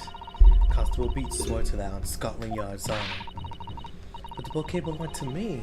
It has something to do with the case. That's why Rolly didn't mention it, I'm sure. No, because sadly it's not only your bouquet we're talking about here. More than one thing in this case is mysteriously the wrong way around. What are you talking about here? Think about it. Besides Miss Beat's bouquet, there's Mr. Garrett's book. Mr. Garrett's copy of The Lion's Pride, which was thrown out of the window by his wife, would have struck the pane of the casement when Noah landed here, on the west side of the street. And yet, it was actually found here, on the upper side of the road in the victim's hand. Meanwhile, according to the testimony we heard, Miss Beat's bouquet should have been dropped here at the scene of the crime, on the east side of the street. But in fact, it was actually found here, on the upper side of the road, in front of Mr. and Mrs. Garrett's house. There's no logical explanation for those things, unless somebody deliberately moved them.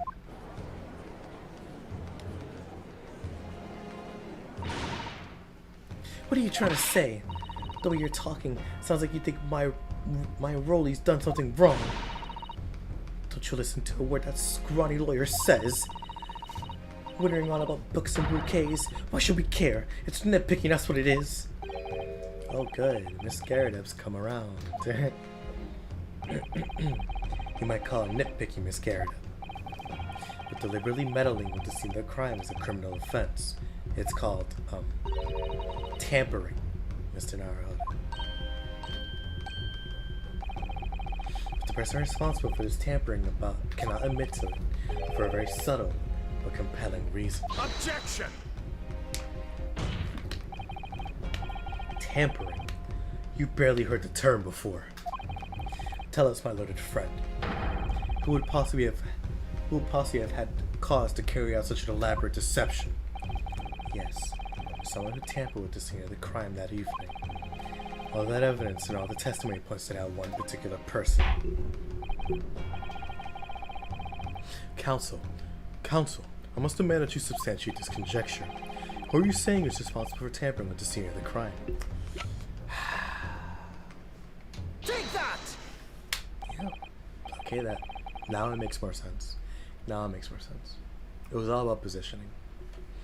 Obviously, there's only one person it could have been. Constable Rolly Beat. It was you. What? A policeman? A member of Scotland Yard? What nonsense? Why would I really do something like that? There's someone straighter than my husband. No, Bobby works more tirelessly for the people of London. Miss B, you said in your testimony that your husband asked you to go nearby to a police box to fetch an officer on duty. The 15 minutes that you were absent from the scene is the only opportunity anyone had to tamper with it. You're making it up. It's all nonsense. It's all lies. What about that Japanese man with the whiskers? I bet it was him. He did it. If that was true, Constable Beat would have seen him do it. Oh. Forgive me for pointing it out, but when you dropped your bouquet, Miss B, it was after the defendant had fled the scene. Well, Objection! First you make accusations about the landlord and his wife. Now you incriminate a policeman as well. But your accusations lack one very important thing. Why would he do it? You claim the crime scene was tampered with. But there's only one reason anyone would commit such a reckless crime. To hide something. That's right, he's right. My husband and I just happened to be there, that's all. So why would we have anything to hide? Doesn't make any sense. You offer no motive for this alleged tampering. Until you do, your accusations are nothing but empty threats. Constable B had a very good reason for wanting to tamper with the scene of the crime. That's the key to this entire affair. Mr. Naruhodo, have you managed to solve this mystery?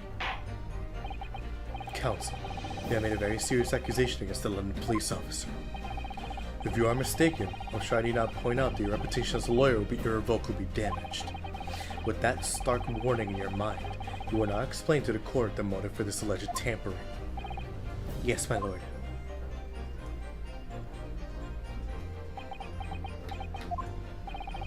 Constable.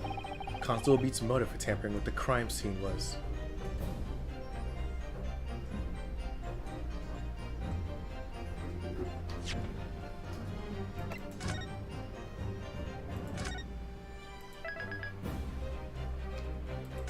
Just to make sure, because I think I know. Alright, please, please. Where the victim fell to the ground. That is what this Bobby had to cover up at all costs. What?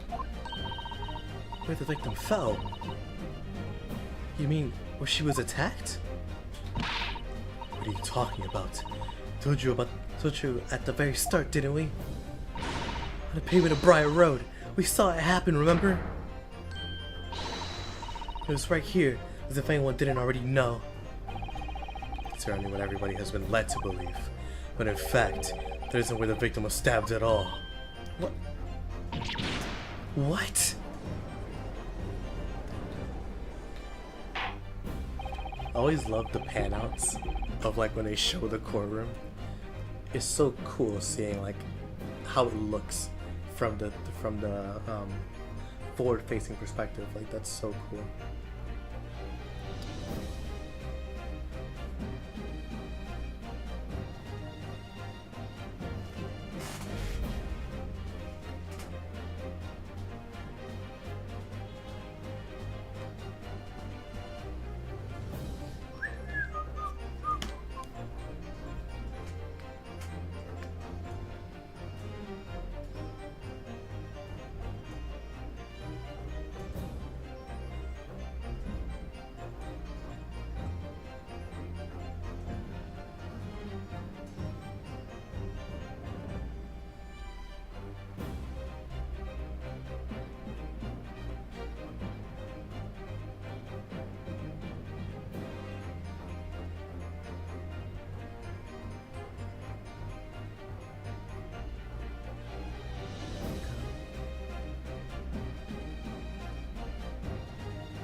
Okay. I'm beginning to wonder where this tumultuous trial will end, Counsel. If that's your assertion, the court is dying to know, my Japanese friend. Where are you proposing that the crime actually took place?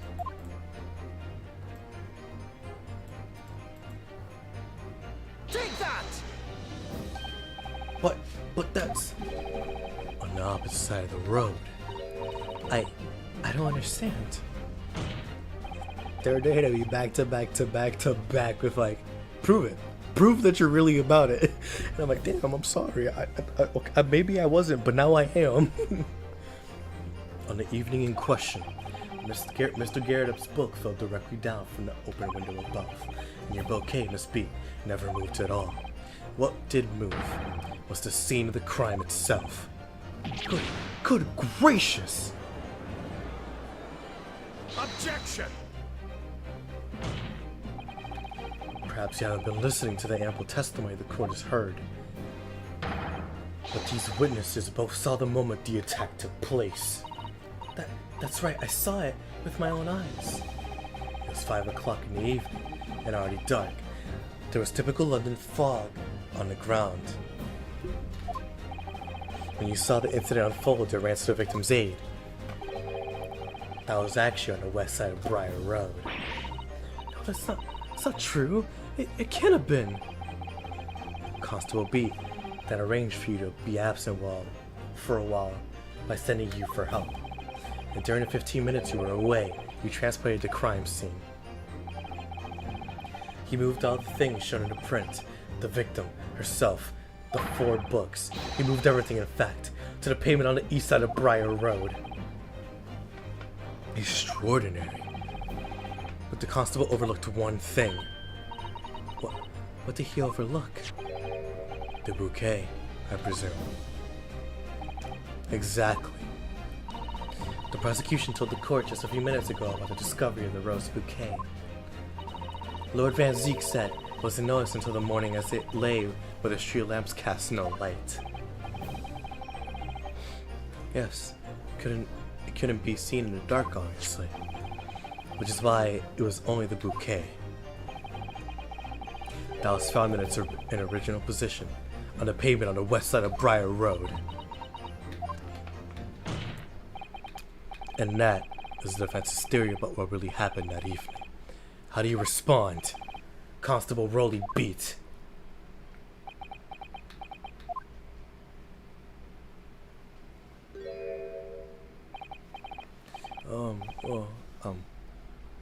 I'm very sorry. I didn't mean to nod off again, but I haven't slept properly in a month. Did I miss anything important? Oh, Rolly. It isn't true, is it? What the lawyer said is all lies, isn't it? I know it is because you're the most upstanding, righteous man I know.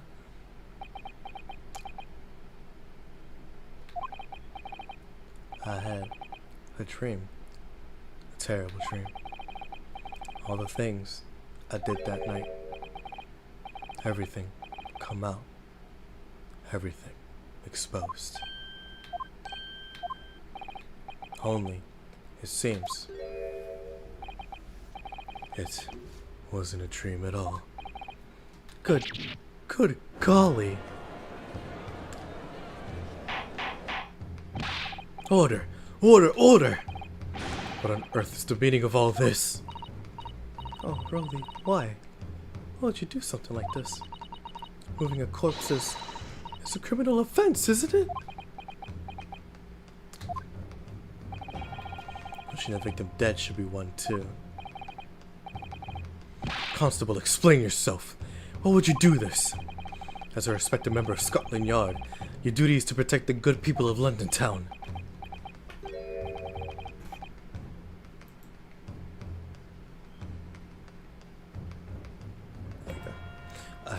I can't say so. What? I really am ever so sorry about all this. For damaging the Yard's reputation.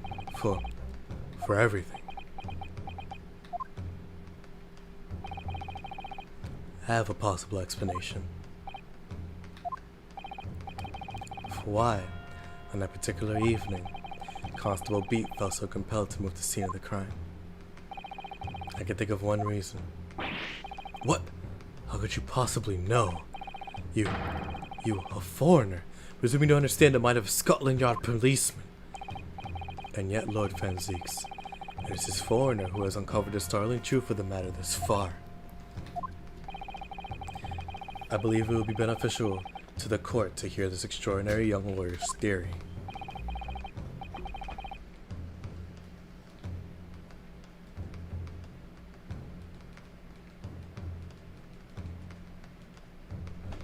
Counsel for the defense, if you please.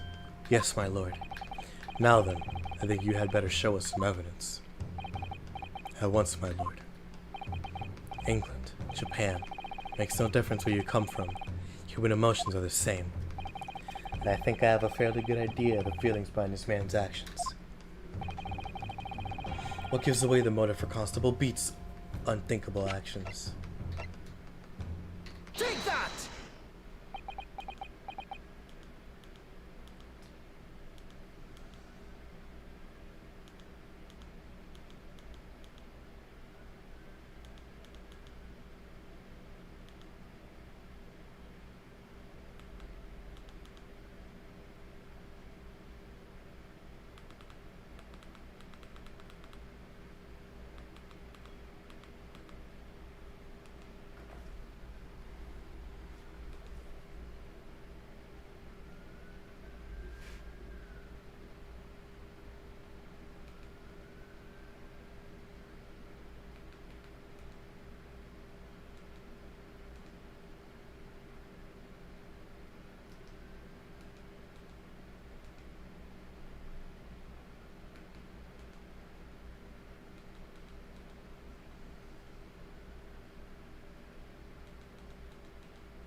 There you go. Finally did it. Finally made a stream VODs playlist.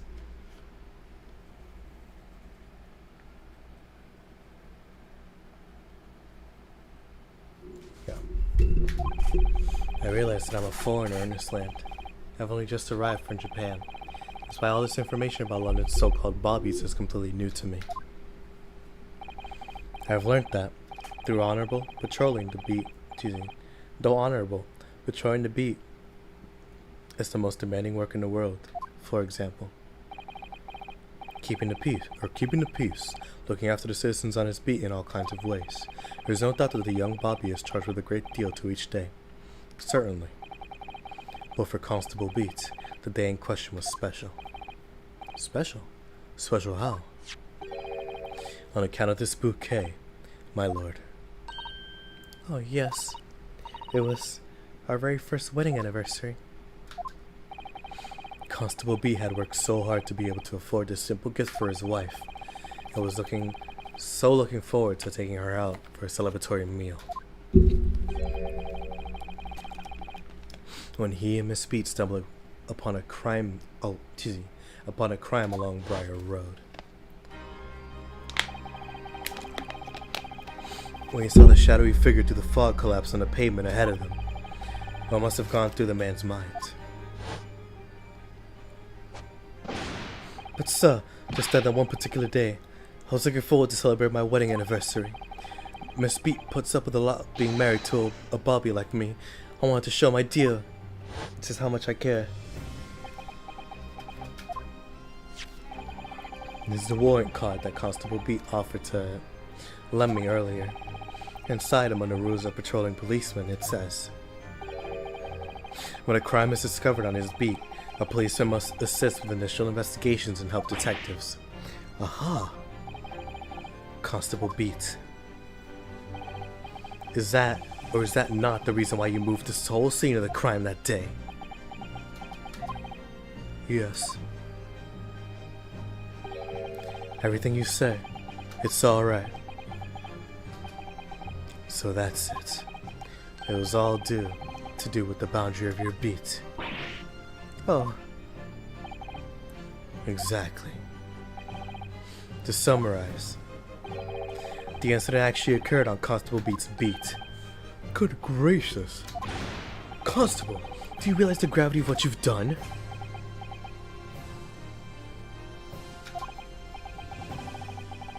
It was the first time since I became a cop that I ever cursed God. Stay close to me, Pat. The criminal could still be lurking anywhere. As we ran over to the scene, I had every intention of doing my duty as a police officer.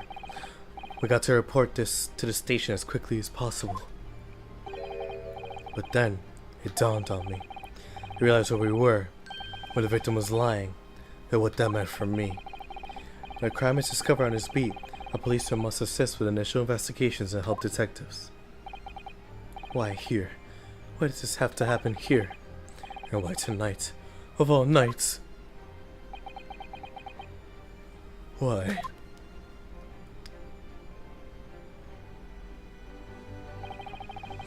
It's a cop's job to guard the scene of the crime, so I told Pat she had to go to the nearest police box and fetch whoever was on duty there. It was then when I opened my mouth to speak. It just came out. Couldn't believe the words that were coming out of my own mouth. It's the next beat to mine, Pat.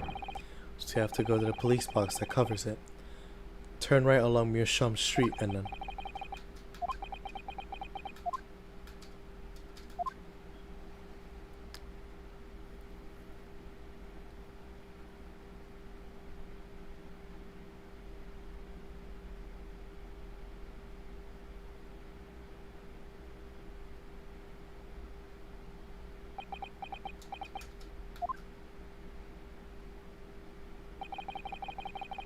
I get it. I get it now. She has stars for irises because she's a star-crossed lover. That's what it is. That's why she loves looking at the stars. That's clever. He's turning so clever with how it does things.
sorry. I'm so sorry. Oh, Constable. I just wanted just that one night to take my Patricia out for dinner. Oh, Rolly. Just that one night.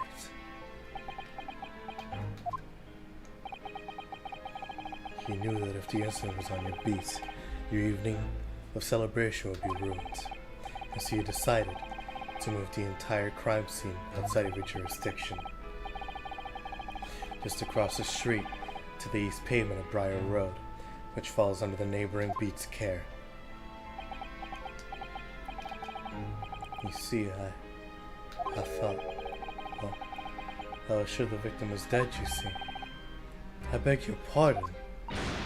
Oh, of course he did. Otherwise, I really would have never left the poor woman on the freezing cold pavement. Oh, I see your meaning, huh? But God got me back from my sins, didn't he? That's why I missed the rose I brought for Pat. Oh no, Rolly. That was all my fault. Should never dropped it in such a dark place. I'm so sorry, Rolly.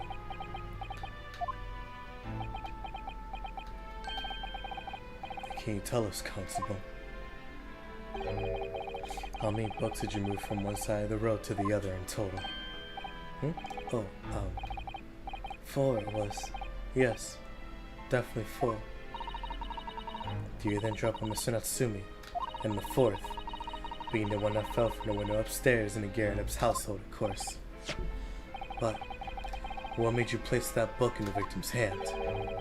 When all the others were scattered haphazardly around, I mean. Oh, well, that's because that's how I found it. How you found it?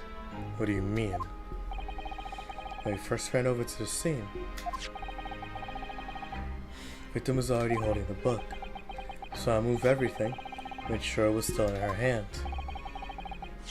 Sure it was his book, The Lion's Pride, that the victim was holding. Oh yes, sir, no doubt about it, sir. Interesting. The 4th book's information has been updated in the court record. I thought it was an open and shut case at the time, you see. There were only 2 people at the scene, and Pat and me both saw it happen. However, which way you looked at it, it had to be the fellow who ran off who'd done it, I thought. I couldn't see the harm, really. Didn't think moving it all over the road would make a jot of a difference. Oh, this is it for me now. I've had it. My lord. Yes, Lord Van Zeeks? I believe that concludes the cross-examination of the witnesses. Constable, you may withdraw. Yes, sir. Mr. Prosecutor, sir. What will become of my Rolly? What will happen to him? For now, you are free to go home. The police will contact you in due course. Please, don't punish my husband. This is all my fault. It's because, well, he's moaning at him for coming home late.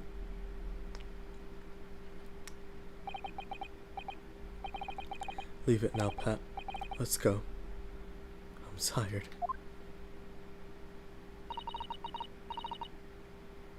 Alright then, my love. One last thing, Constable. Sir, let this be a lesson to you.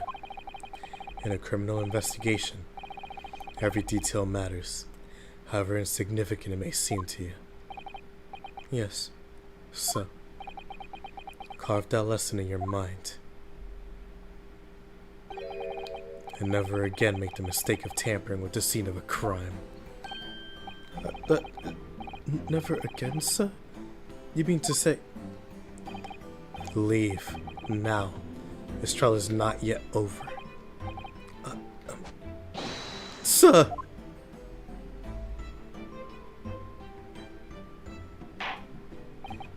Well, quite a startling revelation, I must say.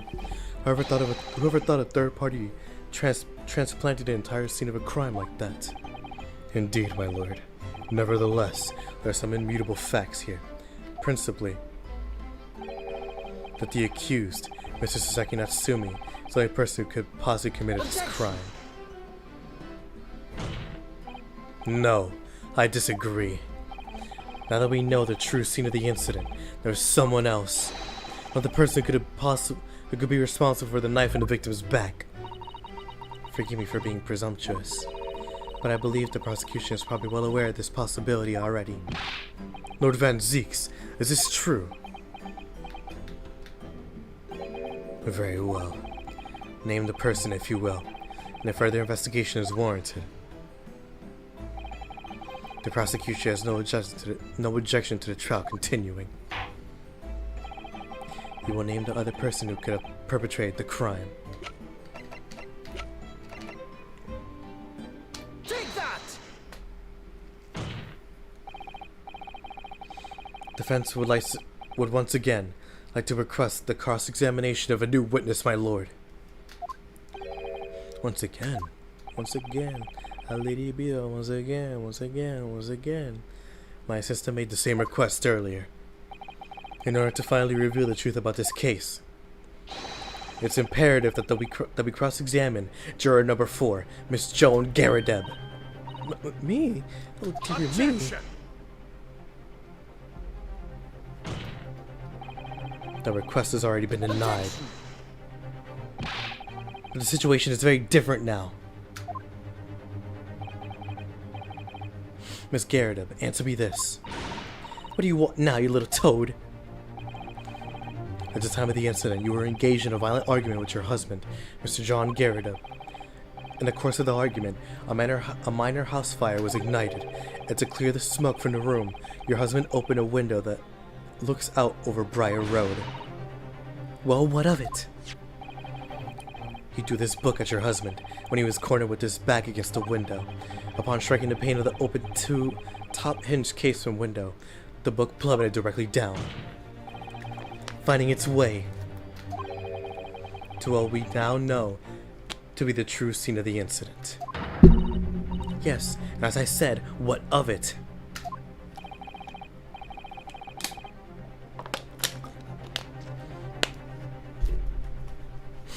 During the argument, you are beside yourself with rage. As such, you do not just books, but anything you could lay your hands on. So let me ask you one more time, Miss Garadeb. This knife, the one removed from the victim's back, have you really never laid eyes on it before?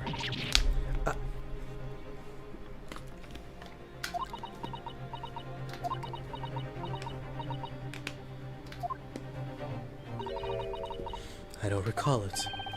Seriously? Am I supposed to remember everything I picked up and threw at my husband? And anyway, the man over there and all that regalia said members of the jury needed to testify, didn't he? Conveniently, yes. Objection! No.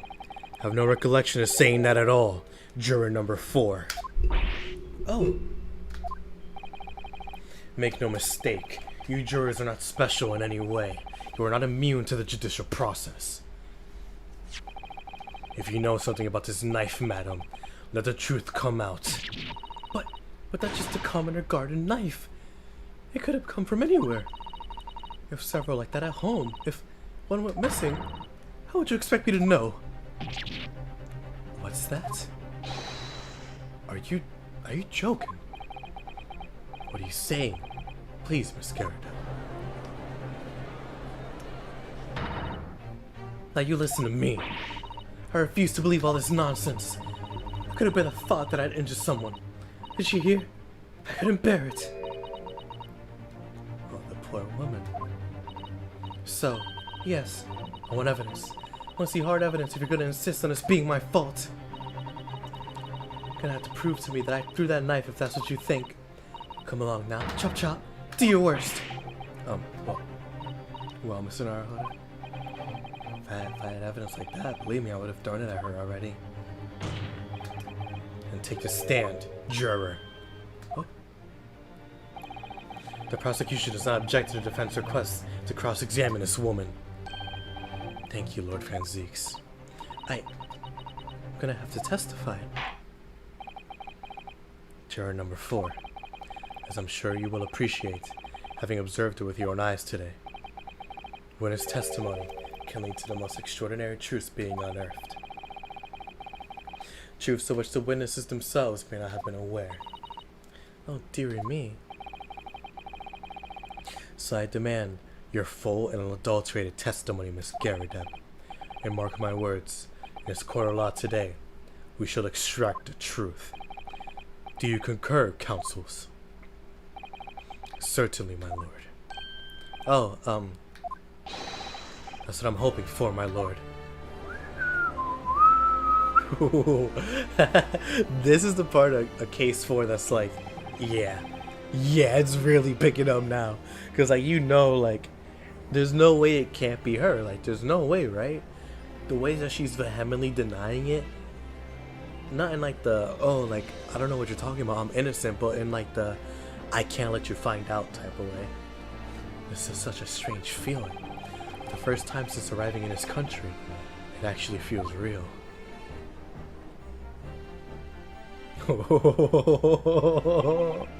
I'm here in the Old Bailey, and I'm a lawyer. Yo, how? Nah, what? That was hard. That would have been the perfect place to have a to be continued right there. Oh wow, that would have been perfect, bro. That would have been so perfect. Right here in the Old Bailey, I'm a lawyer. Yo, he's so tough. He's so crazy.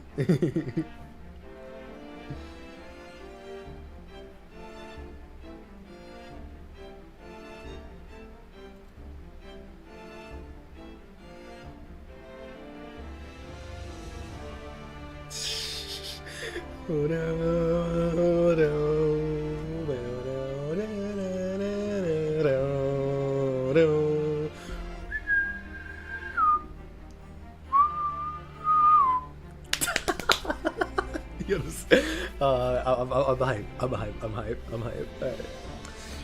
Witness, state your name and occupation. Oh, yes.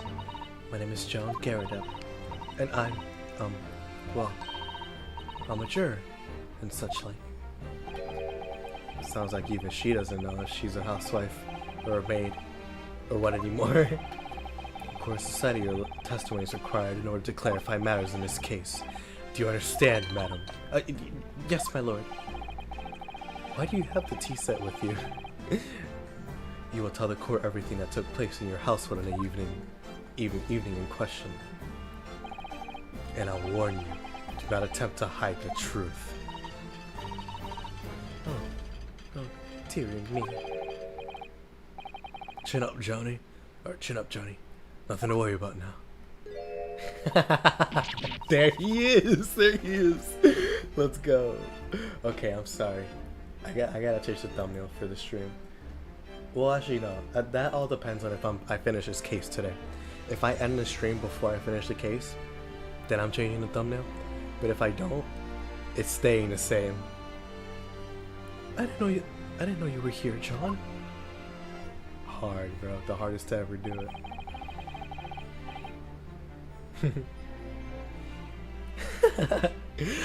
This case, isn't it funny how much about love it really is? Like, it's so cool. So cool. Was it only you in the room that day, old thing, was it? Well, I think I ought to testify as well, don't you? But what about your knee, dear? Don't you worry about that. Hardly notice it. I'm not the sort of chap to leave a comrade to face disciplinary action alone. Oh, John.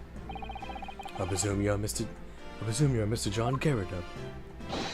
Hard. That's so hard. Yo, that's so hard. The parallels between these two and then the star-crossed lovers in the beginning with Patricia and Rolly.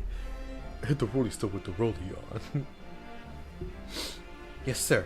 Or yes, sir. Former second lieutenant of the 3rd Regiment of the 4th Wow, that's a lot.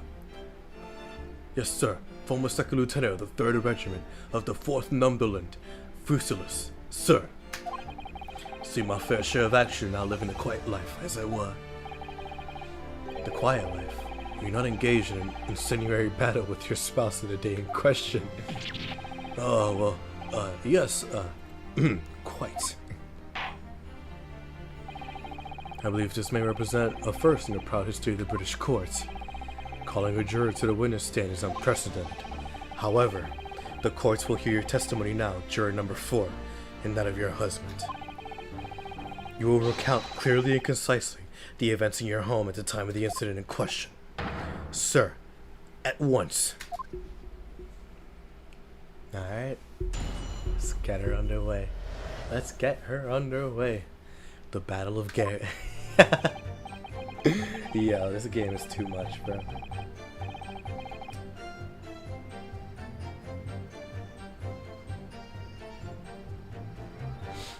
Yes, on the day you're referring to the wife and I did have a bit of a skirmish. Can't recall the reason now.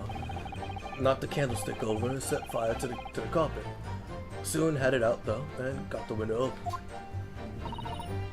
There's no reason to that. Meanwhile, I was picking up whatever I could find to throw at him. Plenty of knives around our place. Can't say if I noticed one or two went missing, I'm afraid. If the ball thing in the victim's back really was one of ours, you have a job proving it, I think.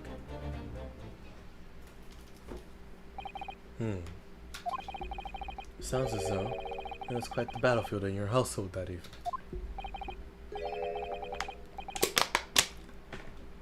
Although an entirely one-sided assault, it seems.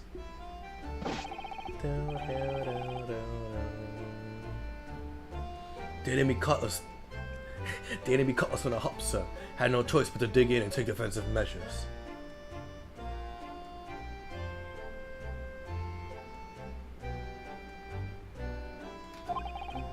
To be honest, if the enemy had kept shelling us for another minute, we would have been toast. Of course, a veteran such as myself is only too aware that even on every battlefield, you're just a gnat's whisker from death at any moment. Are we still talking about a marital quarrel here? Well.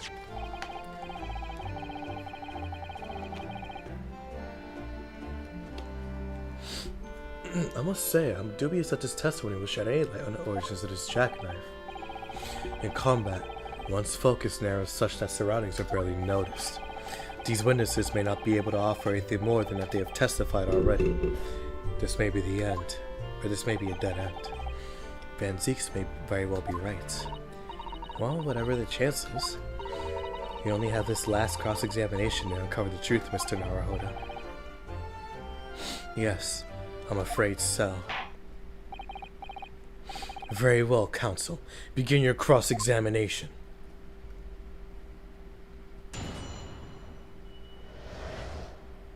The Battle of Garrett. That was 5, that's crazy. Yes, on a day you're referring to, the wife and I did have a bit of a skirmish. Can't recall the reason now. The reason?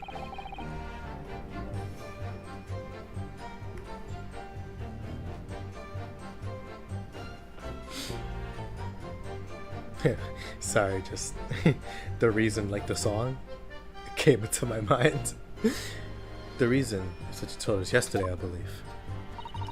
Yes, that's right. If I remember correctly, it all started because of a note that was tucked into the pages of a book belonging to Mr. Garrett. A rather passionate note, in fact. When Miss Garrett found the note, discovering her husband's little secret, and she gave him a mighty number of slaps across the face for it. What a sordid state of affairs. Hell on earth.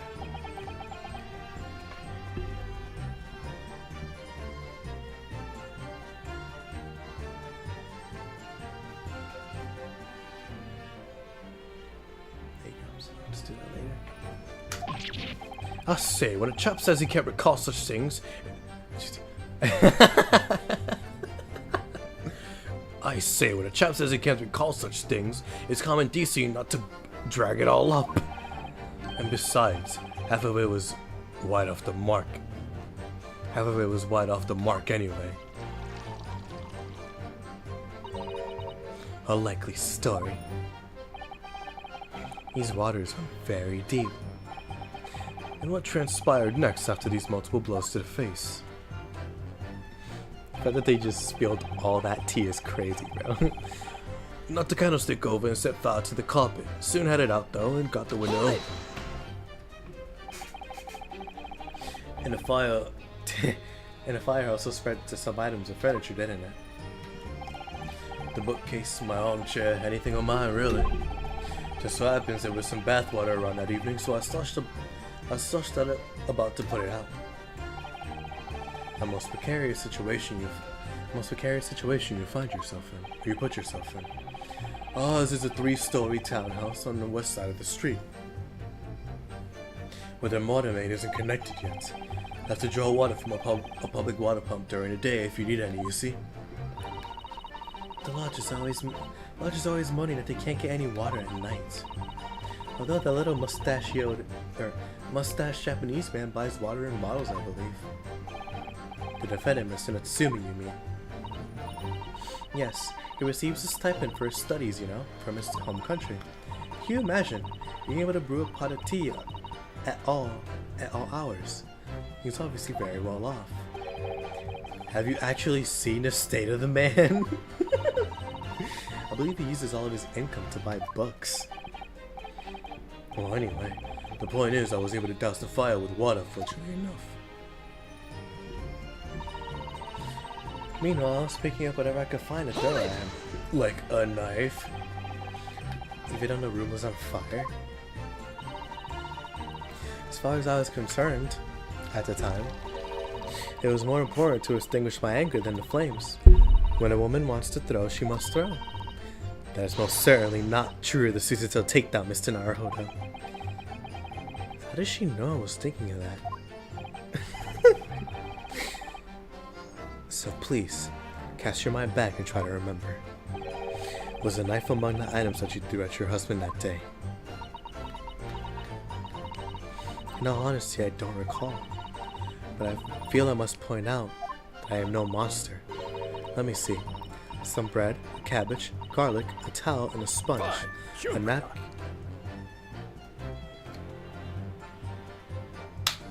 Excuse me. You guys can't see it, but my face immediately started grinning. Do you have something to add, sir? Mr. Garadeb. Don't shoot. Sorry. Beg your pardon? Did your wife's remark just now bring something to mind? Oh, there's people in VC, huh?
Here you go. Did your wife's remarks just now bring something to mind? Nothing of any significance, no. Just that the barrage of projectiles the whole thing launched in my direction was somewhat more solid than she implies. Books, bricks, and a fire poker, I seem to recall. Ouch. And a woman's aim is uncanny. She had a direct hit with... To be fair, he has a point. You gotta chill out. Like, she landed a direct hit with every volley. Good grief, woman. We're not at home now. This is the court of law. Oh, dearie me. I'm so sorry, dear. What's she even doing with a teapot in here? That's what I'm saying. What is going on? Like, honestly, John, never would have thrown such things at you, obviously. Well, take a look at this then. How do you suppose that happened, huh? Your pipe, sir. Had this thing in my hand as usual at the time of the onslaught. Not to clean out with one of her soft projectiles. She did, yes. And when I went to pick the thing up, it was broken in two. I'd like to see a sponge do that sort of damage. I see. Your pipe was broken. Would never have been sent flying unless it was hit by something pretty solid. Anyway, managed to bandage the thing up for now. Huh. You want to exaggerate, aren't you, dear? Wonder what she would make of this account. I always wonder why they ask that question. I always wonder. Because, like, I know because, like, Ace Attorney would never be like, do you want to add this? Like, hell yeah, I'm going to add it. What do you mean I don't want to add it? Like...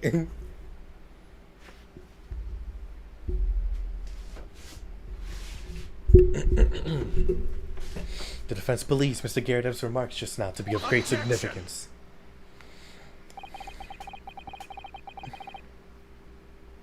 This war veteran's words only tell us one thing. Betray a fiery wife, and pipes as well as hearts may be broken. Sentimental wisdom, perhaps, but hardly worthy of adding to the formal testimony. Indeed, common sense one might say. Might one?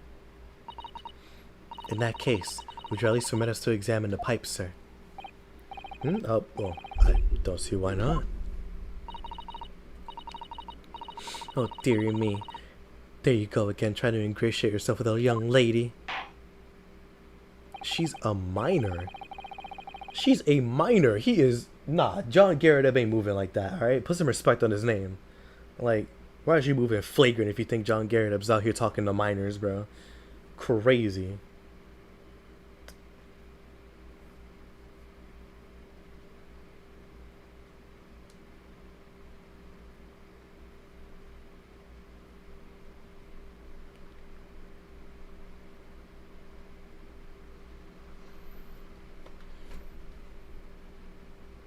Alright, let's see. What are we looking at for time now? Live, yep, same old, nothing changed. And then, time, we're almost at 6 hours. Fire. Alright, let's keep going. Very well. The court will accept the gentleman's pipe as evidence. The pipe hasn't entered into the court record. Mr. Garrett's wife, Mr. Garrett's pipe, apparently it fell to the floor during a domestic dispute he had with his wife and broke. Hope I didn't speak out of turn, Mr. Naruto. Hell no, you didn't. You're the greatest. Examine. You got a little bit of a chip tooth in it. Looks to be in a sorry state with the bandage around it, doesn't it? But for some reason, it feels slightly ominous to me. Like it's trying to shout out a warning. Alright, because it's the same blue as Mr. Garrett's dressing gown. I suppose it must have considerable sentimental value to Mr. Garrett, given that he's gone to the trouble of repairing it like this. Either that or he can't afford to replace it. I mean, he does have his wife as a maid because it's meant to show status, but like...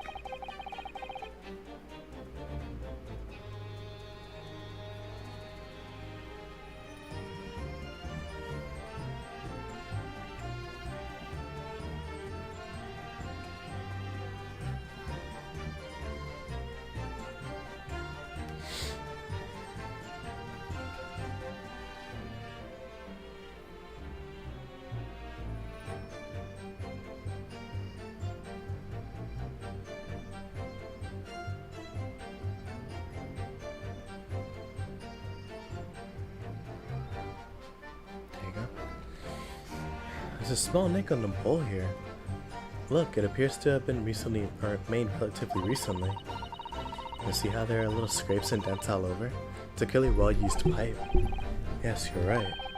Seems to me recently that being well-loved goes hand-in-hand with getting some battle scars. This regular nick is catching my eye though. It is clearly new. Okay. I was just feeling rather disappointed for you that your request was turned down. Oh no, it's fine. Thanks to Suzuto's sound, we have some new evidence to work with. We should examine it carefully. Well, thank you for that. Rebuttal, just to gear it up. Now if we could return to the crux of the matter. What can you tell the court about the knife used to attack the victim?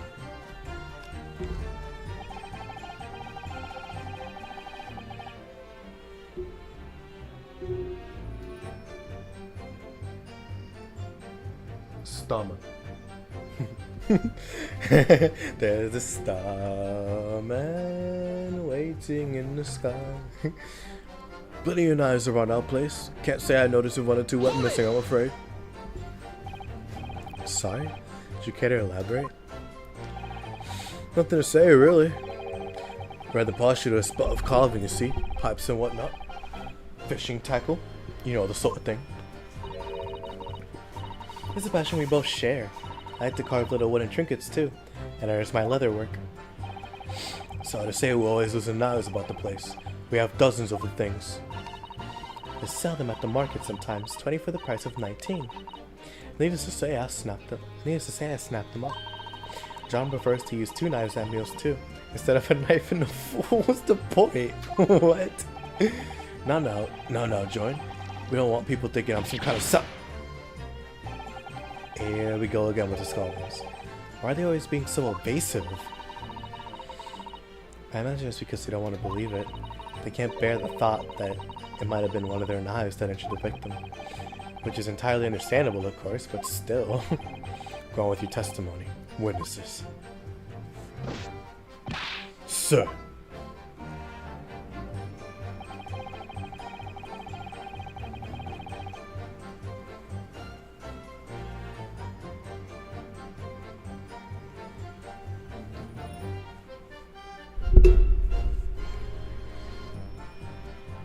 If that bally thing in the victim's back really was one of ours, you have a job proving it. I think. So if you have no intention of admitting it was your knife, unless we can produce proof?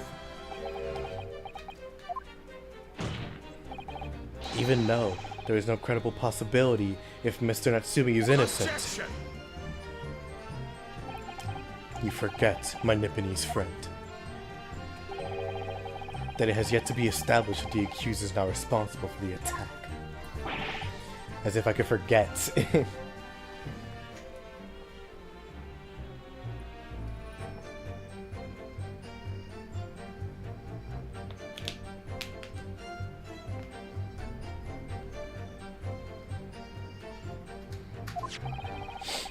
If only there was some way to know who handled the knife. But I suppose wizardry just... I suppose wizardry like that is just a dream. Perhaps you're thinking of fingerprinting, Mr. Naruhodo. Huh? You mean it's not a dream? That sort of wizardry really exists? Whenever people touch anything, they leave behind a unique pattern from their skin. Or so they say. But I can't see anything. There are already countries in the world where these so-called fingerprints can be used as evidence. Lord Strongheart is currently discussing the matter at the Ministry of Justice. Yes, I believe we are rapidly approaching an era of scientific methods of investigation. But for now, we shall have to find an alternative method of proving our assertion that this knife found in the victim's back was originally in Mr. and Mrs. Garrett's house. Well, I could translate this whole incident to several years in the future. Japanifornia. That's the extent of the testimony, isn't it? What do you think, Mr. Naruhodo? Well, we heard all this before, to be honest. Can't say I'm particularly confident that we'll be able to prove anything new from his testimony. But in this cross-examination, it's absolutely essential that we establish how this knife came to be at the scene of the incident. Yes, I know. I'm sure both of them must be feeling very worried. Worried that it was in fact the knife belonging to one of them that caused the victim's injury. If we could find even a tiny shred of evidence to support that theory, it would clinch this trial for us. It would explain everything. Yes, it would. So for Saseki-san's sake, we must. We must find the last crucial piece of evidence.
Hold it!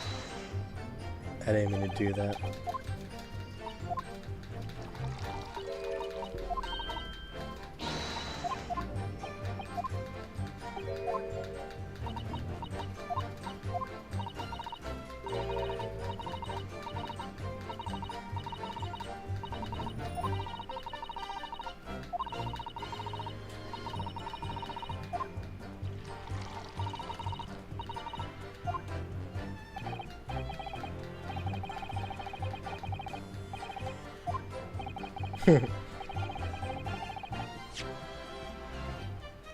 Okay, there you go. It really was only soft items I was throwing, and I really was most restrained. The majority of them barely hit John. He is my husband after all. I see, Miss Garrett. Your thoughtfulness and consideration for your spouse is apparent. What about you, Mr. Garrett? Do you remember what your wife threw at you? Well, I recall the Lion's Pride, of course. Jolly good book. And we just purchased it too. And a jolly good book for burning, it seems. But it was a dashed awful scene on the battlefield, I can tell you. Flames everywhere, smoke billowing. Couldn't see a bally thing, really. Guess I would even have noticed the knife bouncing off the old bounce. I don't think they tend to bounce, actually.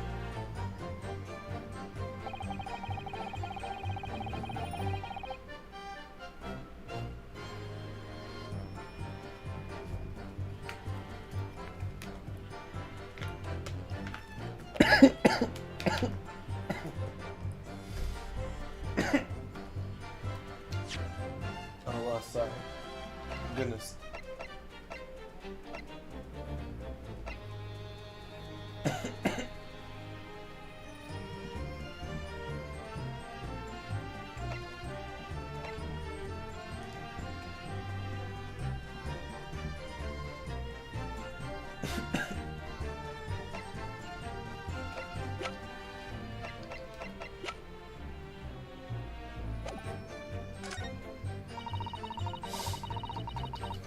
Yeah, I'm not seeing the vision here.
Objection!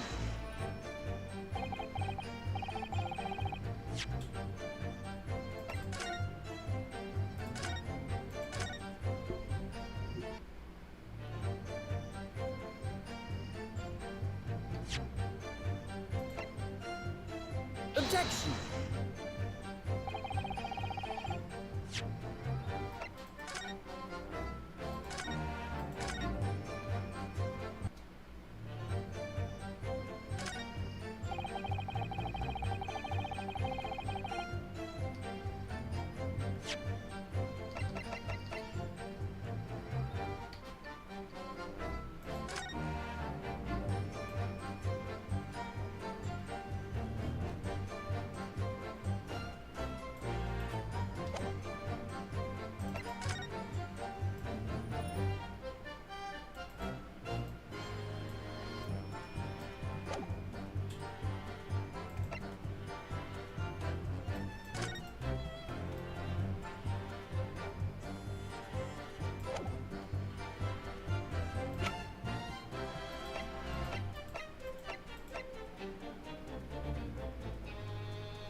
I think I found it actually. I think I found it. I don't know if it's this one, like this speech. But Objection! it's not this one, no. So,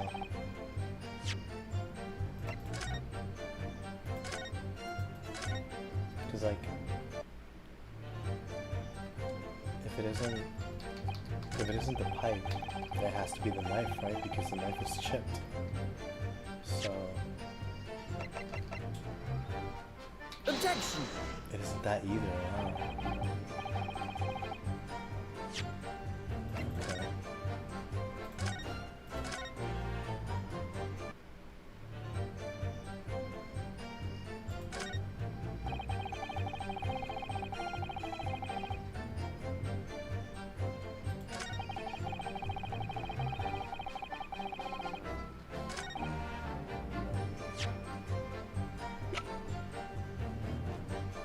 Objection!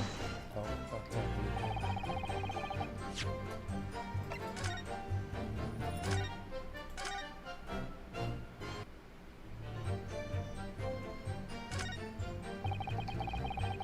Is it really just as simple, like, of it being a knife? Like, there's no way, right? Objection! Yeah, no, it doesn't make sense. I'm not seeing what they're trying to get me to see here. Let me see.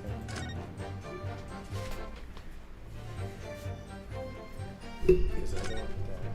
The rest of the animation. Meanwhile, I was. Oh, is it was it the pipe? Was it that disconnects to the pipe? Objection! No, it wasn't. Unfortunately, no.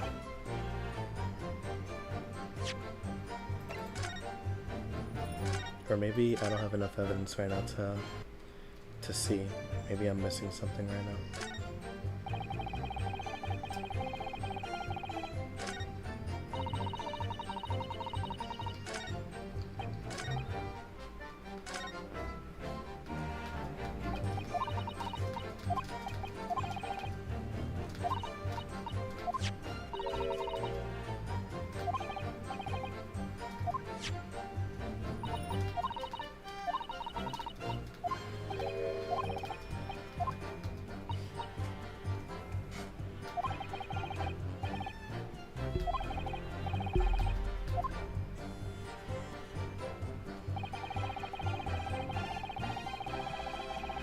Hold it!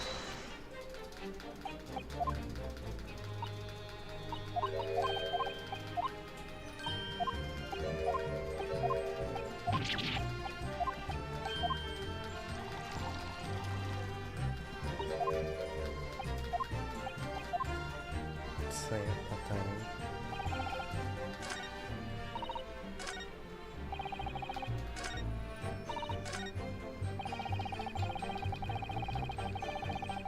Hold it!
Did I read this?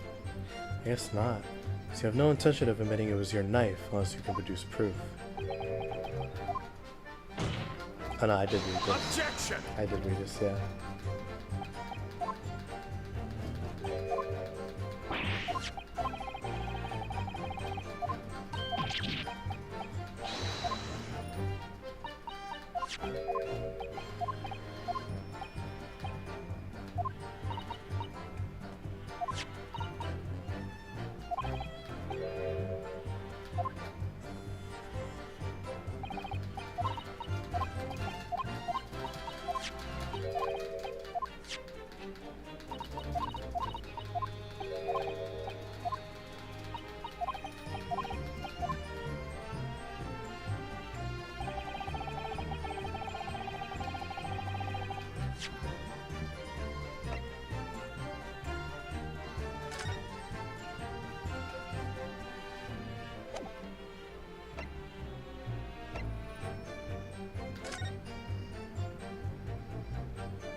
I'm really not getting it. What am I missing?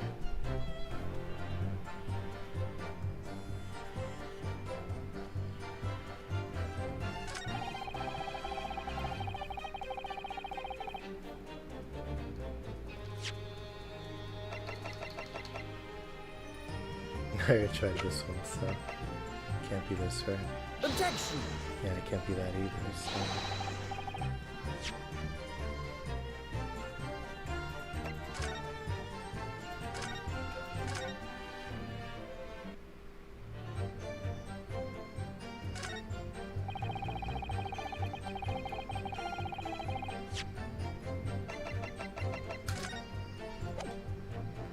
Objection! Yeah, I tried that, so... Oh, it worked. So then...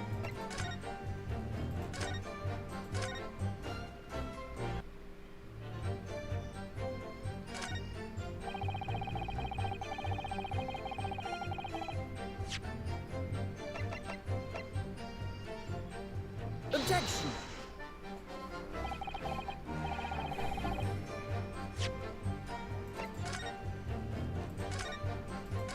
I'm missing something so crucial here. I'm really not seeing it.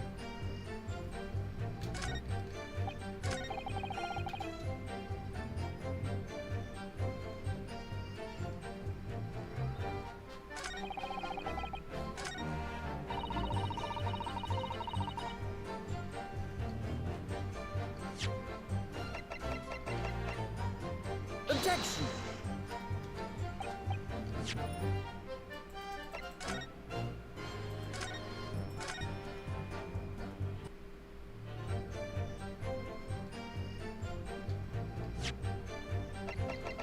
Objection!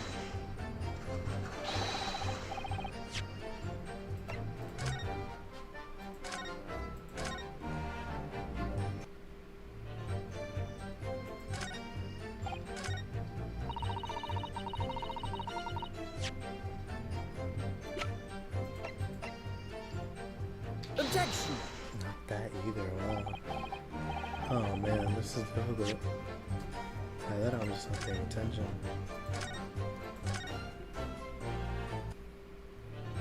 Cause like I investigated everything here.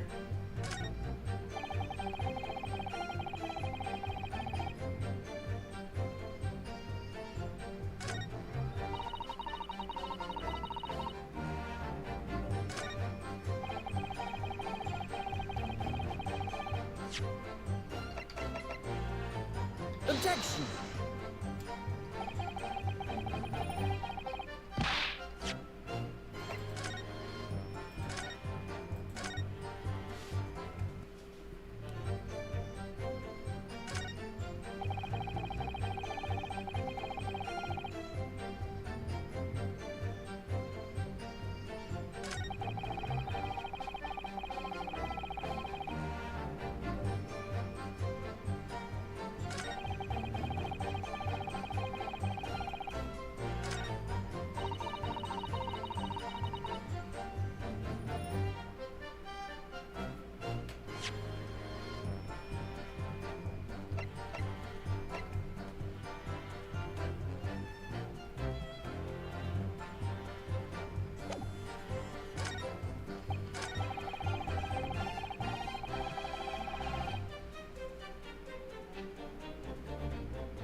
Objection!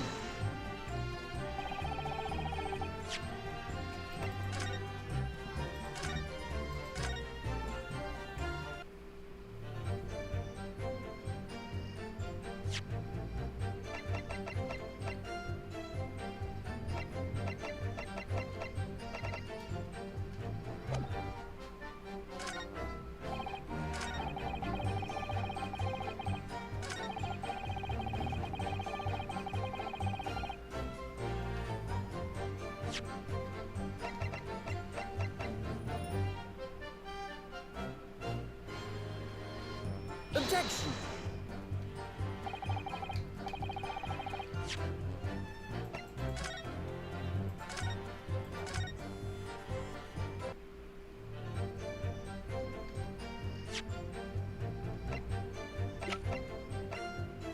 Objection!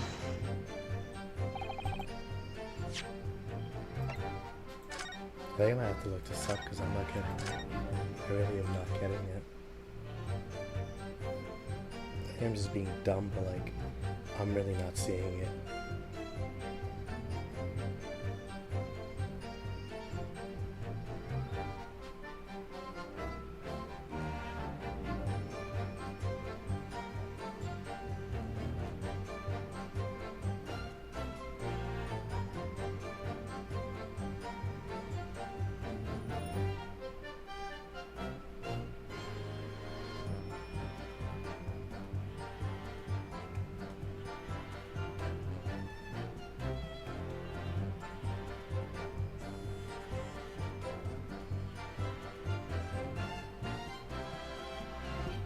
That's why. Okay, so it wasn't the evidence that I was presenting, it's the fact that I didn't examine the evidence fully. Yep, I didn't examine the evidence fully. That's why. I would have been stuck here for hours, man. I would have been stuck here for hours. It sucks because I didn't earn that, but that was 100% my fault. 100% my fault.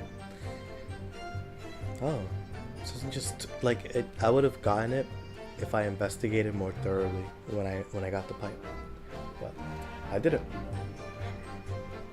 Oh, so you just took him inside the chamber of the pipe there.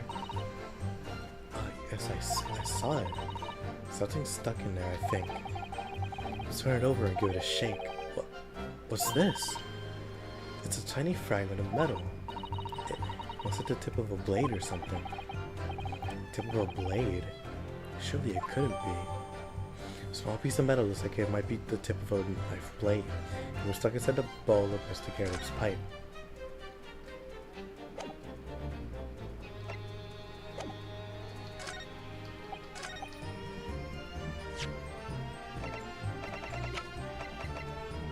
Objection! There you go. There you go. Okay. Mr. Garrett, could I ask you to take a good look at this, please? You can ask, but I can't see a bloody thing. You can't? You used to call me Dead-Eyed Deb back in the regiment, of course, but that was some time ago now. Even though I'm trying to enjoy a large print book by the fire these days. I struggle to read a B from a D and a P from a Q, to be honest. Oh, he does. Dear me. It's rather wearing because that... It's rather wearing being asked about every other letter and every other word. You must be very dizzy. You're an a-hole for that. What is that? A tiny scrap of metal. Yes, almost certainly from the tip of a blade. And what may appear at first to be just a tiny scrap is in fact a crucial piece of evidence.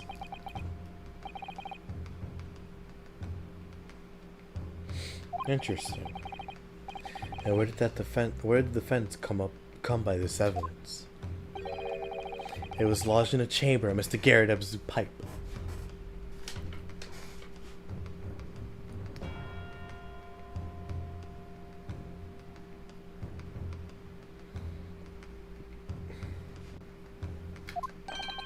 My pipe, you say? Excuse me, sorry. My pipe, you say? By Jove, I wonder how it got there. What precisely does this fragment of metal signify, Counsel? Are you suggesting that it is in some way related to the matter of the stabbing on Briar Road?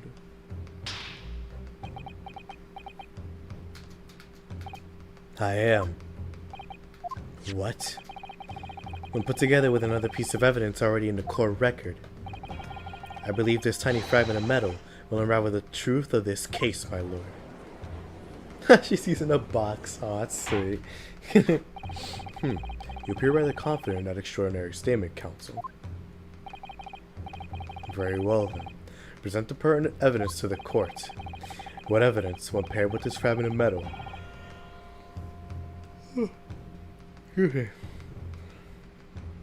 allegedly reveals the truth of this entire case? Take that! It's the knife that was found in the victim's back.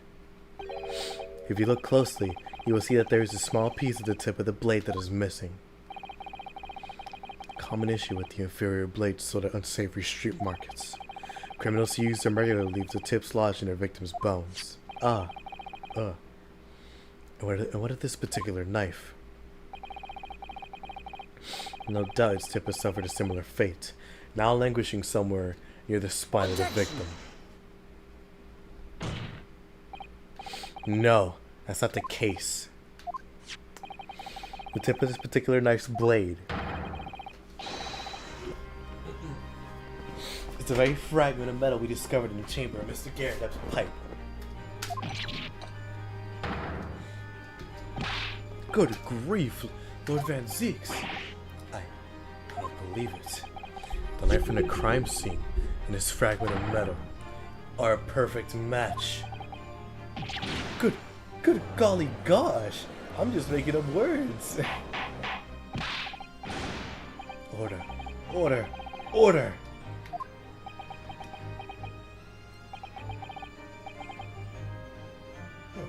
This is no magic, my lord. This is a miracle. A miracle?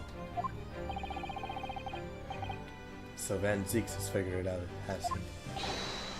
Counsel, explain this extraordinary coincidence at once. Yes, my lord. The crucial point we have to ask ourselves here is when did a fragment of metal find its way inside Mr. Garrett's pipe? Something that was clarified for us in most recent witness testimony. I had this thing in my hand as usual at the time of the onslaught. Now to clean off with one of the soft projectiles she did. Yes. I've never been sent flying unless it was hit by something pretty solid. Oh dearie me. During an argument between these two that occurred just as the victim was on the pavement below, Miss Garrett had flung this knife at her husband. However, the knife missed Mr. Garrett, instead striking the pipe in his hand at the time, which caused the tip to break off, of course. Good lord. Yes, and as for the tiny tip of the blade found its way inside Mr. Garrett's pipe, the chances of that are 1,000,000 to 1. Oh, sorry. The chances of that are 1,000,000 to 1. And yet there's no other credible explanation for how the tip of the blade ended up in your pipe. Then, after losing its tip, the knife ricocheted off the pipe and flew out of the open window. In short, this knife, oh my goodness, which fell from the window of the Garrett's house, is the very same knife that struck the victim in the middle of the back on the street below. Oh gosh, oh dear, no. Objection!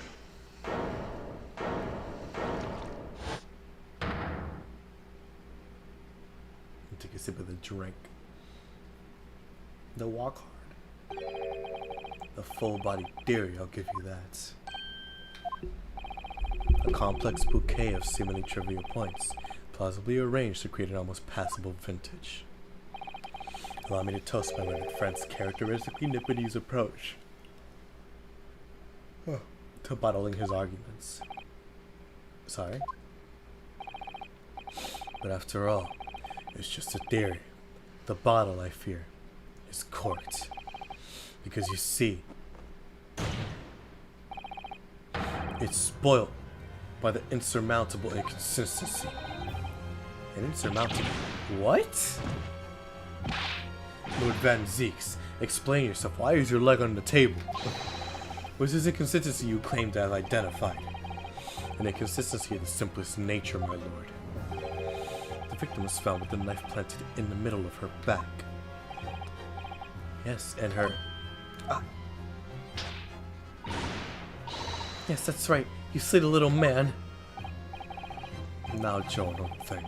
What are you getting so excited about? Let us consider the basic facts of the case once more. The victim was walking along the pavement before being stabbed in the back and falling to the ground. If the knife that struck her had fallen from above, it would have killed her. There's no possible way it could have planted itself in the victim's back.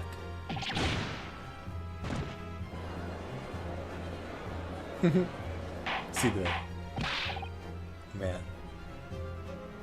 As you can see his underwear from behind him. Order. Order! Quite right, you see? That's exactly right. If a knife had fallen on her from above, it would have struck on the top of her head. Well, he's lost for words, look. I knew it. Never liked his theory in the first place. I don't know, though. It really did happen. It appears the defense has made a rather spectacular blunder. If a theory has even one inconsistency, it cannot stand. Your theory, my learned friend, is history.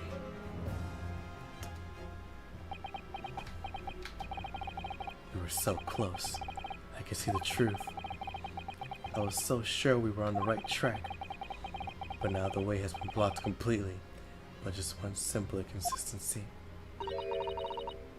Or in other words, we simply need to eliminate that one inconsistency, and the theory will stand. Miss Susato, you mustn't worry, Mr. Naruhodo. You were just caught off guard, that's all. And your mind went blank. But if the path you were on is indeed correct, then the way will present itself. The key to this is in the court record, I'm sure, and the information you need is there. It seems you have nothing to say, my Nipponese friend. Well, your silence speaks volumes.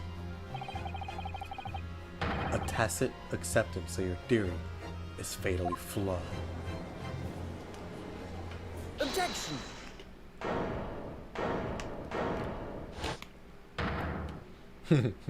Watch your mouth, boy. Watch your tone.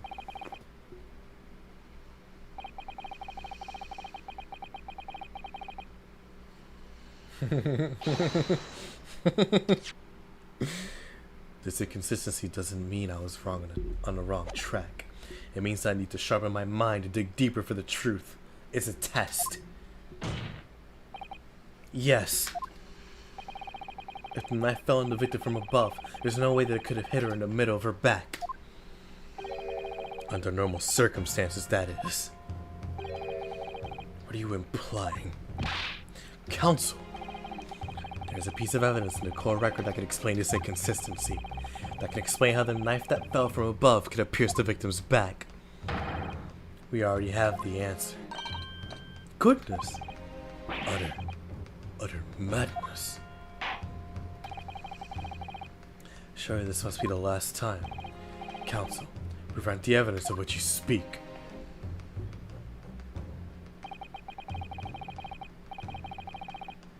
This is the last inconsistency, the final piece in the puzzle.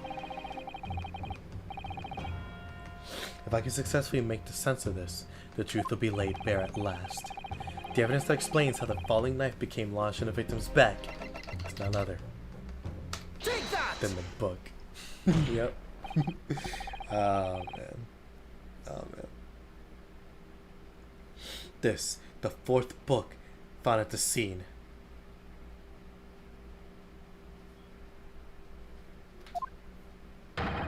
is the final piece of evidence the defense will present.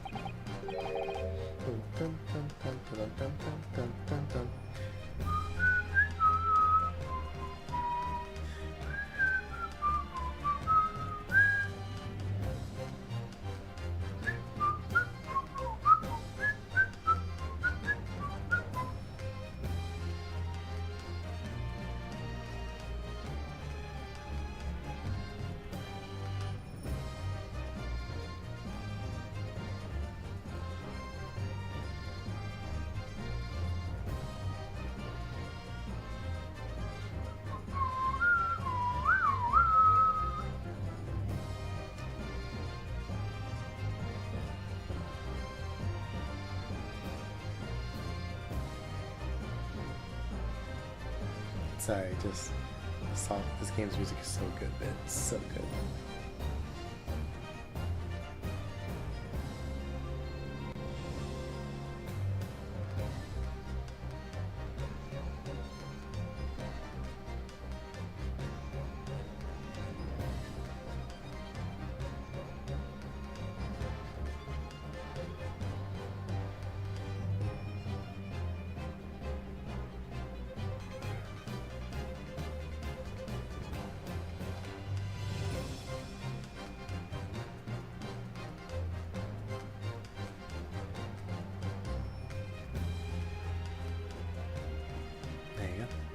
The burnt book. Is that not Mr. Garrett's book? Yes, and to understand its significance, we have to consider how it came to be at the scene in the first place. Its photographic print clearly shows the book in question, and the victim holding it in her hand. But as we all now know, it was the police constable that put the book between his fingers like that. Quite so. As part of his wholesale transplanting of the crime scene to the opposite side of the road. That's true. However, as part of his testimony, Constable Beat made an extremely enlightening statement on that point. But what made you place that book in the victim's hand? Oh, well, so that's because that's how I found it. When you first went over to the scene, the victim was already holding the book. So when I moved everything, I made sure it was still in her hand.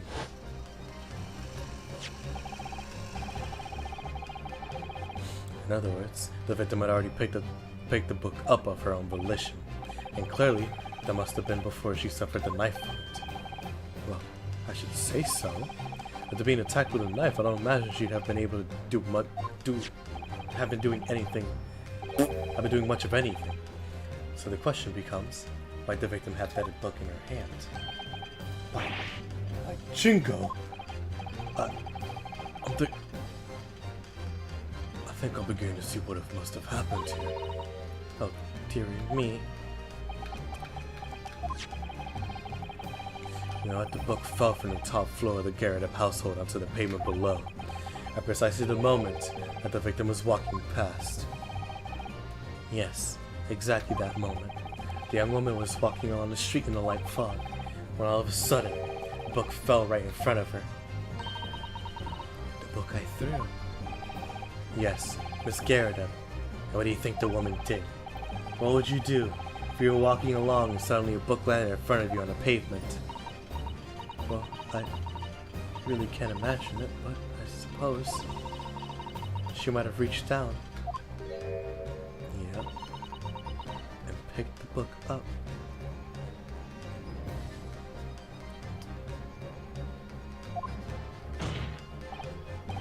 Yes, that's exactly what the woman in fact did. She picked up the book. Oh heavens. The woman reached down to pick the fallen book up. What position would her back have been in? That's right, facing the sky, completely and utterly defenseless.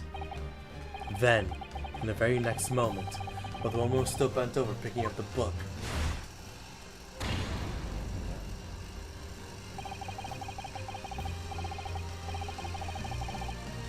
the next object fell from the room above, the jackknife, straight into the middle of her back. And at the same time, Walking by chance directly behind Miss Green was the defendant, Mr. Saseki Natsumi. Will I never...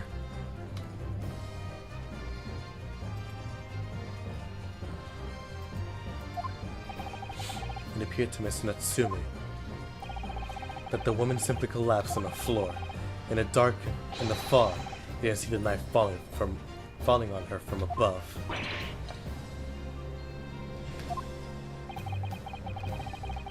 And from the other direction, the constable and his wife saw no one but the victim and her apparent attacker. So there never was a real culprit to run from the scene in the first place. No, this is nothing more than a series of unlikely events that culminated in an unfortunate accident. And that is the real truth behind the case.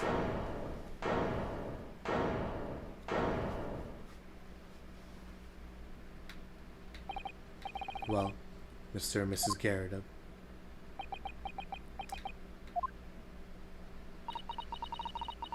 very first time you showed me the knife, I had my suspicions. I wondered if perhaps it might have been something like that. There, old bean. Poor Miss Garrett.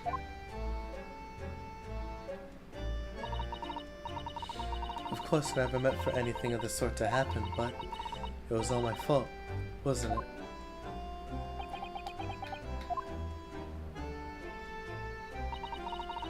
I take full responsibility. I let my anger get the better of me. I do that book. And I do the knife as well. John, dear. It's alright. I know.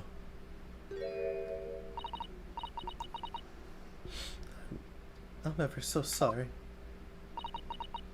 Truly. I'm sorry.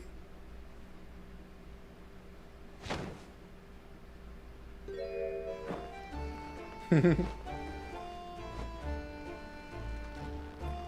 that's the thing. He can't hold her. Yep. But he caught her. He caught her, and that's what matters. Because if you remember, last week we saw her catch her husband. And I was like, oh shoot, that's hard. She's really good at it.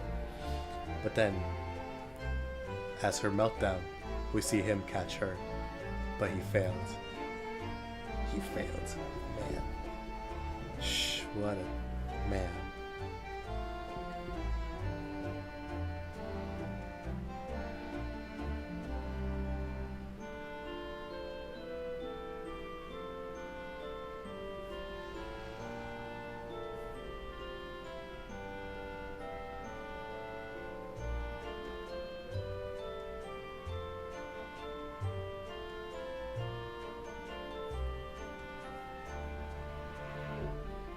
Lord Van Zeeks, what news of Miss Garrett?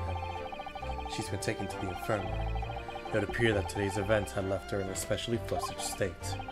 However, I believe she will recover in due course. There is no cause for concern. Yes, unbeknownst to themselves, they caused what could easily have been a terrible tragedy. They should have to prepare themselves for the consequences of their actions. Mr. Garrett, what did he do though? He didn't do anything. There's some good news, however, my lord. I've just heard word from the hospital where the victim is being treated. Her condition is improving steadily. Their doctor believes she will regain consciousness soon. It's strange. We've been talking about the victim all this time, but we never once met her. She's not dead, yeah. Usually it's a murder case, but no, she's not dead. How wonderful. The woman is out of danger, it seems. Ah, that is good news. Yeah, it's great news. Locked in.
Yes, that is good news.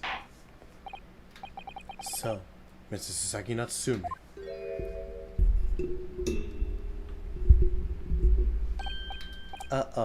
Yes? On behalf of my fellow countrymen, I would like to take this opportunity to beg your pardon, sir. You came from your distant eastern homeland to study our great British culture, and have been repaid with immeasurable unkindness. Please accept our heartfelt apologies.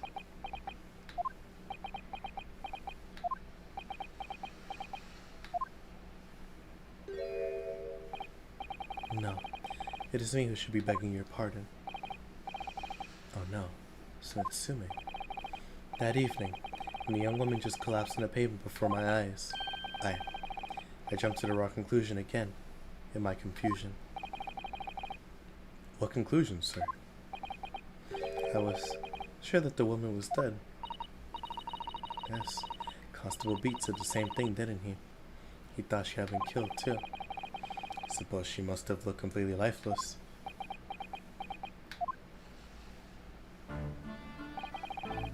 It's been about a year since I arrived in Great Britain now, but I still can't get used to life here. I can't relax. I'm sure there are evil spirits lurking in the fog, like they're haunting me. Poor Saseki. His imagination really has got the better of him. Yes, poor man. So when it happened, I thought the young woman had been taken by the fog spirits. She should never have dropped my books like that and run away.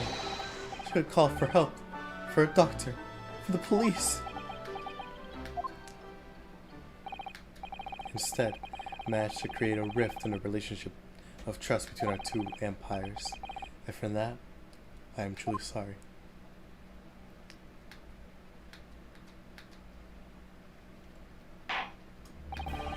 One could indeed say that some sort of mischievous spirit has been at work here, I think. When I created a chain of unfortunate mishaps, we were befooled with a spirit and led to false conclusions. But thanks to Lord Van Zeeks, a young lawyer here from the East, that chain has now been broken and a spirit exorcised. I heartily commend you both. Oh.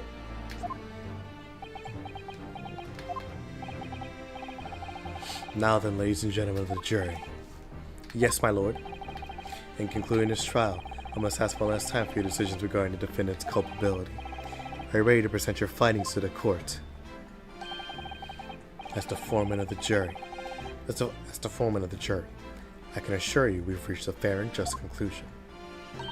I do declare the truth can be extremely cruel at times. Well, I didn't expect the woman next to me, that's for sure. Sitting in for the old bean while she's out of action, you know. But I know what her decision would be. Does this mean I'll be able to get out of here and start work? Well, it's about time. I say, I'll have a cork of a story to tell the grandchildren when I get home, won't I? Very well, ladies and gentlemen of the jury. Hereby demand your final decisions. Mr. Foreman. Not guilty. Not guilty. Not guilty. Not guilty. I got his voice on the money. Not I got his voice right on the money. Crazy.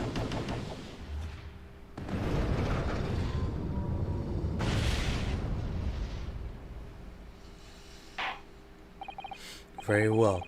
Mrs. Saseki Natsumi, I hereby pronounce you not guilty.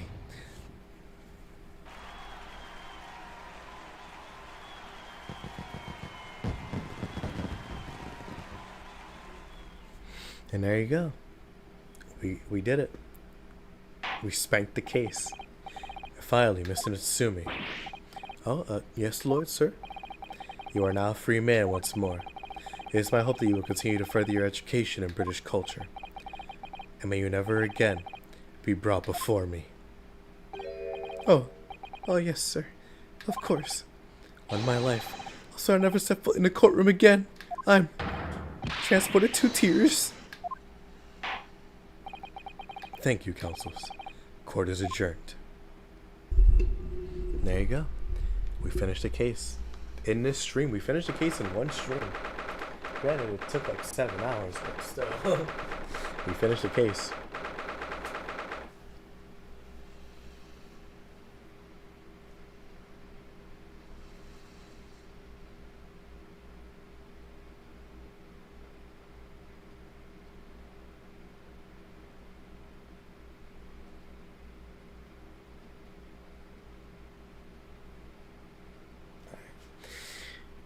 That case was super long. Wow.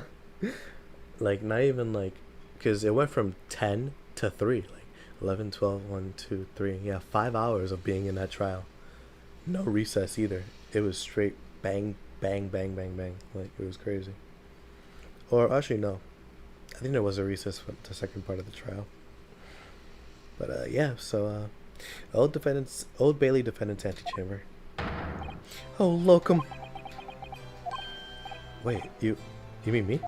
Of course! Is there another locum here? Stir even one?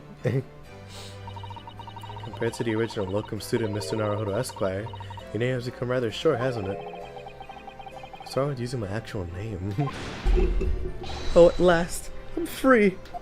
I'm free! Joyful, joyous, jubilant jubilation! Heady, hearty, happiness, hurrah! Oh, I'm pleased.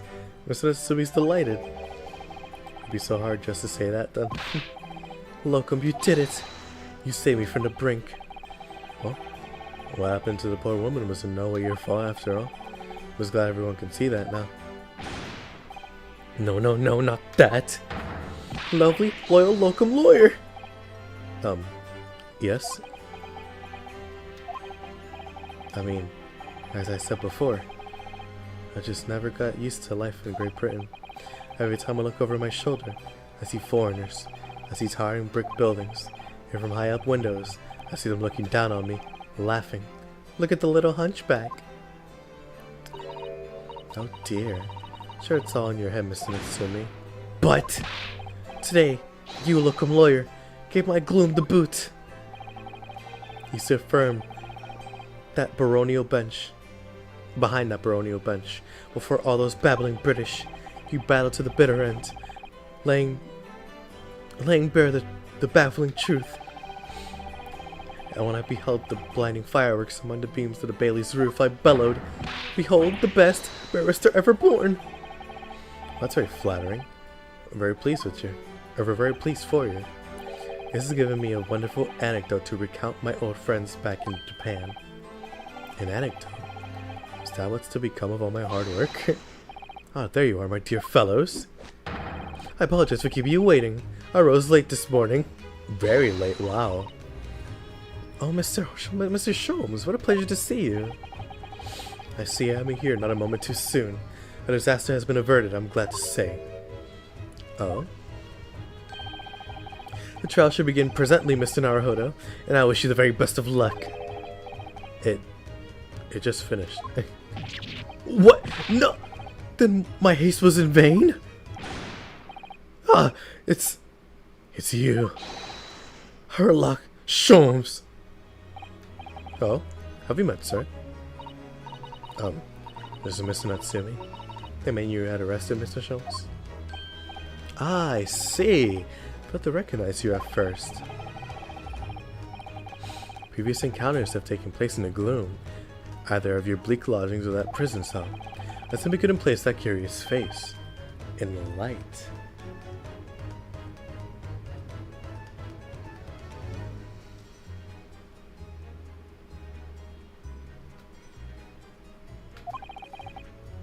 Charming.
It's all your fault, Herlock Sholmes. You're the reason I had to go through this terrible ordeal. I'm going to give you a piece of my mind. My apologies, sir, but I assure you I have placed you now. You're the fellow who abandoned that poor young lady and ran off, are you not? Has she been taken to the hospital more urgently? I feel perhaps she would have regained consciousness by now. Oh. But it was unavoidable, I'm sure. We are but human after all. Anyone would have been shaken by such an experience.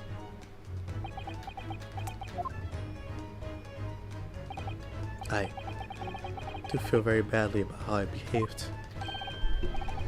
Oh, well, never mind then. Now then, what was it you wanted to say to me, sir? Tch. A-ho.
Nothing.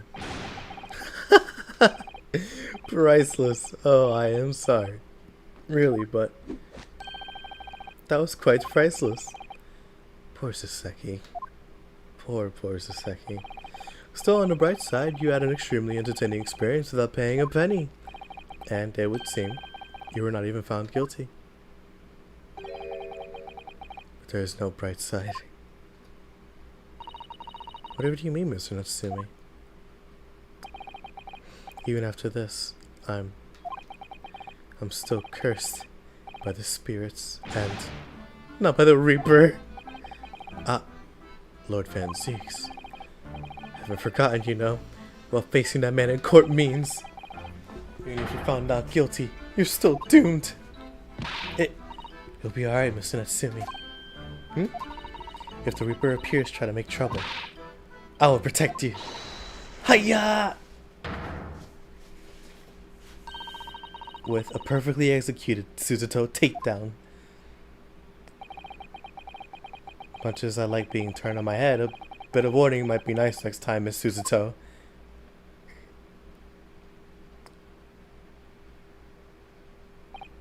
So, Mr. Natsumi, what do you intend to do now? Mention something about recounting your experiences to your friends back in Japan.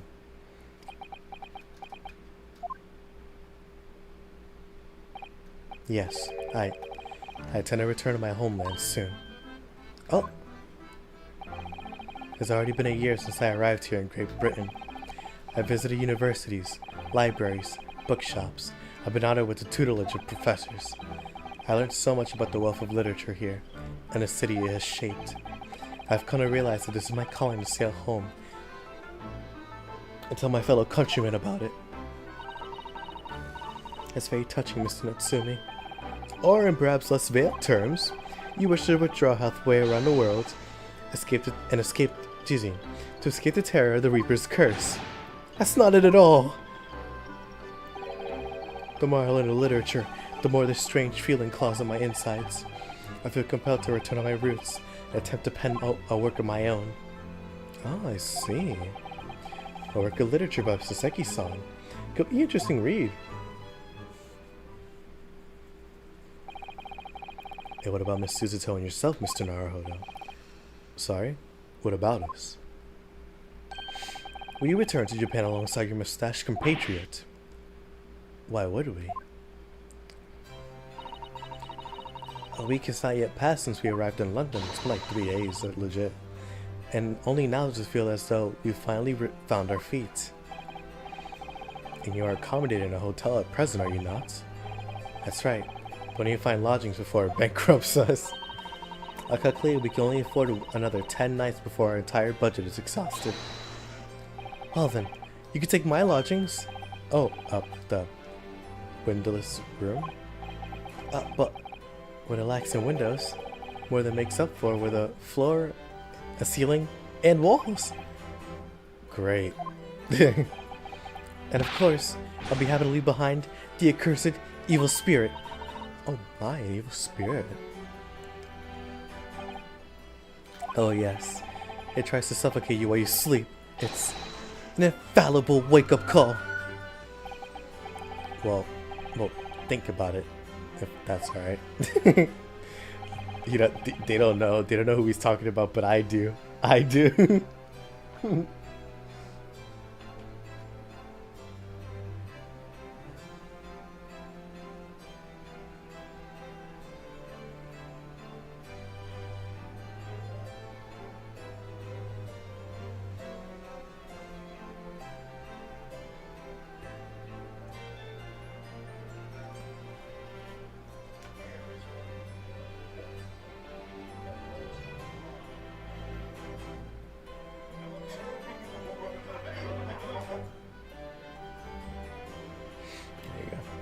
Perhaps I can offer a more welcome alternative.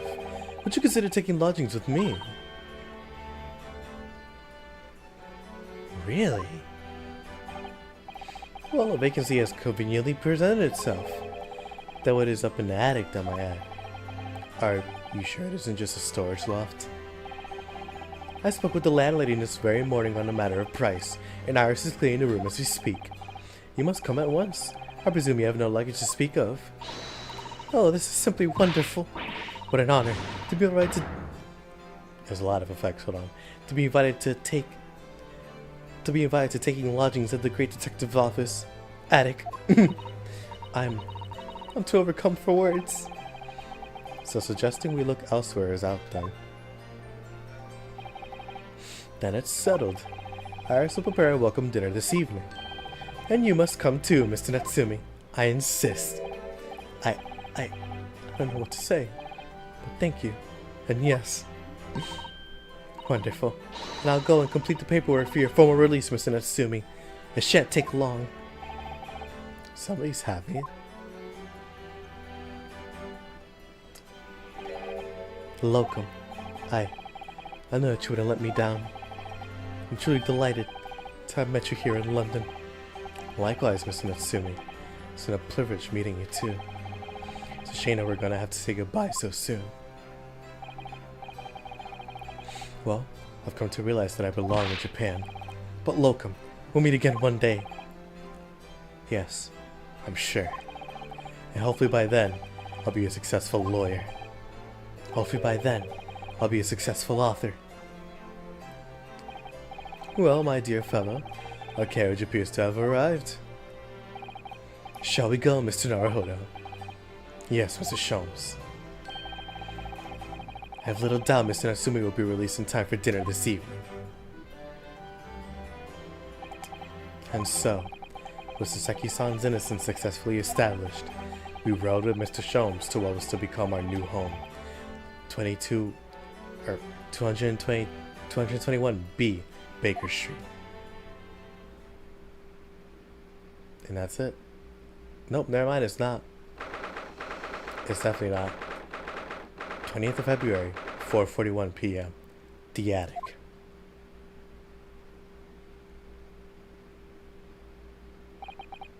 So this is to be our new office, yes. Our office. I rather like the sound of that. Me too. Simply wonderful, isn't it? Hope you can see this, Cosmo. It's only a small step, but I like to think we're getting a little closer to your dream now. So, my dear fellows, do you like the place? Oh, Mr. Sholmes. Oh, Mr. Sholmes. Ah, yes, thank you so much. It's a delightful room, Mr. Sholmes. I simply adore it. Good. I'm pleased to hear it. Iris and I are delighted to welcome you. I hope everyone's hungry. It's nearly time for dinner. We'll eat as soon as Mr. Natsumi arrives. We'll have a lot to celebrate. Iris, you must let me help you. Alrighty then, Susie. You can be in charge of the salad. Up pull, up pull. Splendid.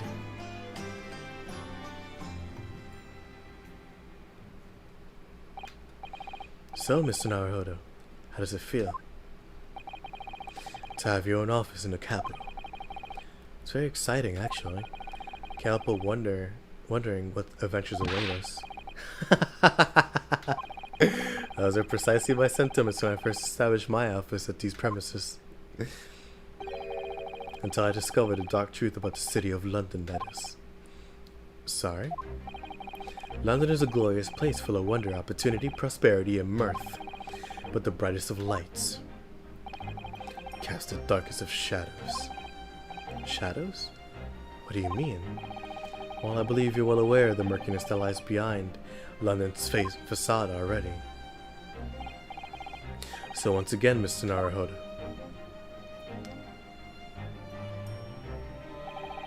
welcome to London.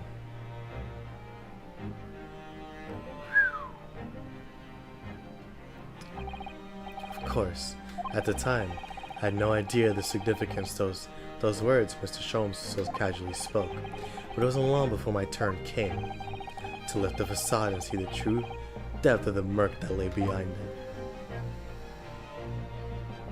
And that's it. That is the end of Case 4. Yep, there you go. Case 4. Crazy, man.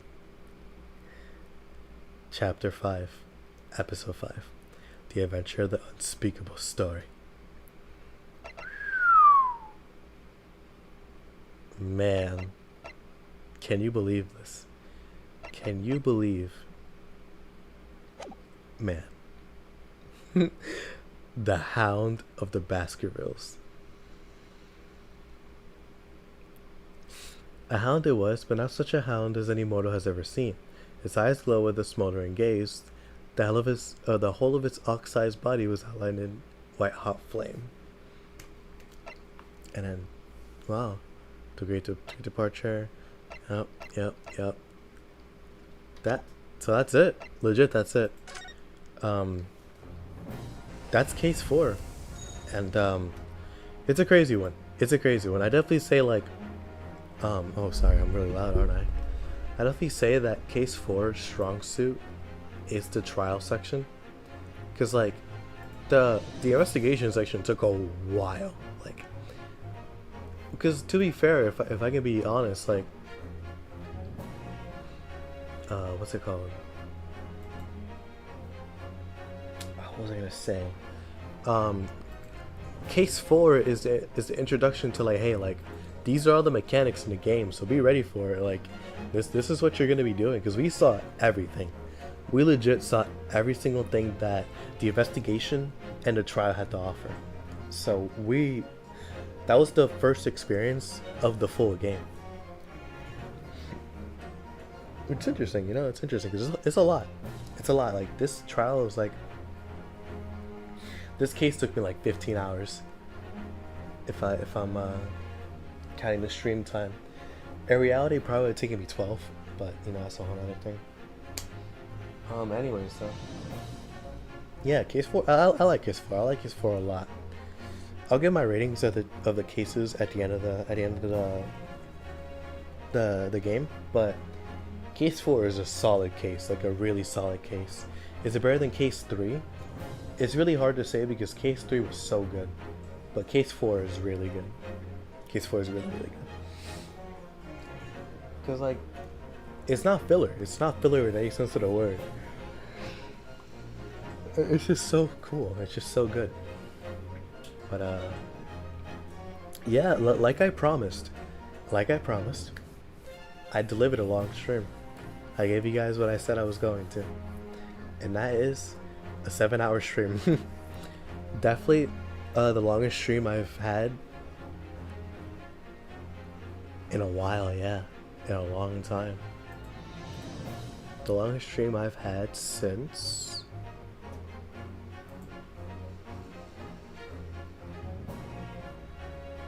the Mihoyo stream back in May. So, what, like 8 months ago? 8 months ago? And that was almost 10 hours, so a couple more hours and I would have reached it. But, yeah, no, I'm definitely stopping here. I'm not continuing. I'm gonna chill out for now, and then I'm gonna come back to this game and start off with case 5. I am gonna be working on the video, so it might be a bit before I continue case 5 because I don't want the video to overlap again with the stream, to where I have to start working on this video. Sure. I don't want to work on the Great Ace Attorney video while I'm working on the main Abyss video. I don't want to overlap. So I'm gonna do that, then I'm gonna do Ace Attorney, and then whatever comes after, right? So until then, hope y'all enjoyed. Thank y'all for watching. I know this is a long one, but for the people out there who are watching the streams, this is extra content for you guys. So hope y'all enjoy it. But yeah, until then, hope y'all have a good rest of your night. Thank y'all for watching. Next time I'll stream, you'll see. But until then, I hope you have a good rest of your night. I'm probably gonna go to bed. Not now, but like soon.